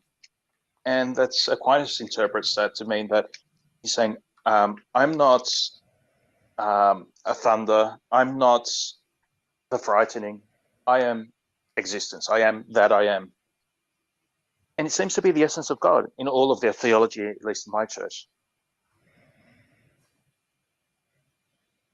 This isn't helping me to be convinced that a god or a goddess exists, though, because just relabeling God as existence doesn't help. So the necessary aspect, maybe that's going to work better. Like it's to me, this is not clear to me what you mean when you say that.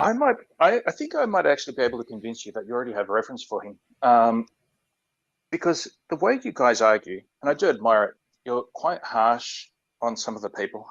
Don't like the style necessarily, but it does seem to be motivated by dismissing these appeals to sentiment, just statements of belief, and if you contradict me or offending me, it's okay. social So you know pressure. what? All right. You said you got something to convince us, and instead you start trying to critique the way that we interact with people. I'm actually praising it. Okay. And I think you're doing that is motivated because you're not going to take pressure to adopt a position. Right. You want the truth. You want what is real, what actually exists. You don't want to be pressured. You want the real. That itself, to me, tells me that you have a reverence for what is real, for what actually is, what exists.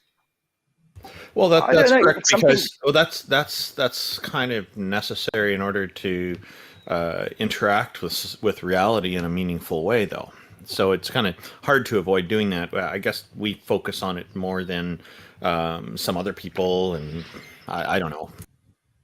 Well, I mean, I don't know, because part of my Discord activity is going onto this politics and religion server. It's just populated by these Protestants. As soon as they realize I'm a Catholic, it's like they start with, "Oh, you worship Mary, you worship this, worship false gods, pagan, all this other stuff." It's very identitarian, and it's very much about us. It's tribalism in a nutshell. What I like about you guys and makes you actually easy to talk to is because you're not being tribalistic. You're actually interested in what is real. That reverence for the real, for what is, and disregard for what is not, I think is a reflection of this reverence for existence. So, and this is like saying, well, what am I blowing off there by making that observation? But that's equivocating, because when you say existence, you actually mean necessary being. Yeah. Or just existence itself. And you say, like, do the But Twin Towers... somehow you're jumping all the way back to necessary being when you're saying existence, and that's not the same thing. It is. I am, because I hate to use this, especially among Americans, but it just keeps popping into my head. The Twin Towers existed. They no longer exist. You don't have reverence for buildings. I don't mean just the Twin Towers. I don't have reverence for, the National Library, which is just up the road from me. I live in the capital of Australia.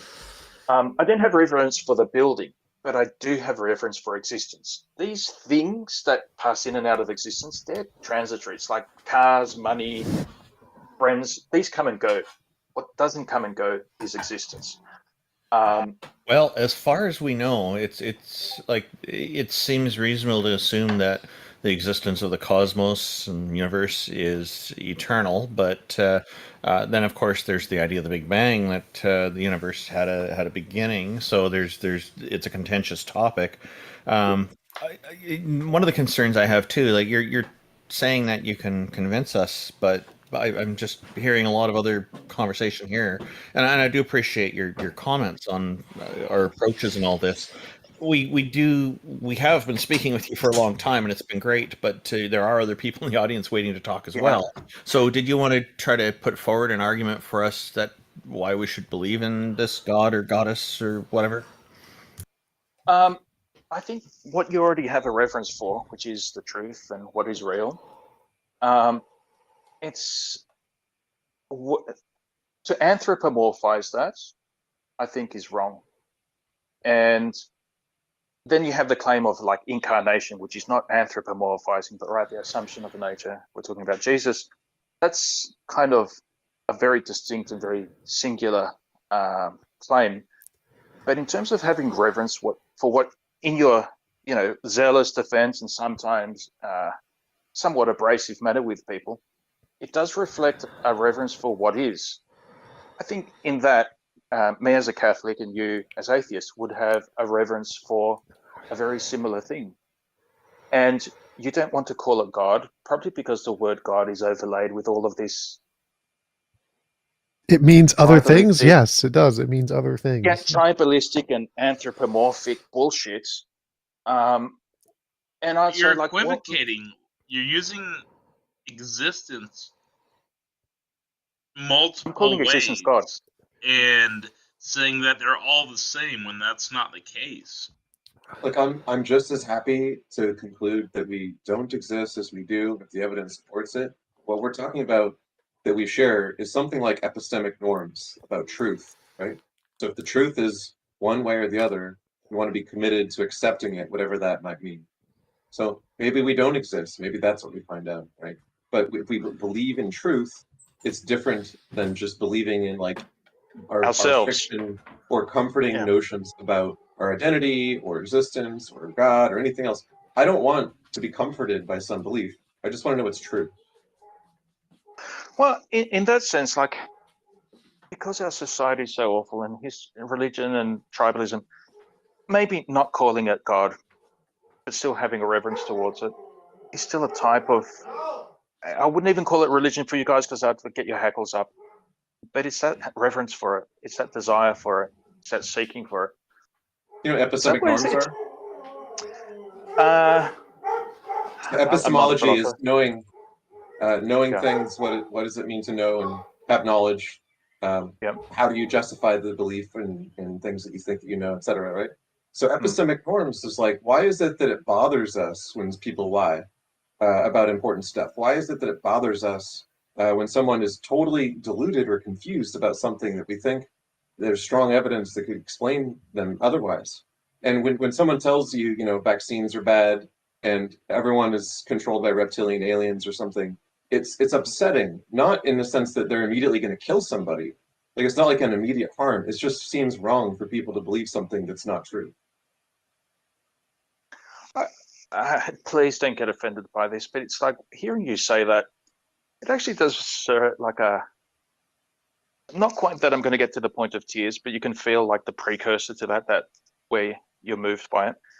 because Yes. among religious people who religion is about that love of the truth, love of what we call God, you guys actually have that love of truth. And it seems, please don't get offended, that you atheists are more pious in what I would consider a good and holy way than so many religious people, that you actually love the truth and not using manipulation. You're just And after the truth. I've met religious people who have a stronger commitment to like epistemic norms and truth and are more inquiring and searching for it than some atheists. That can certainly be the case. Yeah. I think that the commonality people have when they have a respect for the truth and like having honest conversations can exist even when they're on the opposite side of other major issues. Both of these cases seem to be what occurs in my experience as well. And I then, have a like, question, for me, it's like, Aquila. Aquila, I have a question. If you say that it's important to strive to know the truth, then why did you argue all this time for a God that cannot be the God of Catholicism, but is a completely different one? And which one that do is you the God of actually worship? Catholicism. The one. It isn't. It isn't. I just refer you to Aquinas. I refer you to like so many, papal writings, and I'm sure it came up in the Council of Trent as well. That God is, His essence is existence. That is like, what is God? What distinguishes God? It is simply existence, not in this way or that way, or having these other qualities, which It might be his essence, but there's a lot more to the Catholic God than just the essence of existence. Yeah. And that is the God that you've argued for. None of the other things, the other attributes that comes with the God of Catholicism, you argued for a God that is merely the essence of existence. Period. That's not the it's the Catholic being. God. That is the Catholic God. It's not the Catholic. It's not the Catholic God, because the Catholic God comes with a lot more attributes. Yes, I mean, but these things are down to where you wouldn't perceive them from, from nature or some sort of argument. These would be things which are claims of revelation, and so that would be theology. Well, I mean, the God of Catholicism is famous, at least for one thing, for doing miracles all the time across the world. So he interacts with reality.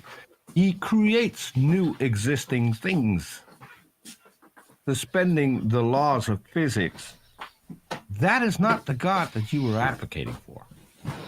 I don't know, like the way I see miracles, I don't know, like I haven't read the theology of miracles, but to me it's this confluence between, you call it coincidence, but you could call it coincidence, but we call it providence, where it's a person just at the moment of need, these very, very hard to track,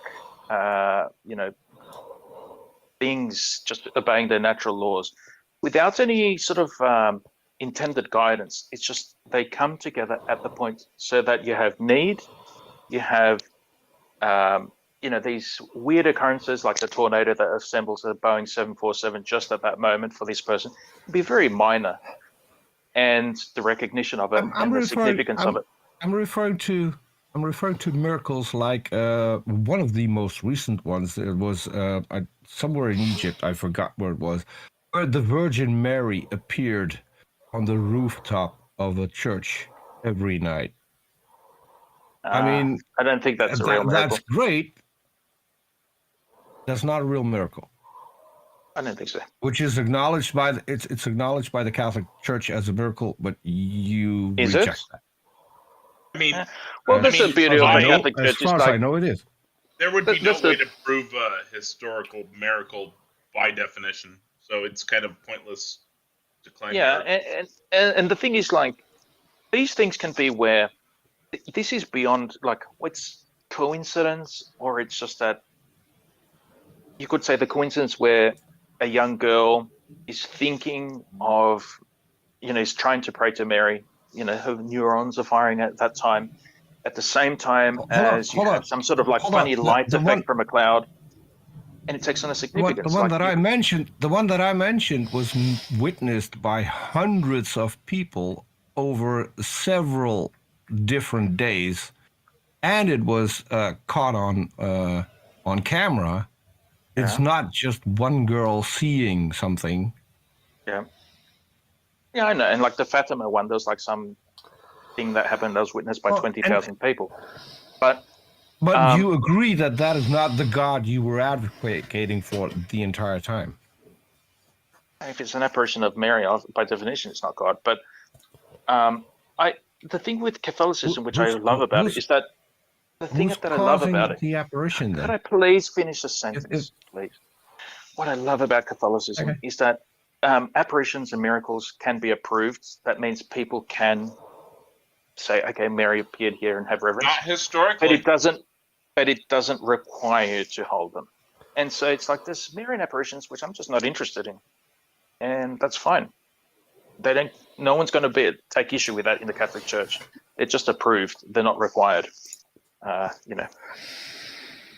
It's not that I'm saying that it's required for you to approve of all these things. I'm saying that the God of Catholicism, by definition, the God that you've been advocating for, I'm curious as to which God you actually believe in. The one Catholic Church you advocated for, or the one in Catholicism who's mutually exclusive with the one you've advocated for. They're not. They are. No. Why are you asserting that? Because you're the one that you've been at for only had one attribute. His essence was existence. Period. That was it. Yes. Can we have can you go with another speaker? Didn't create anything. That's not an attribute of God. That's an effect of God. Can we go with another speaker? We've been going through this same guy for like an hour. Yeah, we couldn't drop it. Thank you for having me. Like, there's so much I'd like to say, but there are other people, and I acknowledge that I'm not the most interesting. So, thanks for coming up, Aquila. Aquila, it was interesting.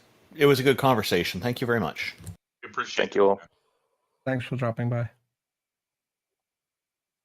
All right, Aquila, have a good day. I pulled up Hazel Green Eyes. Yes, hello.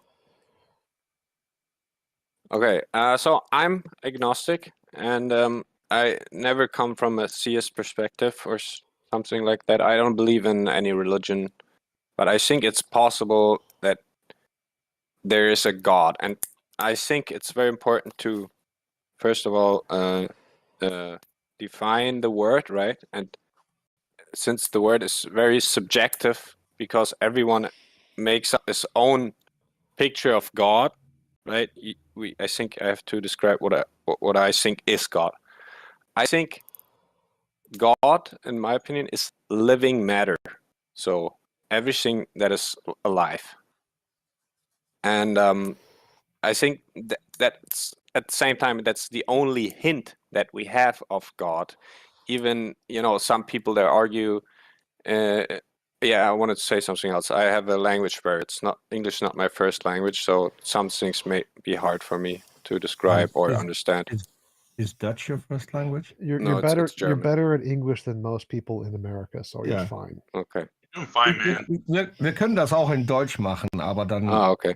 That's true. A lot of people with accents are actually more eloquent and much better at speaking, even with a language barrier, than the typical American speaker. Yeah, for German, your English is quite perfect. Okay, thank you. So in favor of the last guy, I wanted to say, of course, I mean, I stepped by last time we had this convince us of God, and I mean, first of all, you have to be open, right? You have to be open and willing to accept different ideas, and I mean, if you already make your mind, it's quite hard to get convinced of something, right? So as a determinist, I'm determined to believe any good evidence that's presented to me. If you present to me good evidence that 1 + 1 = 2, my brain will automatically accept it and be like, damn, that's a good argument. Yeah. So if you ever I provide think good arguments, I will be determined to accept them. Yeah. I And think I that think goes for everyone. If you have a convincing argument and you convince someone, they won't have the choice to deny it because they're Yeah. convinced. I mean, So I think there's no possible way, at least now, that I could come up with any kind of proof that God exists, right? So I only can believe it is how I think it is, or that's basically it. That's the end of the line, in my opinion. So I think so. I want to ask you guys: do you think that you exist as a living being? And I'm not talking about existence as something that exists in our reality, but actually as a being right now. Yeah, basically. I mean, Yes, but you that's not a simple God. existence. So Well, Tom, why do you keep calling simple living existence a God? It's like pointless. You're just redefining something we already have a name for, life. Life is life. Yeah, Life is but all life living is not. matter. I don't think that life is existence. Right? I think Are you equivocating consciousness and existence, or are you just saying that? So I think that there's matter, then there's wait a sec. Okay, there's matter, then there's biomass, then there's existence, and then there's consciousness. So that these are the steps that I think how it is, right? Is biomass made of matter? It is made of matter. Everything is made of matter in our reality, right? If it's not just nothing, right? Empty space. So we are made of matter, and matter became biomass, and biomass, got some kind of existence, and that's what we are now. Yes, those are And typically called physics, chemistry, biology, neurology. Yeah, and so it the problem. It didn't get existence. It already existed, just in a different composition.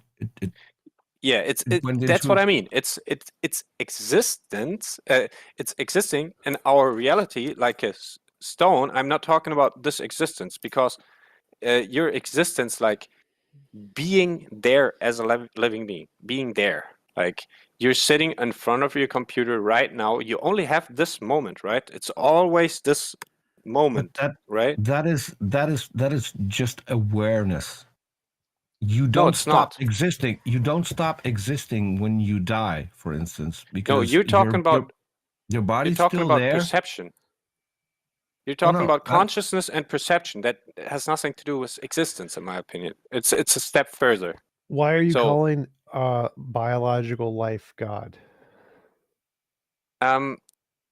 Because, in my opinion, the miracle of our existence is our existence. And that sounds strange, but why? What I mean is you can just that say, we let's say are that's actually, true. Let's grant that. Why are you calling that God?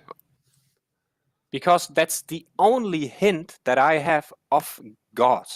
Because what does that mean? I can, yeah. So so everything that I have as a human being is my existence, right? I exist in this world, not as a simple matter like a stone that I throw through the air. This stone exists, but it exists only as a matter of our reality.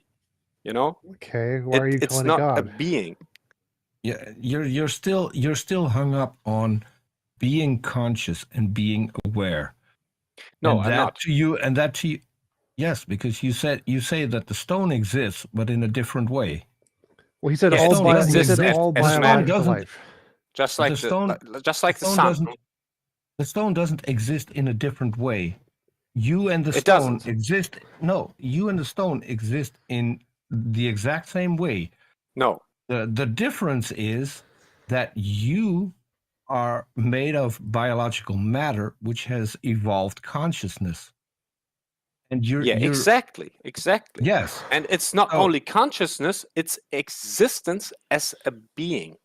that is the Yeah, thing that makes It's you a being stone there at exists this as a moment. stone. Stone exists as a stone. No, A it dog doesn't. exists. A dog. Yes. No, it doesn't. A stone Not doesn't in this exist as matter. a stone. It exists in our reality, but it doesn't have an existence as a living being. Why? Do you understand? So Why do you to make care? you Why does it? Why do you keep calling living beings God? It seems like that's. I could call living beings potatoes, but or a pencil. It's just adding a stupid name to something we already have. We already have a name for that. It's called a living being. A living being is a living being. Why do you keep calling it God? yeah, but you put it there as something very simple, and I think it's like the, I don't find another word for the like the miracle, a miracle, like a miracle itself. Like that's something we will, in my opinion, we will never be able to touch or measure or something like that, because the only way you can prove or experience your existence is to exist. Okay, so you're So saying I can't get into it your head. seems- I'm not you, right? It we seems can like prove and we can test whether or not something is alive. That doesn't matter to his argument. So it seems like you're saying that the reason you're calling it God is because God is like the word God makes you get really cool, warm and fuzzy feelings, and you think life is really cool and warm and fuzzy, and therefore you call life God. But that's Yeah. ridiculous. No, I don't think it's ridiculous. I think it's the only hint and the only like the first step that we can go in any direction. It's to acknowledge our own existence. Like that's the miracle of our. Well, it's like of if I said everything. ecstasy makes me feel all warm and fuzzy, and the word God makes me feel all warm and doesn't fuzzy. matter. Therefore, I call the word ecstasy God. Like, no, you No. don't get to say it makes you feel good. Therefore, you call it God. The word God has very specific connotations. It means a non-physical mind who created the universe. Your God did not create the universe. Your God is life. It is an emergent property. It's not a God. It's life. It's just life. Okay, so There- I have an additional question. So there are things that are alive but have a completely other sense of awareness than we do. What's the difference between us and them? Are they also God because they're alive, but they don't realize exactly that they're alive? They're that's a good question. Not as self-aware. Because